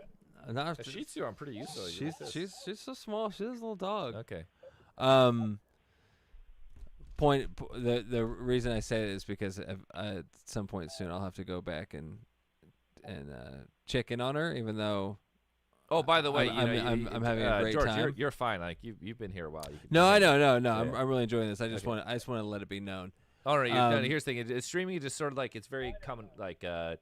Come and go. Longer is better because people just kind of go. It's kind of. I love it. But still, just like if you got to go, don't worry about it. You're good. I'll go in a couple minutes. I'll let everyone know that one of my formative memories is Christopher Reeve's wife, and it's after he's died, and she's on the Howard Stern show, and Howard is because Howard Stern used to play on E. I used to watch too. 11:30. Yeah. Oh, back to back. Right. Yeah, totally. Before Wild On. Yeah. Oh yeah, I used to watch that too. Oh, Brooke Burke. Yeah, the best. I love that. Me too. Remember Brooke Burke was a Playboy?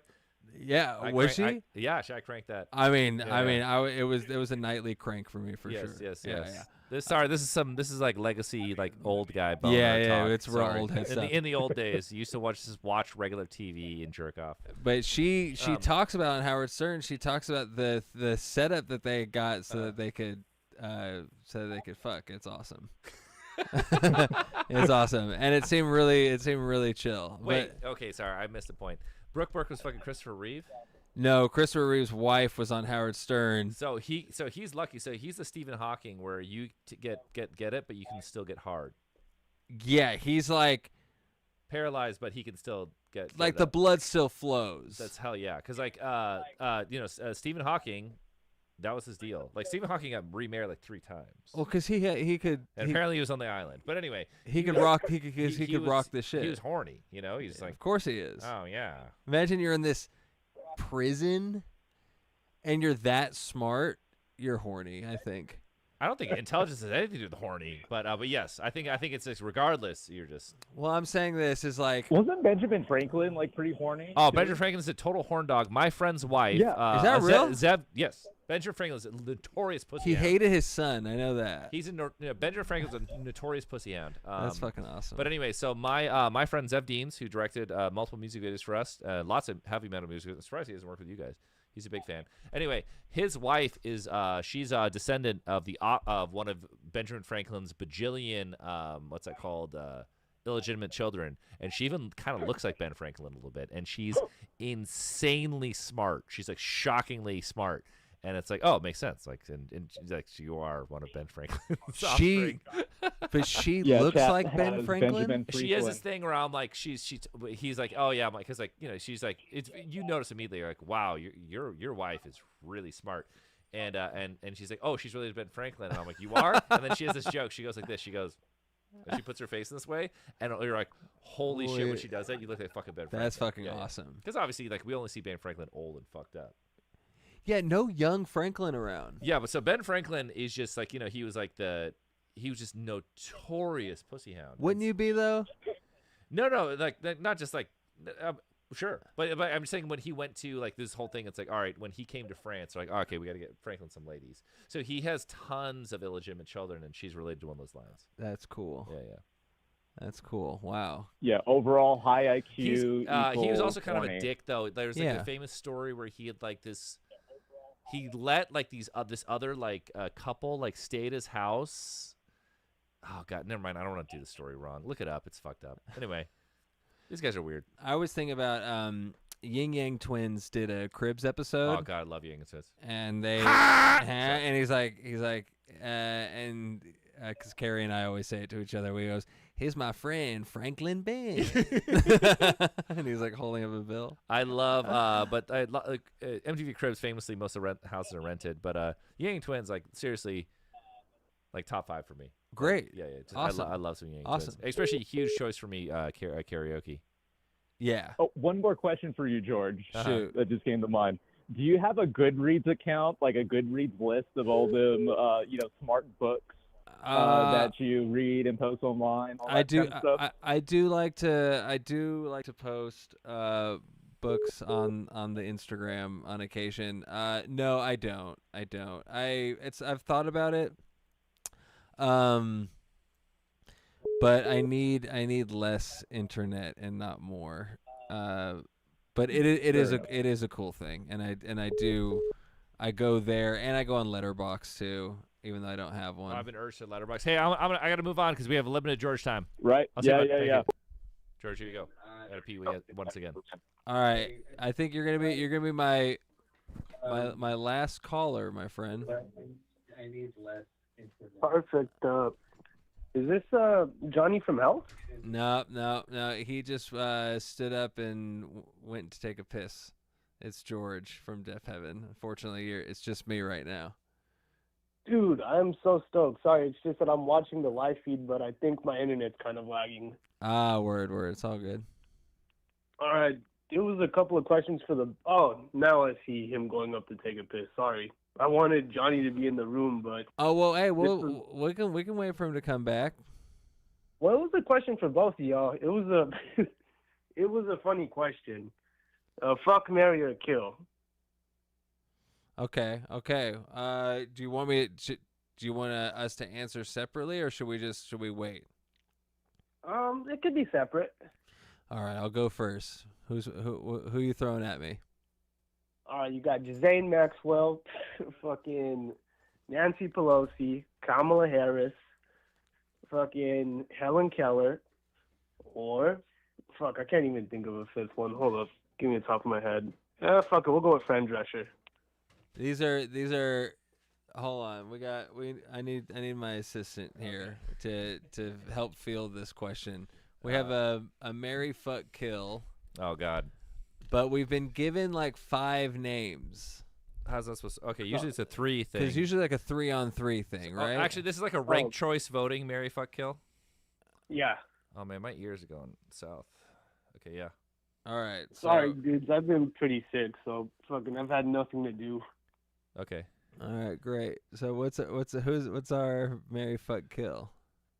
You got Ghislaine Maxwell, Nancy Pelosi, Kamala Harris, and Fran Drescher. So one's getting the chopping block. One you don't do anything with. Okay, I marry Ghislaine. I fuck Fran Drescher. Love Fran Drescher. And then who do I kill? Who's left? Whoever, I don't care. Kill whatever. I would do that in a heartbeat. I was going to say Kamala Harris was last. You're gonna okay. So yeah, maybe. It sounds terrible. It's obviously insanely evil person, but like when I watch the documentary, like talking about young Ghislaine, I'm just like, what a woman. She's fine. Fine is fine. Just evil as fuck, and just like, wow, she must really love you, or she just doing some other crazy evil shit we don't even know. So many good-looking people are evil. That's what I see. Here's what's fucked. That's what I hate about fiction. Okay, like fantastical stuff. They always make the evil people ugly and like, oh, these evil. Like, no. It's so much more interessante. The evil people are they're seductive. They're good looking. Like they're so much bomb. More evil. It's why they have the gall to do this. Yeah, they have the power. They've been told yes. Yeah. So like evil as fuck. Evil incarnate. All right, I'm marrying Pelosi. Oh, 'cause she got the money. She got money. Yeah. And I get to stay in the state. She's like famous Bay Area, Sacramento, like royalty. One of the greatest stock traders of all time. So I'm thinking long game. Also, who doesn't here. think power is sexy? Okay.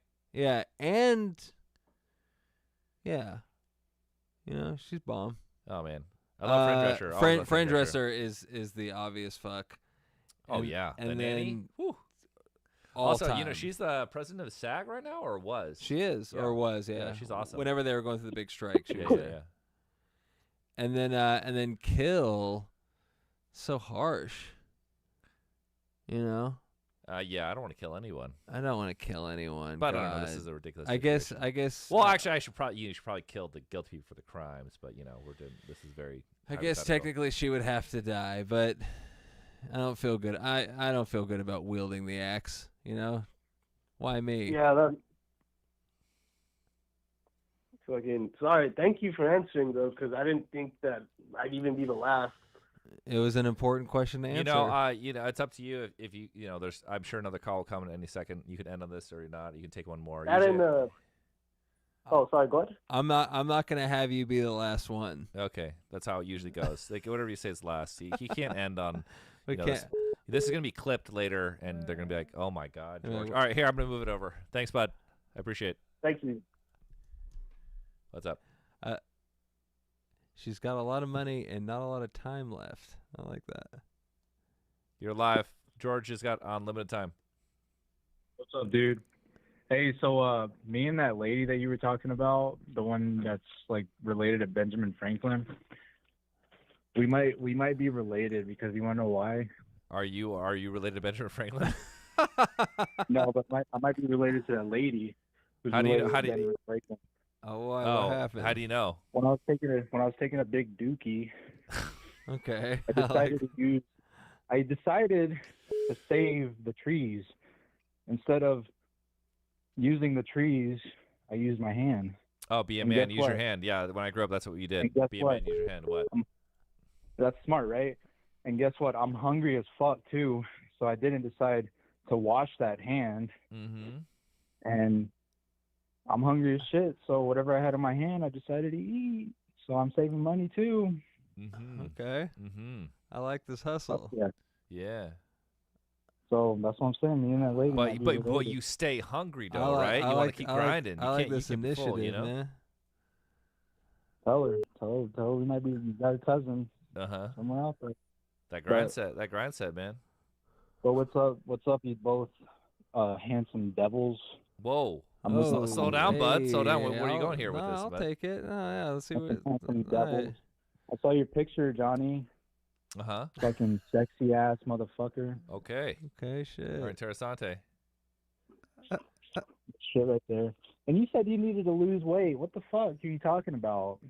Bro, we got to go on this touring thing. We got a big year of touring. I got all this 2 Hollis clothes, man. You got to be be skinny for that, you know? I know You this. look good in that picture. I know this so well. Yeah, I know this so well. Damn, dude. 30 days Fuck. out. Who the fuck is lying to you and telling you like you need to lose weight? No, you don't. You look fucking sexy as fuck, dude. Bro, I bought some clothes, man. It's the way designer clothes work. They're made for skinny people. As a matter of fact, I printed that picture and I put it on my fireplace. Every time I wake up, right there, bam. You right sleep there. next to your fireplace? Are you in the living room? Mm-hmm. Mm-hmm. Uh-huh. But all right, man. You have a good night. I gotta go. All right, I'll see you, bud. Peace. I'll see you, bud. Love you. All right, George, you can't end on that call. I can't end on All that right, call. so we're gonna take George needs the last call and not one. So suspect. Give me something good. Yeah. Until then, I'm gonna look at chat. Chat's going. What do we got here? Please let there be at least a Deafheaven health tour, if not a collab. Hey, we're working on it. Yeah, we're working on it. We got things. We're We working got on it. balls Come in on, the there's air. things going on. Balls in motion, just like the ocean. Hello. Hello. Hello. I'm calling from Ireland. It's 6 a.m. From Ireland. Good morning. And I did not wake up. You haven't gone to sleep yet. I have not gone to sleep. It's a bit fucked. Have you been Is doing the sun chisel all night? No, my sleep schedule is just messed up. It's fine. I'll be seeing King Yo, the Industrial Worship Tour tomorrow. Oh, amazing. fun. Say hi to So- our friends. Hopefully, yeah. When you say King Yosef, call him King Tardis. I don't. Okay. Man, it's just so cool to be able to like speak to both. Like even seeing one of you, or just talking to one of you would be like unreal for me. But like both of you, like fucking it, like and Only People with Power is like the best album of this year. I mean, I'm a Health fan, of course. I'm gonna think that. Bro, don't worry I'm a about it. statistic. It's beef, man. I'm a number. But oh yeah, I wanted to ask. Do you think you'd be doing? Do you think a collab with like a proper collab with Godflesh would ever come about? No, it's technically on the table. He agreed to it, but he's really bad at email. Like That really doesn't bad surprise at me, email. actually. And and I've talked to people. I'm like, oh, is he ducking me? They're like, no, he's just terrible at email. Like, don't worry about it. Like, it'll take months. Okay. Yeah, no, because I think I remember you saying something about it. Like there's some issue, but I don't know. No, he's super cool. We've talked about it. The plan is for us to do a collab with Godflesh. And he's coolest dude around. It just like apparently he's just bad at email. Yeah. Yeah, I just think it would go really hard, because like a lot of my favorite aspects about Health is sort of the Godflesh influence. Mm-hmm. Like even you released a demo like half a year ago, like Ripper. Mm-hmm. And the thing I really like about that is it's got like a really slow and heavy kind of feel to it. Mm-hmm. Which is like the traits I love. Godflesh, like probably my favorite band. So that's yeah, and I don't know, I just think you'd do good with it. But yeah, I don't know. I guess while I'm here, I need to ask you, Johnny, do you like rats? I need to know. I need you to answer this. I have a complicated relationship with them. Okay. My house has been infested Okay. many times. That's why I have 2 cats right now to get rid of them. But yeah, do I like them No. aesthetically? Yes, I love Skaven. Warhammer Fantasy is my favorite faction. I like rats, but I don't like rats. Okay. Yeah, how about that? I like brown. Okay, well, so here's a better question, maybe. How would you react right now if a rat were to like crawl out from under the couch or whatever? Well, I'd be like, I'd be like, God damn it, because I'm used to rat infestations in my house. I mean, like my Yeah, DJ, okay, you can't see this, but off screen to my right is my DJ rig, and I put rat poison out, and a dead rat was in that DJ rig covered in maggots. But beautiful. But I just bought the DJ rig. I'm like, I don't give a fuck. I'm not throwing this away. So I took it outside. I got rid of the corpse, and like I washed it down with vinegar and stuff, and like let it sit in the sun. So okay. But yeah, my dog, my beloved dog, my best friend ever, who rest in peace, Freddie. He's a terrier, and we used to hunt rats in my house, and he killed multiple massive rats in front of me with me. It was a bonding experience. That's awful. That is awful. I'd relish the opportunity for my house to be infested by rats. To be completely honest with you, it's terrible. They shit everywhere. They eat your food. Oh, no. You pick up your food. Okay, well at least you like them aesthetically. There's a bite. Yes, I love rats aesthetically. Skaven, you know Skaven, Warhammer Fantasy. I do not know. No. Well, they're from England. It's close to you, but yeah, they're a war of fantasy rat people, and it's amazing. That does sound very cool. Vermintide, the video game. You fight them. I play a lot of video games. I just not specifically in this. I have Doom 3 opened in front of me, and I paused it for this. Doom 3, from a long time ago. The survival horror sort of one. Why don't you it's play, good. play Doom Eternal? Oh, I fucking played. That's the first one I played. Actually, that's what I got into. Okay. Yeah, I love it. I'm always like, I'm really into like Dark Souls, like the first 2 Dark Souls games are really good. So you're really blowing the final George call right now. I got to be honest, man. I'm so sorry. No, you're doing great. I just want to say this could be part of the reason why you haven't slept. Yeah. Oh my God. So sorry, George. I saw Deafheaven in Dublin when you came here last. It was literally like the set list was perfect. Thanks. It was beautiful. I really love how you introduced Body Behavior as your favorite set of the night, because that's my favorite song.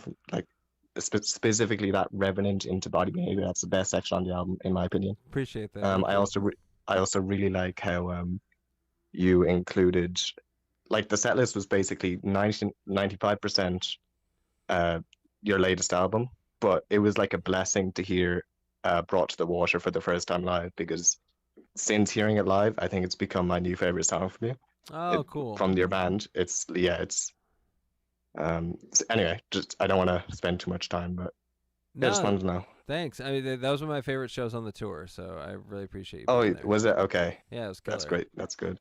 I enjoyed it so much. Yeah, great. I'm glad. The people there were cool as well. Yeah. Audience was excellent.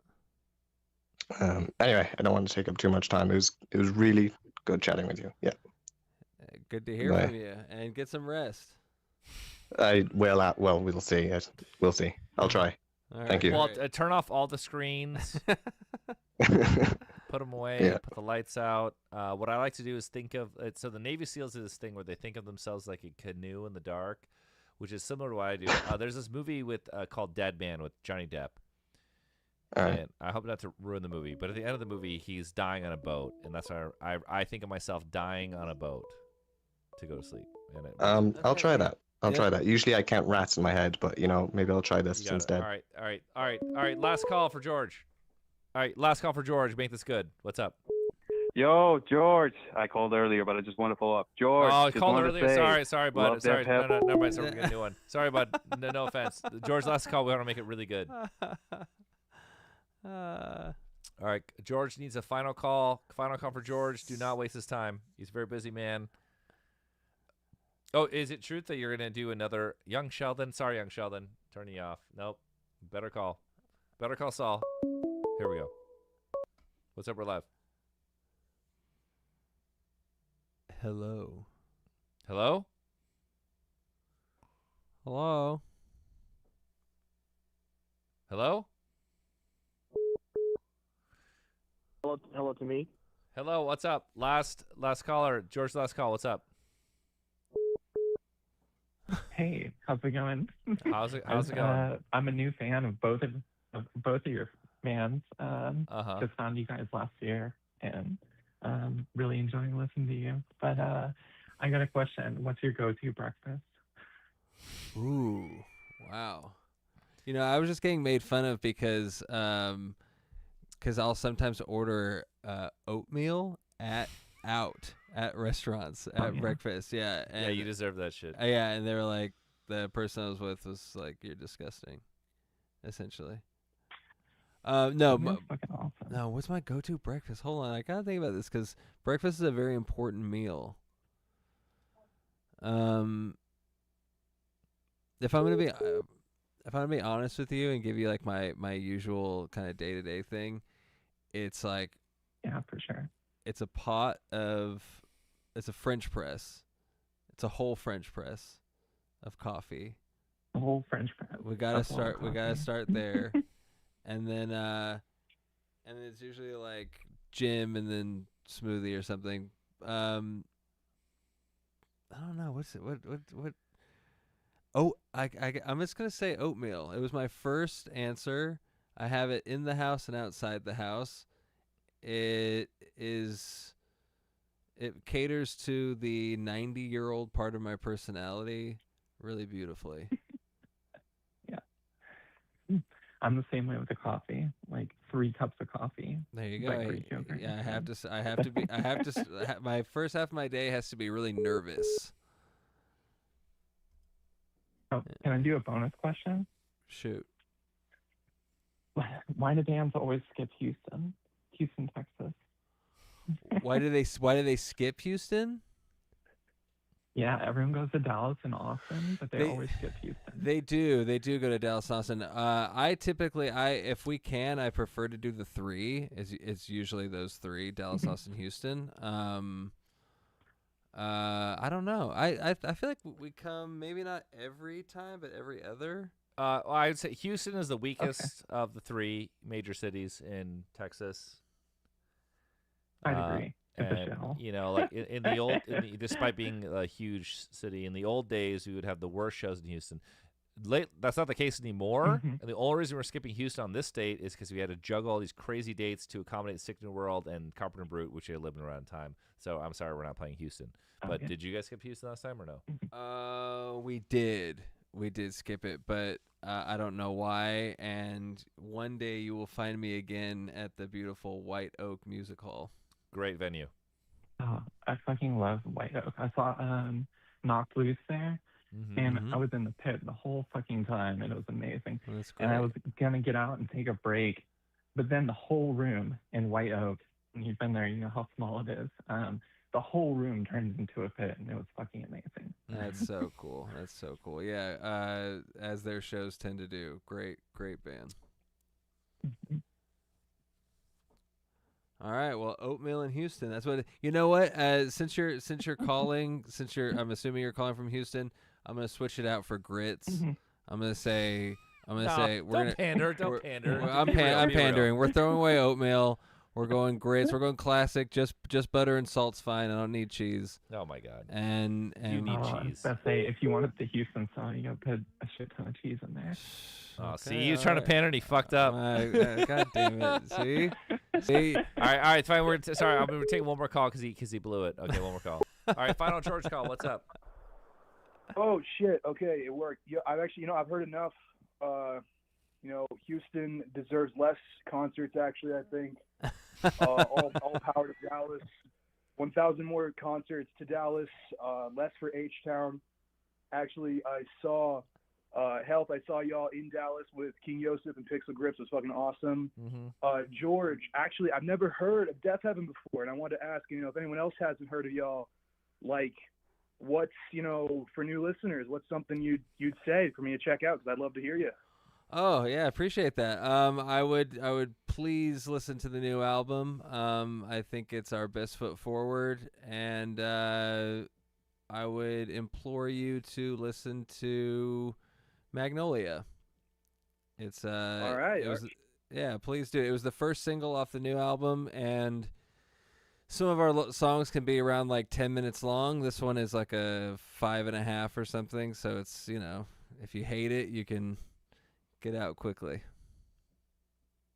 Oh, shit. All right. What's it? I mean, thank you. What's it? Holy shit! I got the last call. Well, thank you very much. That was. Man, that's all you had. I'm sorry. That's all I had. That was great. I got to plug the record. Fuck it, we're in bit. lightning That's round. I'm perfect. sorry about. Thank you. All right, last call. Thanks. If you hate it, you can. Hey, mute the stream, sir. Turn your radio down. Mute. Johnny. Yes. It's Jesse Cannon. Oh my God, Jesse Cannon. All right, we got my friend of the show, Jesse Cannon, frequent guest, Jesse Cannon on the phone. What's up? How you guys doing? It's me. Hey, it's me good, and George. Doing good. George Deafheaven. How you doing, bud? How you been doing? I've been good. First off, since the last caller was like introducing me to Deafheaven, let me just say one of the things I really appreciate about you two getting together. Two people who made their best records very late in their career. And I'd love to hear you guys talk about the headspace you get in to keep killing it like this. By the way, you know what Jesse is, right? What? This is Jesse Cannon? Oh, whatever. Don't. Do we know each other? Oh, no, you don't know. I don't know. I thought you might know. We have a bunch. I know you're friends with the Thursday guys. I am. I grew up with those guys. Okay, cool. Yeah. I mean, yeah. You also produced bands such as Leftover Crack. Oh, okay. Well, I didn't realize we were speaking to royalty here. Yeah, I wish Carrie was here because when I had first met him, Leftover Crack was very, very much his vibe, and all things dark ska. Dark ska. You know what I mean? I knew about dark woke. I don't know about dark ska. Oh God, dark woke. Oh Jesus. So fucking funny. Anyway, Headspace. A lot of it, to be honest with you, kind of starts in fear, and being like, what can I do to be the best version of myself, that I can be? How can I top this? How can I push myself more? How can we keep up with all the new and exciting things going on? Hey! Thank you. The approximate thing for making me calm. I appreciate it. And I think it's a little bit of that and a little bit of just being really excited about what you're doing. I think Carrie and I are like, look, like if the time comes when like we really don't want to do this anymore, we are going to know it, and it is going to be fine, and we're not going to ham fist it, and I'm not going to spend a year of my life writing music I don't want to make. Wait, why'd you say fear though? Sorry? You said fear earlier. Yeah. And then Bukowski, very famously, his first book, he's like, how'd you write so fast? And he said fear. Fear. Yeah. Sure.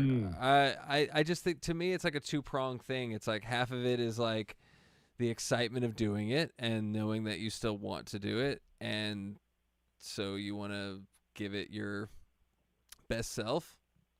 And then the other side to that best self coin is the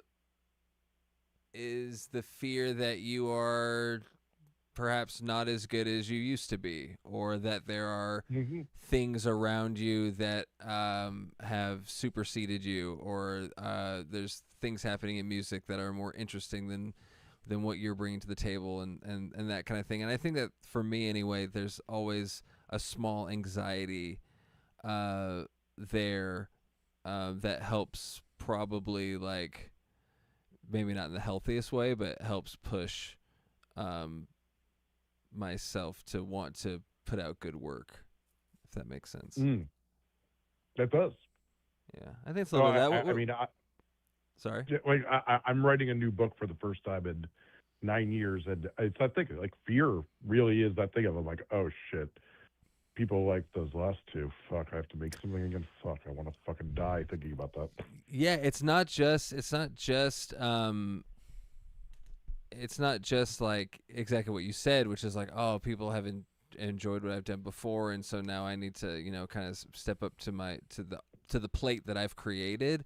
It might, like in your scenario, be something like, oh wow, and on top of that, in the last 5 to 10 years, there has been a huge uptick in interest in reading, and it has opened the doors for all these new authors and essayists and all this kind of creative thought that's coming through.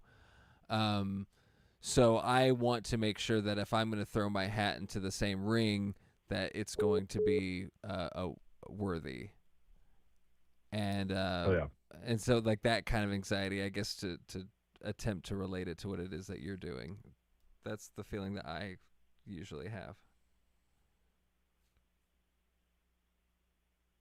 Johnny, you guys have anything? Yeah. What about you? When you're making music, are you ever like, I want to be better than what I've been before, or is it? I don't like it. It sounds so spiritual and like healthy. That's not how we think about it. Like, sorry, like our positive, not like that.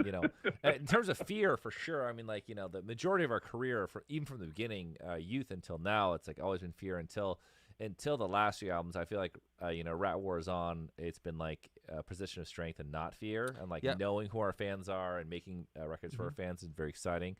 But I definitely know thing like, yes, the majority of our time has been living in abject fear.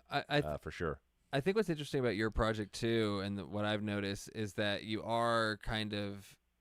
I think that the caller earlier, and you right now saying that like this is like your best work, that makes sense to me, because I have felt like your work kind of pushes towards an idea, and the closer you are to that idea, the better the album is. If that makes sense. No. Like I would say, so in the way I perceive it, always we've been making the same album every time. We are adding to the vocabulary, and we are adding gimmicks, and there's a new flair. But overall, the whole time, we are making the same album. Yeah. And we've changed it actually on this one. We actually changed a little bit, but they're kind of all sequenced the same, and it's like we're kind of always making the same. It's just it's mostly despite the adding the gimmicks and the evolution of time. It's like it's one really idea, Yeah, and I feel the same way about what we do. I think that like we are always inching towards the thing that though I can't place it right. Like I couldn't sort of I couldn't place it right now, say like I couldn't vocalize it, but I think that collectively the band knows like what the like ultimate Deafheaven sound is. Yeah. And it's always just kind of inching towards it. Yeah, so people say like, oh, is it like a Dark Trading Cars? Or I'm like, no, I'd love to hit it. I would love to hit it and then go to shit. Yeah. I would love to perfectly hit it, and there's that document, and then fall off. Yeah. However, what keeps it going is the hunger. I think a lot of these things are it's like there is no genre defining thing where it's like you rest on your laurels. Like we're still hungry because it's been great, but it hasn't happened like that, or maybe never will. Maybe it's like a perfect thing where you're hungry, you're still in the game, you want to do it. Or you're just kind of into it. You're like that 45-year-old guy at the club. You're like you're just still in the game. You still love it. You still love music. You still love hanging out. And that's I'm that 48-year-old guy still at the club who go to a hyperpop show. Yeah. It's like it could be pathetic the way you look at it one way or not. But Jesse, you're very healthy. You have a great life, and I love your partner. You have a very wonderful time. So. No, don't think about it that way. You're not perfect on weird girls there. I'm comfortable with my skin, but one of the things I thought was interesting about seeing you guys do this tonight is I'm going to throw it back. Throw it back. You say? I think the music critic Zach Lopez said about the first Deafheaven record that the best thing about it was that it sounded like two members of the band thought they were in Blink-182 and two members thought they were in Mayhem. Did you say Zach Lopez? Yeah. The East Right for Vice. And I Creed know. now. I know Zach. Yeah. That's funny. It's funny. So I think it was him who said that, and I always I loved that record. I always found that was funny, but I think it's a funny thing because Health, when I'm listening to the records, I always think it's funny because it's this band that's totally abrasive, and then Jake is this beautiful, quiet in the storm, and I think you guys have that in common, in a weird way.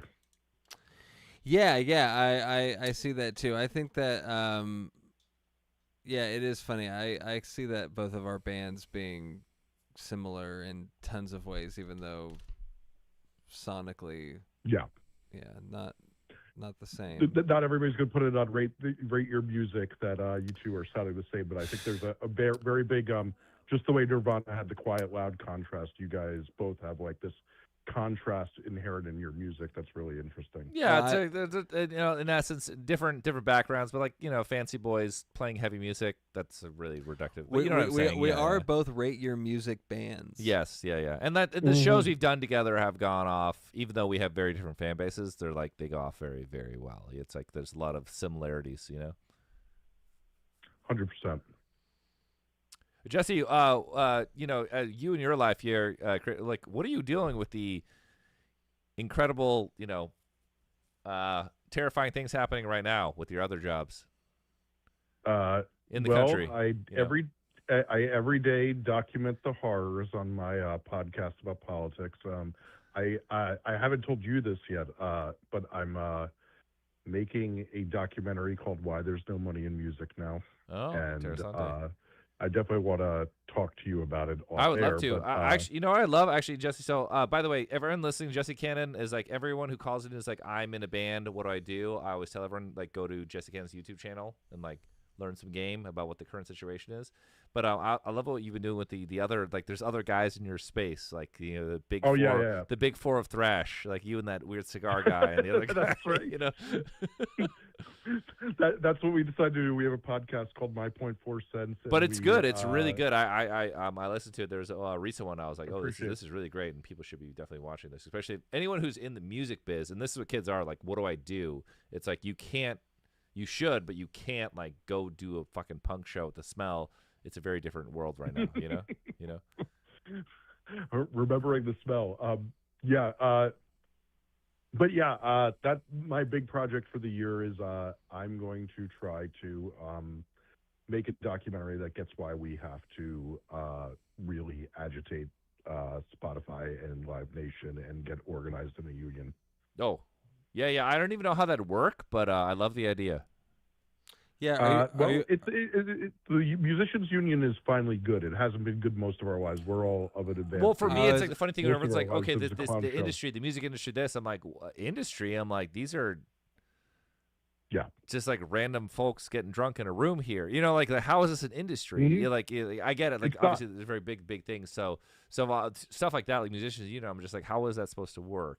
Obviously, the ticketing and all this, the whole infrastructure has always been predatory, is fucked up, but it's super fucked, A lot of it really is just the same way that when there was, I know you guys are in LA, like when there was the strikes for the film makers, that they got concessions, that they can't use AI for certain things, they can't do these things. And the film industry is dead now, but yes, I understand. But yeah. But we've allowed our lack of organization to let us get fucked. And it kind of is our fault. I mean, I consider myself in this body. I consider myself who probably should have been doing this earlier. And I'm going to make a movie and make a lot of things about how we stopped doing that, because I'm lucky enough that I'm paid all day to be engaged with politics and interview the most powerful people in the world. And also come from leftover crack world. Mm-hmm. Yes, true. So that's where I'm at right now. Awesome. Well, yeah, awesome. That sounds amazing. Super interested. Yeah, very interested in this. Yeah. Well, I'll hit y'all up. Cool. Yeah. Definitely interested in following. Awesome. Well, thanks, Jesse, man. And you should come on. Yeah. You should come on again next time, or sometimes you're in LA. Or you come in person. I will text you. I'm actually in LA next week, so I'll text you. Oh, fuck! You want to do it next week? I think Thursday I'm in Anaheim, unfortunately. But shit. Okay, I'll text you later. But it was on my to-do to text you tomorrow. So all right, whatever. Or if you want to get dinner or something, just to chill, we'll go to like yeah. Don't worry, just hit me up. I'll text you. All right, see you, bud. All right, that was a friend of the show, Jesse Cannon. If you are an aspiring musician on any level, especially actually all levels, we watch it every week. Jesse Cannon, he runs like a YouTube channel, TikTok, of just telling you how the fuck to market your music and how to exist as a musician now and how to get some goddamn fans. And it's all gold, and we are watching it and staying up to date with the current meta of all this fucking social media shenanigans. George, you want to take one more or no? You good? I gotta go. George has got to go. Actually, ending on that was that's true. That was really beautiful. Was the best way. All right. So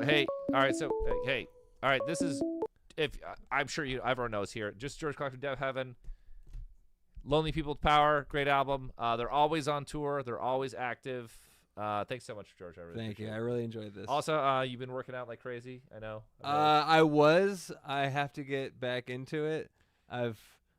It's a new year. I've let myself go. It's okay. We restart. Also, now that someone said the Christopher Reeve thing, I can't let it go. And that's how it is. Howard's End. Don't forget it. It looks great, actually. All right. Dude, George, thanks so much. I really appreciate it. Thank you.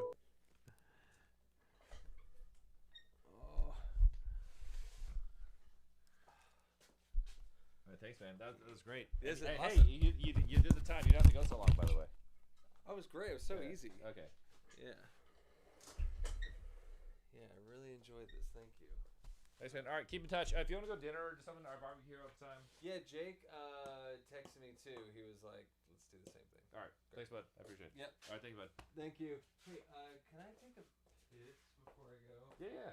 And where would that So if you go, just be in the backyard. But if you want, just go. If you open my back door, take an immediate right. There's a pisser. Just keep the door closed with the cats. Cool. All right. Thanks, bud. All right. Go.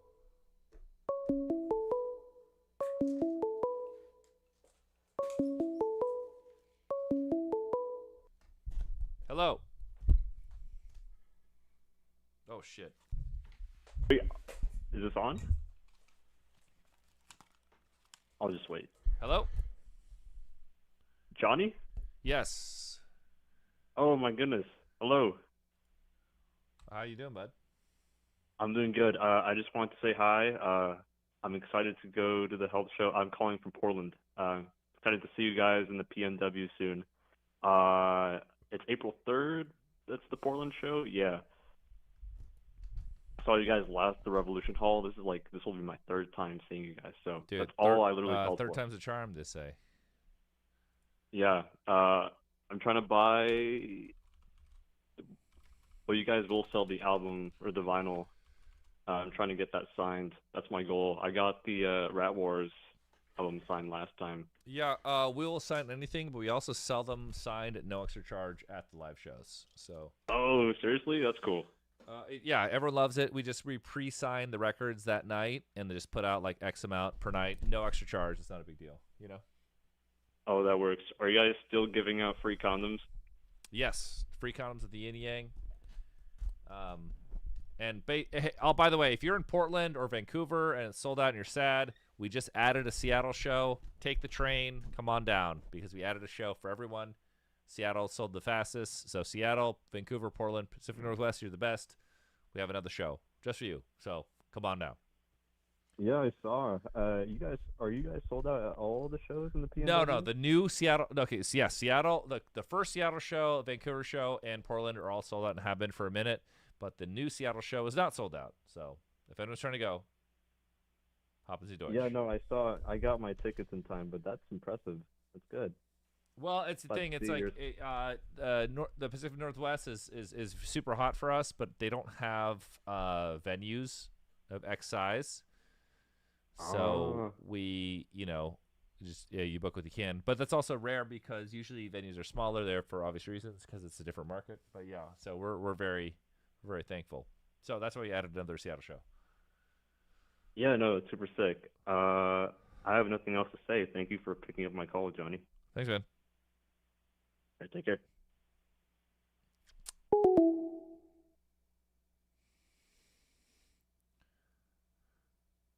All right. Hey. Okay.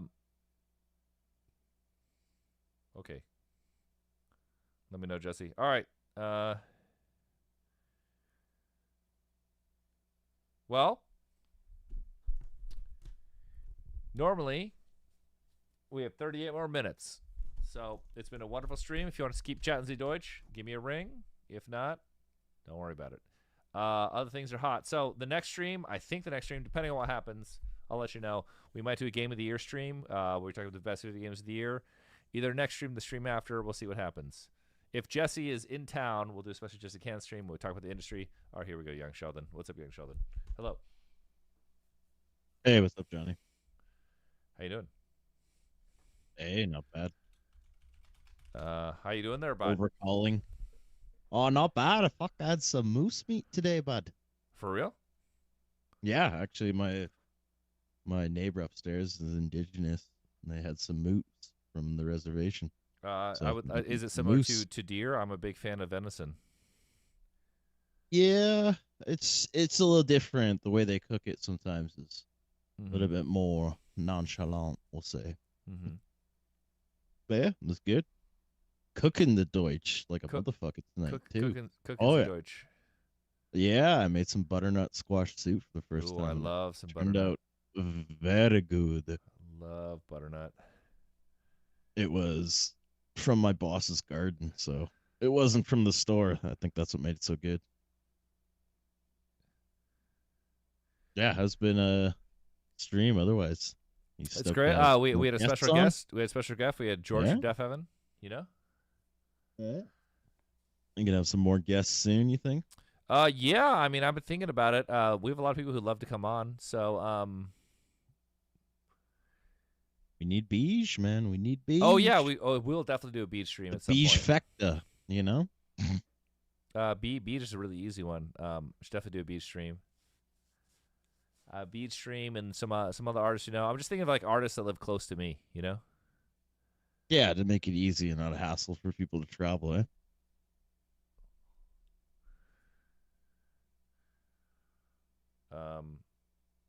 Sorry, wait, I'm trying to text the thing. All right, so I'm actually everyone who's asking in the chat about after parties.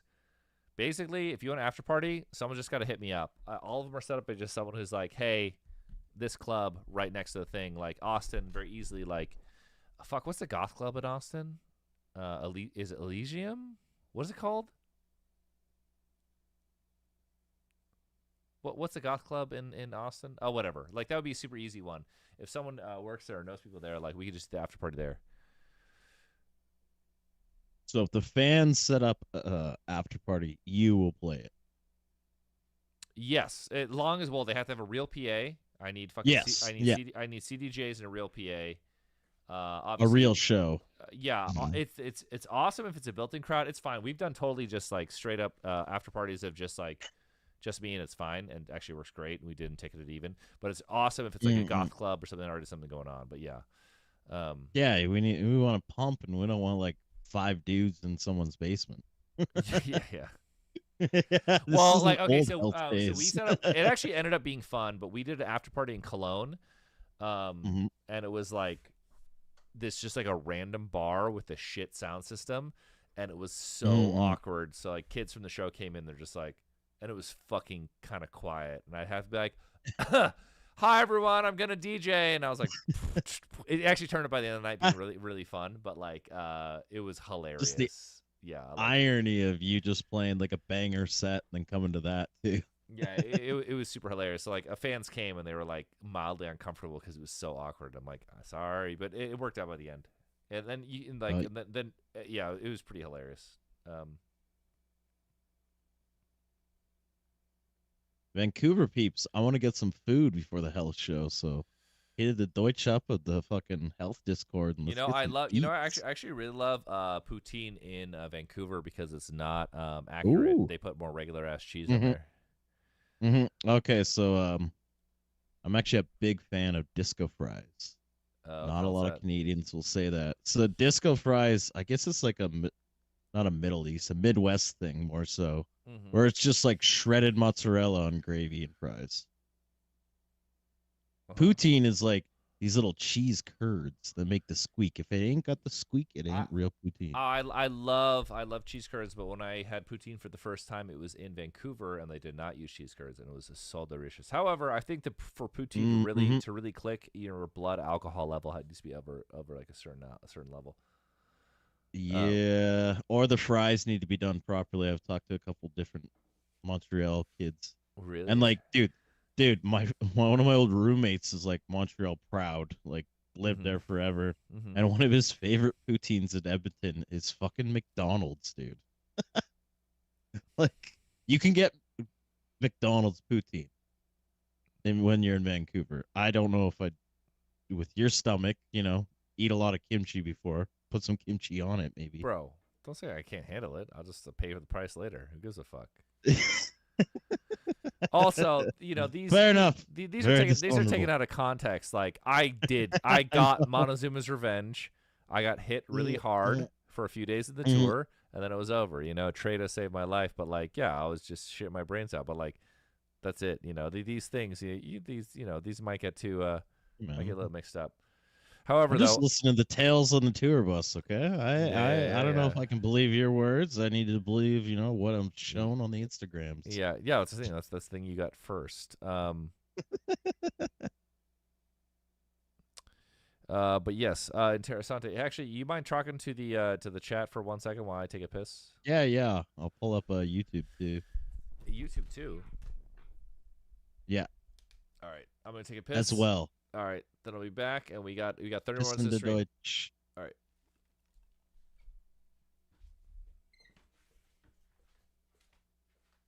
Oh, chat, what's good? Y'all got your tickets for Health yet? Got too many AI bots buying them up, so get them now. Got a couple months still.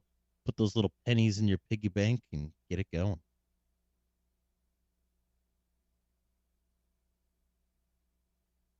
People are saying Quebec poutine is good. It's very good.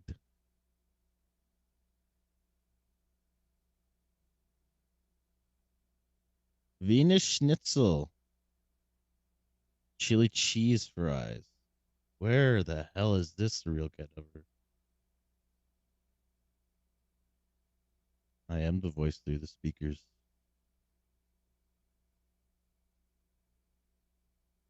Yes, I am the voice behind this chair. Is that what everybody thinks? I am the John.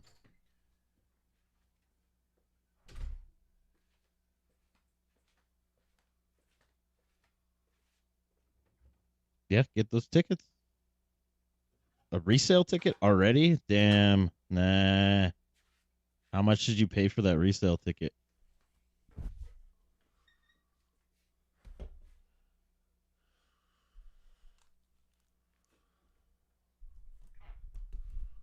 Okay, what's up? Not much. People are saying they're already buying resale tickets. Dude, it's brutality. Basically, the way shit works now is like they can tell by the sales, the momentum that a show will sell out, and these shows are months away. So bots will just start buying tickets, and they can sell them back to you through the same portal. The same, like the link you click, it just looks the exact same, and you just click it, and you're like, oh, why the fuck is this ticket $200? Why the fuck is this ticket $100? So it would literally be the like link on your website, or like the same link on our the same link on our website that goes to their portal, which is whoever's doing the show. And let's be real, there's like, with there's only a handful of independents left because everything's either Live Nation or AXS, and it's like, so there's it's the same portal, and it'll just say resale ticket, and the price is just astronomical, and it's a reseller, it's a scalper or whoever the fuck it is, but it's through the exact same. It's just as convenient as buying the regular ticket. Yeah, I've seen that's happened to me before. It happened like really quickly because I was looking for Queens of the Stone Age tickets here, and like, yeah, they were like, because they're playing with Foo Fighters, it was already $1,000 when I first looked. I'm like, yeah, nah. Well, a show like that, it's not even a question. Like from the jump, you just buy thousands and thousands of tickets. And and they're sold through the exact same portal. Or like, okay, if it's like dynamic pricing that happens with the Ticketmaster, like a Blink-182 or whatever thing, it's like at least the band is in on it, even though the fans get fucking raped. At least the band gets that cashish, or Beyonce gets that cashish, and it changes. This is like even funnier because it's like a smaller band. So like someone somewhere is, yeah, if our show's selling so good, it's going to sell out, but it might take another month. It's like the last 20% or 30% of tickets they'll just scoop up and then sell it to our own fans at a massive markup, and we get no cut. So it's like this. It's like dynamic pricing. The fans you fuck over your fans, but you don't even get any cash, unlike like Blink-182 or Beyonce or something, Yeah, and you gotta wonder who's skimming on, like, you guys. Your tickets are like super affordable ever. So if they're only charging like $40 more, like, yeah, man, why are you doing this for $40? Like, get fucked. Well, no, but you do the math. Like, you scalp hundreds of tickets. Yeah, and it's other things. Like, what's funny? It's like, in the 90s, it was actually better because these guys, a handful of guys who understood computers and no one else did, they would just scalp tickets. 2000s, I mean, like crazy, and they'd buy like two major, like the equivalent of Taylor Swift back then. They would just buy 5,000 tickets and just scalp all of them and make a fortune. Well, it's the whole thing, like skimming pennies, right? That's not pennies though. Like what pisses me off. Yeah, is like, no, it all adds up though. Well, I'm telling all our fans just buy the tickets. It's like our fans are getting fucking screwed for like 3x or 2x. Like, we went out of our way to price these tickets cheap, and everyone's like, "Oh, your tickets are priced so cheap. It's so cool." It's like, but then no one, like, our fans notoriously just buy tickets late. Dude, so many people calling on the stream and are like, "Oh, you're playing in my city? Damn, I should get tickets." I'm like, bro, you've known for months. No. Like, it is so hard to message. It's just the way the internet works now. It's so hard for people to fucking know. But not just that. It's like people our fans have always, like, historically, at any level, has always bought tickets late. Like, oh shit, and it's like, oh, $200. Like, I'm not gonna go see you for $200. It's a totally different show. Like, it's not supposed to be that much fucking money. Yeah. I probably wouldn't fly all the way to Vancouver if the tickets were $200-300. Yeah, because it's not supposed to be that fucking expensive. Like, it's fucking stupid. Yeah, that's not the point. You're supposed to, like, you're a fucking king for that. No, it's like shows were never expensive. Actually, in the old days, the really old days, this is before I was born, tours lost money. They were only for promotion. Tours were like, if you look back at like Queen or whoever the fuck, tickets were like $5. Led Zeppelin actually famously made a lot of money on tour because they would demand a 90-10 split from promoters. But even so, the tickets were fucking dick cheap. That was the whole point. Concerts were cheap, and you'd get a bajillion motherfuckers in there, However, back then, bands made all the money from the record, so that's why. Hey, I got a bit of question for you here. So I have been just not in the fucking mood for making music lately. It's fucking cold ass winter here. When has been a time that you've been like not making music, that you found things to do, or just methods or exercises that have helped you kind of get back in the groove?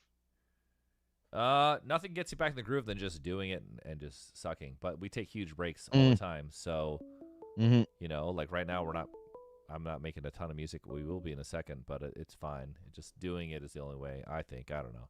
But anyway, so I got to ask this guy in the chat. All right, guy with random vids. I totally read you. I've been reading you. Don't worry. I'm not ignoring. I've been told, though, I'm not great at the chat, but I'm going to get better. I'm going to bring him a 40K Mini whenever I can go. You wouldn't be the first. I got a lot of 40K Minis on tour, fully painted. Someone give me a fucking Lamartes fully painted. I got a diorama with Blood Angels. I'm a Blood Angels guy, okay? That's my faction. Unless it's Warhammer Fantasy, then I'm Skaven. But yeah. How about that? You want to bring something for all the guys? Well, then don't bring them 40K because they don't understand that shit. That'd be hilarious. The other guys in Health have never seen an anime. Actually, that's not true. Jake saw his first anime ever because we went and saw the Chainsaw Man movie on tour. And the only reason he went, I was like, Jake, this is important to your fans. And 2, this is the #1 movie in the country. And everything else is flopping. He's like, all right, I'll see it. You think Beach would actually be stoked if, like, somebody brought him, like, baseball, like, Oh yeah, Beach loves attention. Merchandise. Yes, Beach would love it. He'd be really flattered.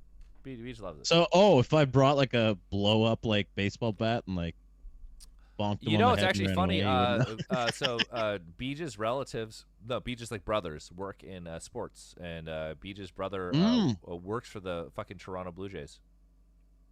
Oh, fucking A. Beach's brother, a sports psychologist. Yeah. And by the way, okay, Dude. sorry, Twitch chat. Mr. Schlackel Wilson, I don't know what the fuck. Are the Blood Angels the bad guys? No. Well, depends on how you want to perceive it, but no, they're not. They're the good guys. They're the Imperium of Man. They are the best Space Marine faction, the coolest for sure. Has there ever been like a Warhammer cartoon or anything? There's this thing on YouTube that's popular. They tried to make a streaming service that I think is still going with some animated stuff. Amazon, Henry Cavill is going to start there's supposed to be Warhammer 40K entering the movies, but Warhammer 40K is interessante because it's made for tabletop and books, and in the similar way that video games ripped off the movies in fiction and like in a new format, or the same way wrestling did, like Warhammer 40K is kind of similar. So Warhammer 40K is this like incredibly brilliant, unique pastiche of every single thing that has come before it. It's just Dune, and they stole everything else. Well, they stole Dune. It's Dune plus everything else on top of it, plus like standard Tolkien fantasy. So it's this hilarious pastiche where everything is just a fucking blatant ripoff. However, the blatant ripoff has the greatest reimagining in the world, and then they started creating new lore based off of that stuff, and it just kept going, and then it becomes unique. It's fucking amazing, It was like this shit, like books first, and then they started making. No, like, it the was a figures, game or first. what? It was a game first. Okay. Which is why Like a roll the dice game, like board game. It's a war game. It's a war game. The Yeah. first edition, the very first edition that is closer to Dungeons and Dragons. And what's really cool is I'm obsessed with the video game now, Rogue Trader, which is like I see you on it all the time. Yeah, because it's the original sort of D&D imagining of it, but it's a war game. And D&D originally was like based off war game miniatures. But anyway, it's a war game, and stuff follows war game logic and miniature logic. So basically, the smarter, better, elite, the better you are in this universe, the taller and bigger you are because your miniature is bigger. So you have these like epic sci-fi stories that revolve around whoever is the smartest and greatest and whatever is just taller and bigger and stronger. So it's really fucking funny. So the Emperor of Man is just taller than everyone. And his, it's just like the Space Marine is just taller than you. They're better. It's fucking hilarious. And then the orcs, they're literally orcs from Lord of the Rings, but they have guns, and they're, well, actually not really. The Games Workshop invented the modern orc. The modern orc, they invented the modern orc and the modern dwarf, which are the funny versions. The funny dwarf and the funny orc.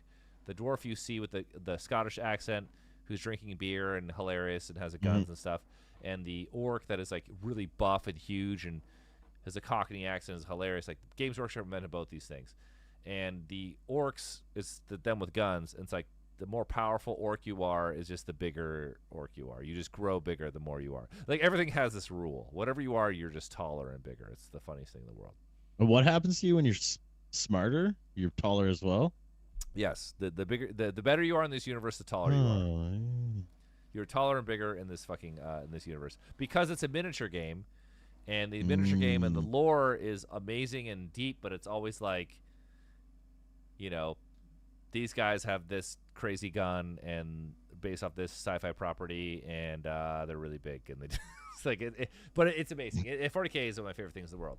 So yeah, so it is very hard to adapt to regular narrative fiction. However, there are tons of books that have come out that are extremely popular dramatizing this, and the video games have been very successful, and so very soon it will move into the sort of narrative, live action realm, and we'll see how it goes. Yeah, you think like a TV show would do it much more justice than I don't know, because here's the thing, it on a fundamental level it doesn't make any fucking sense, and it's all around being a war game. Now there are famous stories in its lore, but they're going to be they could work. It just they're hard to adapt. So almost like a sweet a sweet, quick movie punch to the face maybe like hit better for like a quick story versus No, like a no. big, huge, I think lengthy one, I think or- a long TV show would be better. The lore is very complicated. Okay, how about this? Mhm. If you gave me the money, because Amazon wants to do a lot of projects, so okay, Amazon, Yeah. you're hearing this. Okay, you give me the cashish. What I would beg you to do is I would not want to do Space Marines. I don't want to do the big main thing. I want to do Rogue Trader. I would prefer. My dream would be to do the Rogue Trader TV show, and for me, it would be a fucked up, retarded. No, it's retarded is the wrong word. A fucked up R-rated Star Trek. That compared to Star Trek is retarded, but I would do it'd be the fucked up R-rated Star Trek, and the tone. It would be extremely dark, extremely bleak, extremely violent, but it would have a dark humor, much like like it has a very Doctor Strangelove, very English humor, because everything in Warhammer is English. It's all about England, and that's how I would do it. I would love to do Rogue Trader. That would be my dream, you know. Dude, I know you're not a fan of like the Fallout stuff, but the TV show is actually pretty good. I'm not like a super it was fan okay. or anything. It was okay. I thought the TV show was like Season 2 is getting right. better. That's the Dude, thing. Okay, I was enjoying. I thought the TV show was really fucked up, but it was like almost good. It was all right.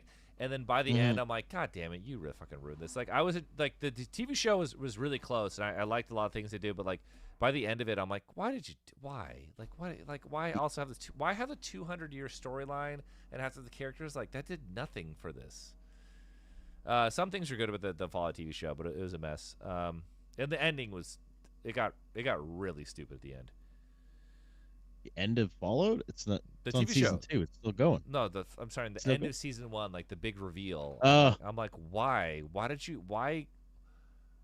What a way to fuck up people's way they relate to a story. That being like, hey, this guy from 200 years ago is mad about this. It's like, I don't know anyone. Like, why? Why make it 200 years ago? Like, who cares? Because he's Agent Cooper, he can do whatever he wants. Yeah, it's, you have this great thing, which is fucking Cal MacLachlan, fucking the best actor. It's like, why? Why make it? It gets so much better in season 2. I guess. What do you mean? Is it out? Is it out? Have you seen it? Yeah. Oh, okay. Yeah. All right. Comes out once a week. Oh shit. So Okay. getting- All right. Young Sheldon, getting move on. spicy. Thanks, bud. I'll see you. I'll move on. Let's see if we're live. Hi, I was wondering if you had a certain movie that you watch when you need a good cry. I don't. I mean, I have movies that definitely make me cry, but I definitely don't put on a movie to cry. Well, you know, like sometimes you have pent up emotions, and maybe it's just really stressful, and you just need to let it out. Like the catharsis of just, you know, you're gonna cry anytime you see it.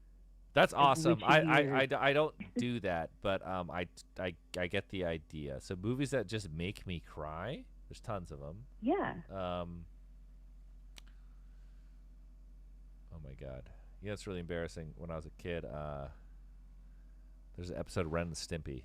They made me cry like a baby when he has the adopted son Kowalski. That's but yes. an interesting choice. But there's definitely tons of movies that really make me cry. I'm trying to think. I've cried my eyes out to a lot of movies. Yeah, it's funny on this topic. My friend's dad took us. He'd always take us to movies. He was like a father to me. He was amazing. My neighbor's dad, and he took us to see the movie Jack, directed by Francis Ford Coppola with Robin Williams. And I was crying. Oh my god, I love that movie. I was crying my eyes out, and he just looked at me. He's like, "John, you fucking idiot." He's like, "This movie sucks." You were cultured, okay? That's what that was. And looking back, everyone's like, "Oh yeah, that piece of shit." And I'm like, "Damn!" Like I was crying. I cried too. oh, you know what's funny? Okay, speaking of crying in a movie, my mom took me to The Land Before Time as a little. This is how old I am. My mom took me to. God. My mom took me to The Land Before Time, and I was a little kid, and I was just bawling, just screaming, crying, and my mom was like, she was so mad. She's like, "What the fuck? Why the fuck do they make this for kids?" Like this. So what my is this mom bullshit? gave that You know. to my sister for her birthday when she was like 8, and we all watched it because we're so excited. Dinosaurs, this and that. And you see his mom get killed like in the very beginning. That's fucking trauma bonding. For some reason, all these old movies are obsessed with the mom dying. And I think there's this thing. So Walt Disney, apparently, Walt Disney, he made it. He became rich. He had this incredible, career, and he bought his parents a house. He's like, look, I'm rich now. I've made it. I want to buy you a house. And they're so happy.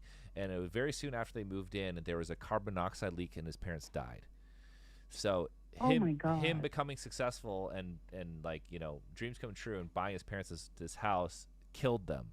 And apparently that fucked him up forever. And there's like always stories about the parents or parent dying in his movies. And I think that over time that just became a trope or became narratively easier. So in all these movies, the fucking mother is always dead, or the parents are dead. Yeah. So for sure. Yeah.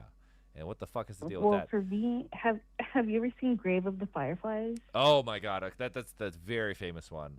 So I've been actually meaning to watch that forever, and my buddy told me. And the only reason I haven't, I'm just like, I don't want to get depressed right now, but like I've been meaning to watch that forever, you know? Yeah. The next time you're just like pent up with stress or whatever, and you just need to let it out, watch that movie. Mm-hmm. It's the best for a heavy cry. But going back to the parents dead thing, shit. There was something I was going to say. Oh, whatever. Whatever. Too late. Easy come, easy go. But yeah. Oh, sorry. Never mind. So one of my favorite animated movies growing up, still to this day, is The Secret of Nim. And I haven't seen it. Oh my god, watch it.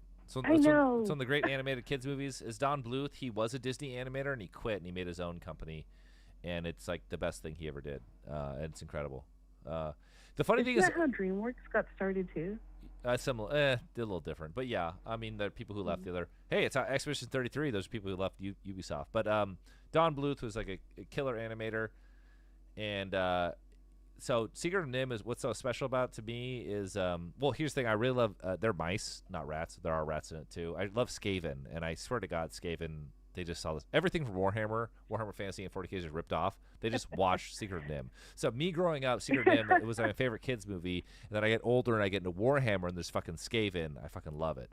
And in that movie, I think they do have this thing where they have a spirit. They're kind of vaguely Roman. They kind of mix the Roman shit with the Skaven. So I think it's actually never mind. What am I even talking about? I guarantee I'll put money on this. Everything in the Warhammer is just like they literally just saw a movie. Terry Gilliam, after Monty Python and the Holy Grail, he directs a movie called Jabberwocky, starring people from Monty Python, starring Eric Idle, and all of the troops, all of the not just knights, just like the dudes, they're the exact same. If you look at old Warhammer Fantasy, that's what all the Empire soldiers look like, the halberdiers. They're just the people in Jabberwocky, and it's fucking 80s in England. These English guys watched the movie Jabberwocky and then drew the pictures and then made the fucking pewter miniatures of it. That's how all this shit works in Warhammer, which I love. But yeah. Have you seen Nausicaa, Valley of the Wind? No, what is that?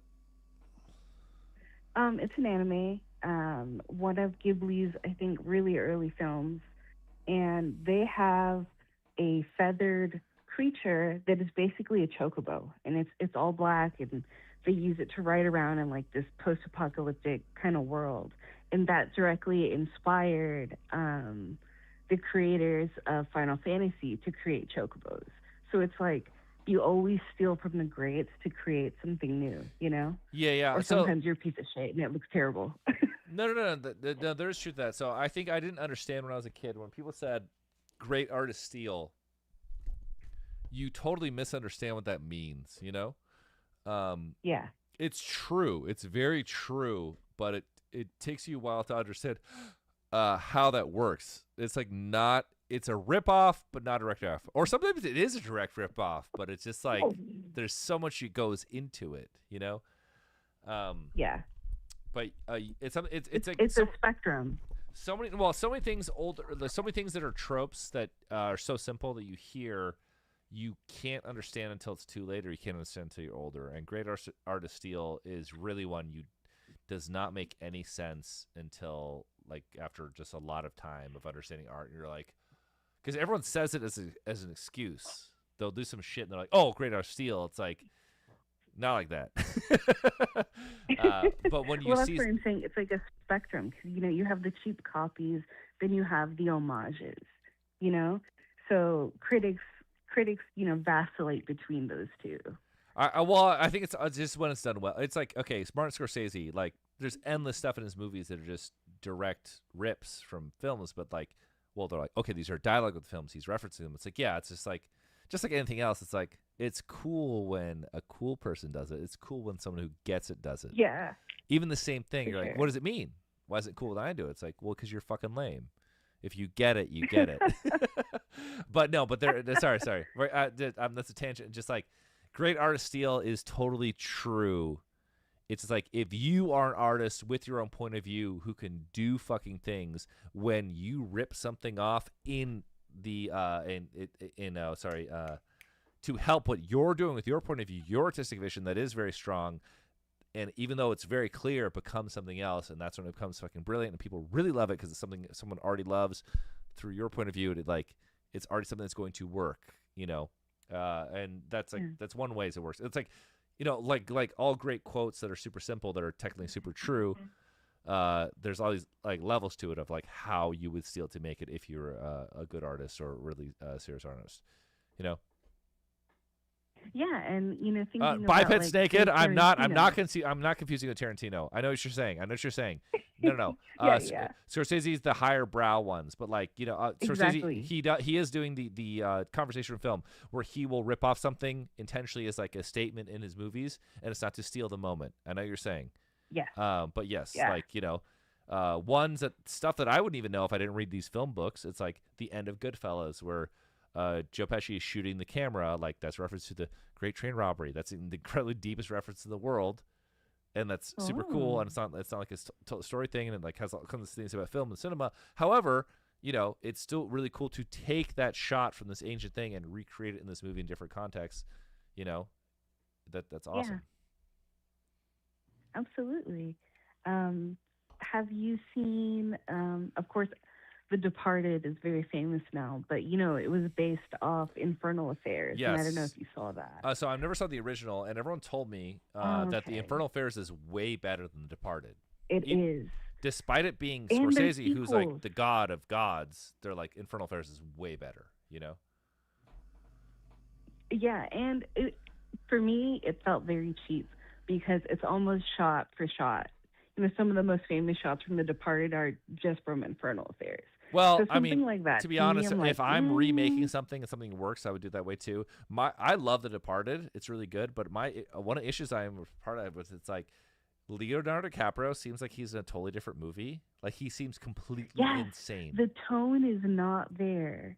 He is like everyone in the movie seems to be on the exact same page, and Leonardo DiCaprio Except seems for him. completely insane and is just like put in there. And so all the scenes with him, Yeah. are like dramatically, I'm just like, what the fuck is going on? For real. I felt the the same way movie when the I movie saw still it. works. It felt It's highly misplaced. entertaining. It's very good. It's great.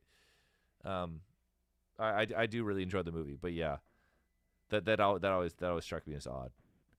Also, Dropkick Murphys really bothered me. Should not be in a Scorsese movie, but I get it. He's like, hey, Boston. I don't know Boston. He's like, I'm a New York guy. This shit's Boston. Dropkick Murphys. I'm like, oh my god, we got the worst fucking dog of shit that are music in this good movie. They're like, oh, it's Irish, blah blah blah. It's I mean, I fine, get it. it'll Like, work. it's huge in Boston. It's correct. It's just shit that like Scorsese would never do it if it was New York because he knows New York. He just doesn't know Boston. So he's like, and Boston, yeah, Boston sucks. So he's just like, all right, yeah, Dropkick Murphys. This is cool, right? Yeah. One of my favorite referential shots is in Requiem for a Dream when Jennifer Connelly gets in the tub and she like does the scream, and and it comes from Perfect Blue. Like that's one of my favorite copies. So Requiem for the Dream blew me away when I saw it as a young person, but someone told me if I rewatch it now, I'll think it's terrible. I'm like, really? And they're like, yeah. And I'm scared to do it. I thought it was very brilliant when I saw it. I think you should do it. It'll be an interesting like retrospective, Yeah. It's a lot of stuff like that, especially with movies. Movies, especially for me, are more nostalgic than a lot of music. because a lot of music. So anything can be nostalgic because it's tied to your time, your life, right? But if you don't stop, if a lot of music I love, I've never stopped listening to. So even though Black Sabbath came way before I was born, and I listened to it in my youth, and it's very formative, I've never stopped listening to Black Sabbath. So it's never like nostalgic to me. It's never it is a little bit, but not really, because I've never stopped. It doesn't fuck me up. But if I jump to some music I listened to in the 2000s or wherever that I don't listen to now, it will super fuck me up. You know, if I watch a movie from my youth that I haven't thought about in fucking however many goddamn years, it will to put this in perspective. So when I was a kid in high school, I had a poster of Clerks. You know, Clerks, the fucking indie film. Yes, absolutely. I had a signed poster of Clerks because I went to the San Diego Comic-Con and I had Kevin Smith and Jason Mewes signed it. And I had it framed in my fucking room as a teenager. I tried to rewatch Clerks like fucking 7, 8 years, 10 years ago even. It's so bad. I put it on, and the nostalgia of seeing how they're dressed, like that was my buddy's older brother. Like the nostalgia was so intense. It felt like a fucking guy who's like 400 pounds standing on my chest. I had to turn it off. I was completely sober. It felt like I was like on a bunch of stuff and just freaking out and feeling this guy standing on me, and I'm just watching this fucking movie I used to love. And I'm like, turn it off. It was like traumatic. I'm like, it was so nostalgic. It was like hurt. It just hurt feeling like the like, you know, the past, you know, like that. So, but I don't feel that listening to fucking Black Sabbath because I've never stopped listening to Black Sabbath, you know? Yeah. So what would be your comfort movie? Like something you can throw on anytime. Casino. In the background Casino. or whatever. Casino, really? Casino is one of my favorite movies of all time. It's in my top 5. My favorite. Like I could literally watch Casino anytime, any day, till the end and start it over. There's no other movie I could just watch endlessly. I could just watch Casino over and over and over. There's nothing like that for me. Like, yeah, for sure, Casino. Oh, for me, I would say right now is The Phantom Thread.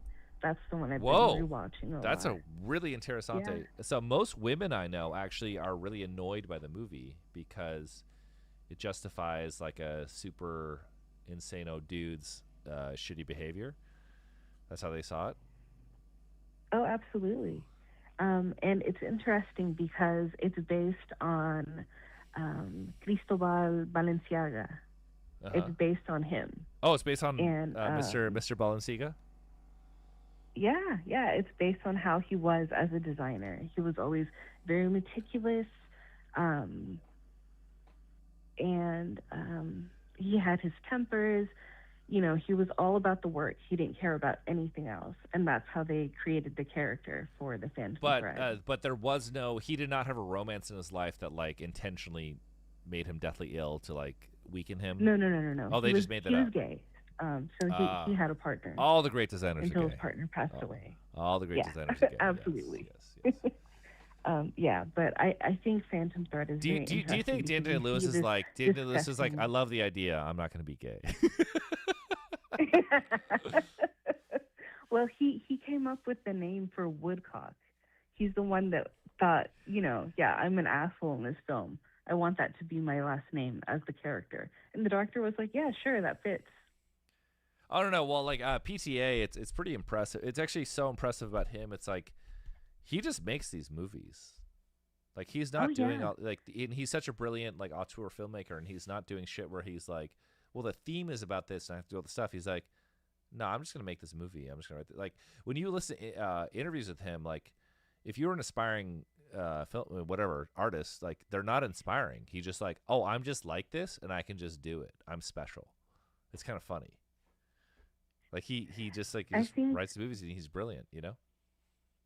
Yeah, and for Phantom Thread, the relationship between them two, he said he thought of it based on his relationship with Maya Rudolph. Okay, his relationship with Maya Rudolph must be so fucking deep because One Battle After Another definitely must reflect a bunch of that stuff too. So I feel like jealous. I'm like, wow. What is going on with you, Maya Rudolph? This sounds amazing. I would love to have a love in my life like this. Like, what the fuck? It's so twisted. You know, she knows that he has all the power, but then she subverts it by poisoning him, and he loves it. It's just so interesting to me. And the score of the film is gorgeous. Oh yeah, Johnny Greenwood's great. So yeah, yeah. Did you like one battle after another? I haven't seen it yet. What? I heard it was not great. There's a bunch of reviews like just bombing it. It's weird. It's weird. It's like there's stuff in it that is very like, what the fuck? That's fucking lame. But it's also like, you know, it's PTA. Like it's incredibly entertaining. It has action. The action's awesome. It's really funny. Like there's just no way you would watch it, especially like if you like respond to a youth, that you wouldn't enjoy it. Like there's just certain things in there where I'm like, okay, why'd you do this? But like you could talk about it forever. Like it's very like, I mean, listen, PTA is like, he's the man. Like it's a really entertaining movie, and it's very fun to talk to your friends too about. How about that? You know. But yes, it is a bit of people if they've seen The Lighthouse. Yeah, it's better. It's much better than Lighthouse. But it has, you know, some things in it are a mess. Like The Lighthouse, to me, it's like I was the guy who was like, hey man, like I was pretty disappointed by the end. I'm like, there's cool shit in there, but like, what the fuck, man? Well, you know, I like the Prometheus theme, the stealing the fire, you know, the end Sure, where I don't the give a broken fuck. body and his liver is getting, you know. I'm like, well, I don't know. Obviously, I don't like Lighthouse. I like Eggers, and I was so excited, and the presentation's so cool, and I really thought it was really based on this Lovecraft shit, and they seemed really hinting that way, and I was like, I was really well, hoping you know, Guillermo del Toro was going to do In the Mountains of Madness, I believe, before he was going to do Frankenstein. But someone else is currently developing that story, and that's what I'm really excited about right now.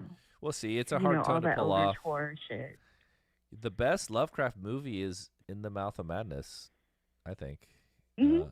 I love that, and the best Lovecraft thing ever, even though it's kind of weird on and off, is Bloodborne. The video game. Oh man, I fucking love Bloodborne. The lore of that game, it's amazing. Just the vibe. But yeah, it's Lovecraft, you know, in a weird one. But yeah, In the Mouth of Madness, it's like, if anyone's listening, well, I know you're listening, but anyway, In the Mouth of Madness is John Carpenter movie in the 90s. It's like, it's a little off for John Carpenter. He was starting to lose it, but like the vibe, it's like a little janky. However, if it came out like just a few years before, we would consider it like one of the greatest classics. It's just because we hit the 90s and stuff hit that stuff where like certain action stuff are a little off. However, the movie is fucking 10 out of 10. I love In the Mouth of Madness. It is so fucking good, and it's super overlooked as a Carpenter movie. God, it's good. Sam Neill in The Mouth of Madness. I love. It's a little janky. Just give me a little bit, but it's like it's the best Lovecraft adaptation. Apparently, there's guys producers in Hollywood have just been dying for Lovecraft adaptation, and it was all these like generations of scripts that were like copies of multiple Lovecraft things, which are in the public domain, which is really cool. That Lovecraft did that. I don't know why. Maybe because he never made a fucking dime, so why would he give a fuck? And it's a really fucking awesome Lovecraft movie. For me, I was thinking of True Detective season 1. You know, The King in Yellow. Oh, it's that amazing, whole thing overarching. It's so beautiful. I rewatch the season all the time. It's so fucking good. That's some of the best like TV. Oh god, it was so brilliant. I was still let down by the end. It was so brilliant. Like the first 4 things, I'm like, this is gonna go down in history as like the greatest thing ever made. But like by the end, I was like, oh god damn it. I wish they stuck the landing. However, it's still brilliant. Like, you know, you still gotta watch it. Yes. Yeah. It was a great fucking idea. You know, like 7 plus. I don't know. Yes. Cool shit. It was such a letdown that like it wasn't gonna. You think with the two different timelines ended up meaning nothing, which is a huge bummer because it was so good, and you really seemed like it was gonna build this crazier thing with like, you know, this like pedophile ring and all this stuff to the ending, and the ending was just like, nah, there's just this big fat redneck crazy guy, and you're gonna fight him in this dungeon. I'm like, which is tight. It was actually really sick. They fought him in the dungeon. I really enjoyed that, which is a great way to end a show or thing. But it's like, what the fuck were all these episodes about? It's disjointed. Yeah. Well, yeah, no. It's just like the disjointed. concepts of the vibe were so great. It was just like I thought they had a bigger plan. You know. Well, but that's what I mean, because you're thinking, supernatural, the King in Yellow, madness, and then it's like, oh, it was the trope of the crazy guy. That's why I say it's disjointed. Also, it's even dumber. It's like, it okay, was so close. It's the crazy hillbilly incest guy, and he drives a tractor. Like, and it only comes out the last episode. You're like, word, really? That was it. Because the whole show was this incredible, like, super stylish, awesome pastiche of like favorite shit of like, all right, Southern Gothic, like fucked up sex, pulpy stuff, and like, whatever, all this cool shit. And then it's like, and they kind of shot their wad. There's all this filler, and at the end, there's a really cool fight scene. But they just like, oh yeah, it's just a crazy mentally challenged guy, like, or whatever, evil hillbilly. Yeah. Like, thanks, that was it. And then it showed you like the writer had this awesome idea that really captured, like, but it kept going, like it just got worse and worse and worse, and no one cared anymore. And then the one with Jodie Foster was the biggest dog of shit that I've ever seen. He had nothing. The original writer had nothing to do with it, but it was the biggest dog of shit that I've ever seen. It was literally the movie Wind River. I've heard this movie's Have great. you seen that? No, I've heard it's brilliant. So it is amazing. So Jake, the singer of a band, good. He told me I gotta watch it, so I'm gonna watch that soon. Yeah, it's basically what True Detective season 4 tried to do. It's awful. Well, don't tell me, because I like that. But the even movie though is incredible. I really loved Hell or High Water, so I'm gonna watch it. Yeah. How do you feel about Yorgos Lanthimos as a director? Oh, he's sweet. He's sweet. I haven't seen all his stuff, but I really enjoy the stuff I've seen. Oh, which ones did you enjoy? I saw The Lobster. Oh, I fucking love The Lobster. I saw The Favorite. And then Favorite is also. I think that's it. So good. I'm gonna watch Begonia, but yeah. Oh wait, sorry. Me and my wife just saw Begonia. Oh wait, I'm reading the chat. Would Health ever headline a kink themed festival? Yes, but you gotta pay me. You gotta pay me. I'll do anything for some cashish. Well, not anything. If it's too fucked up, no, fuck away. But yeah. And The Favorite is S tier. The Favorite I thought was really awesome. Yep. I got my wife to see it, and she loved it. I mean, he's a strange dude. He's a strange dude. Whatever this guy's movies are odd. Hey, you know what I saw that I really loved this year is Eddington. I haven't seen it. Watch it. It's great. Eddington. It's okay. very entertaining. Like, don't expect anything. It's just like, I really love that a guy was making a movie about current times that's very accurate, but also very entertaining, like Insano, like art film. Just watch it. Eddington was really awesome. Because it's about COVID. Oh, okay. And it's like for a lot of people, like they're like, "Oh my god, it's traumatic. I don't want to relive it." I'm like, that was only like a few years ago. I'm like, this is great. Like someone made this shit. But yeah, I was very very tickled, very amused by Eddington. It's very long, probably a little too long, but I liked it. That's fine with me. Have you ever seen the film Rampo Noir? Rampo Noir? No. It is really fucked up. It's a Japanese anthology film, so expect like gore, kind of absurd shit, but highly recommend as an experimental art film anthology. Okay, interessante. You know, I've been what I hate is like I love just taking in stuff, and it's like the biggest thing is just like my phone and just random checking is like the majority of my time consuming stuff. It really bums me out. So I would like to just, I've got a stack of books and stuff I just want to like put that time into, Yeah. Yeah, I started, my wife and I started doing a thing where we order a bunch of physical books, have our own little mini book club. Mm-hmm. Just two people? And right now yeah, it's just us. Hey, that sounds like you have a wonderful relationship. That sounds beautiful. Yeah, and at night we'll read to each other, which is really cool because, you know, we hadn't really done that since we were kids, our parents reading to us or whatever. And so doing it together at night before we fall asleep, it's fucking amazing. Do you read to each Highly other, or you recommend. just read parallel? No. Like, we picked one book, and I read a few chapters one night. She'll read, you know, a couple chapters another night.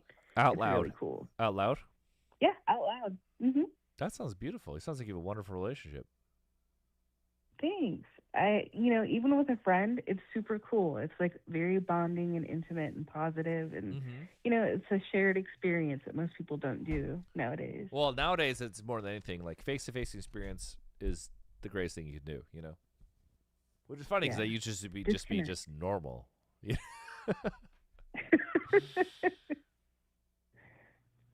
Yeah.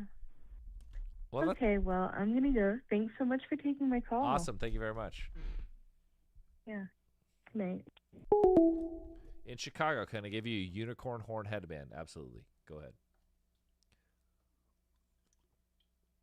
All right. Well, shit. We are very late.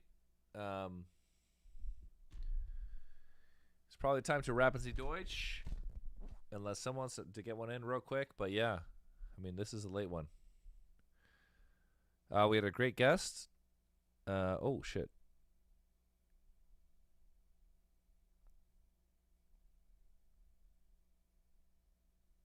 Sorry, answering text right now. Oh. What's up pretty high? Yeah, like, sorry, we get live. Clarke. Oh, shit.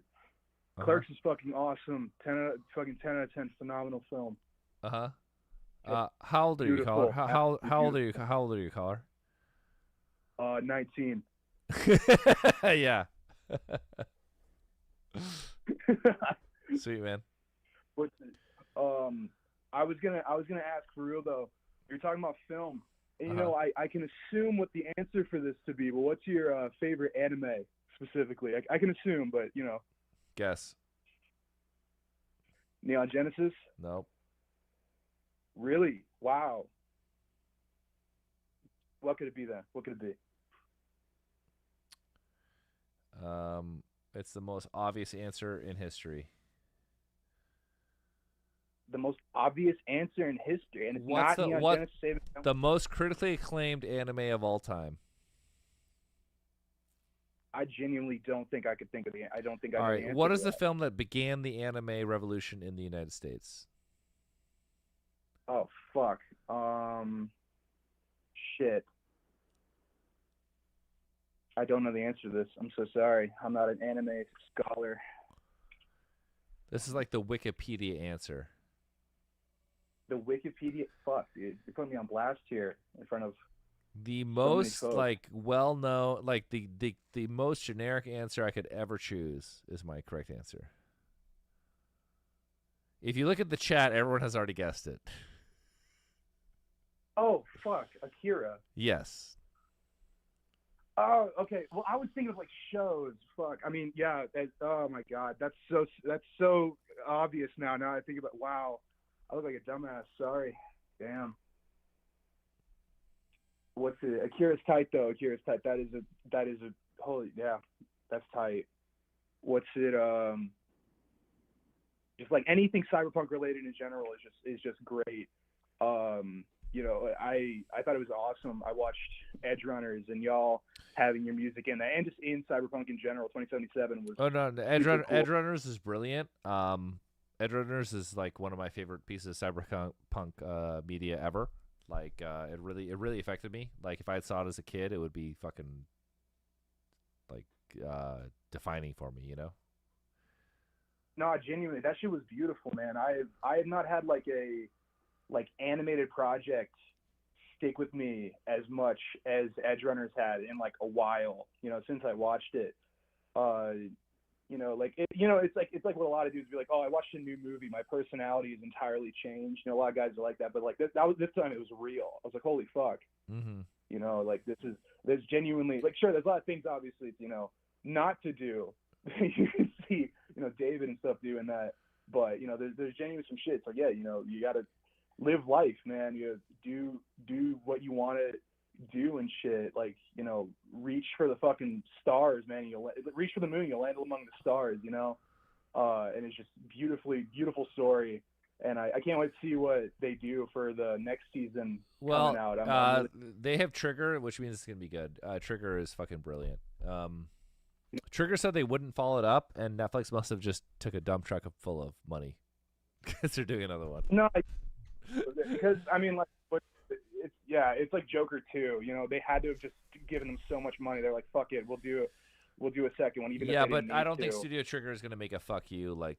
No. I thought Joker 1 was fucking dumb as fuck, despite having like flashes of a good film in there, and the director like was like mad like how it resonated with dumb fucks, so he made this like fuck you, and it's like, yes, that's Interessante, but like that movie sucked. They both suck. Both this movie are terrible. No, let's see. I mean, I can't even remember. I think I watched it once, and I was like, yeah, that was definitely the Joker. It was kind of funny when he shot the guy like on the face on live TV, but you know, that was not the Joker. The Joker's not supposed to be fucking stupid. But it was like, it was a weird like remake of Taxi Driver and King of Comedy. There was certain moments in it because Joaquin Phoenix is so good. There were certain moments in that movie that were amazing, but like 90% of the movie was Doga Shitara. It had this really stupid Fight Club moment that was really fucking dumb, and it was a total misunderstanding of how the world worked in the 70s.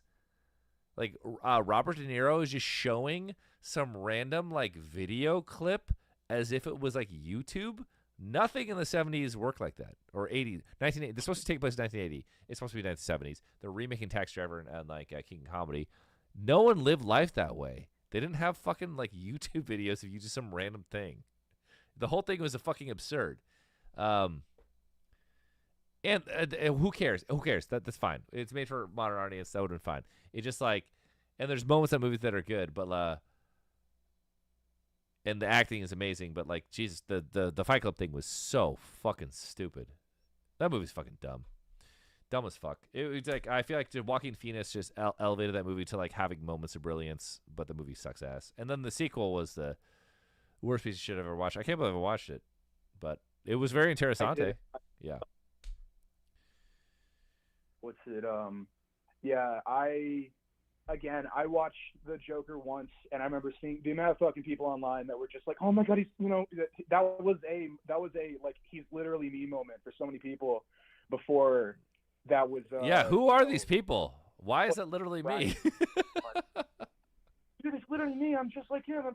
Like, what the fuck? Why? That's also so weird. It's a sign of the times where everyone's like, the youth now, this generation is like, oh, they're so into American Psycho, and I'm like, it's really weird. When that came out, no one relate to this guy. They're like, what a fucking weirdo. Yeah. Like, everyone's like, yeah.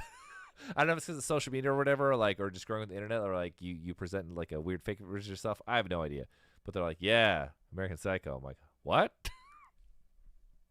No, yeah, man. No, you don't get it, Johnny. What's it?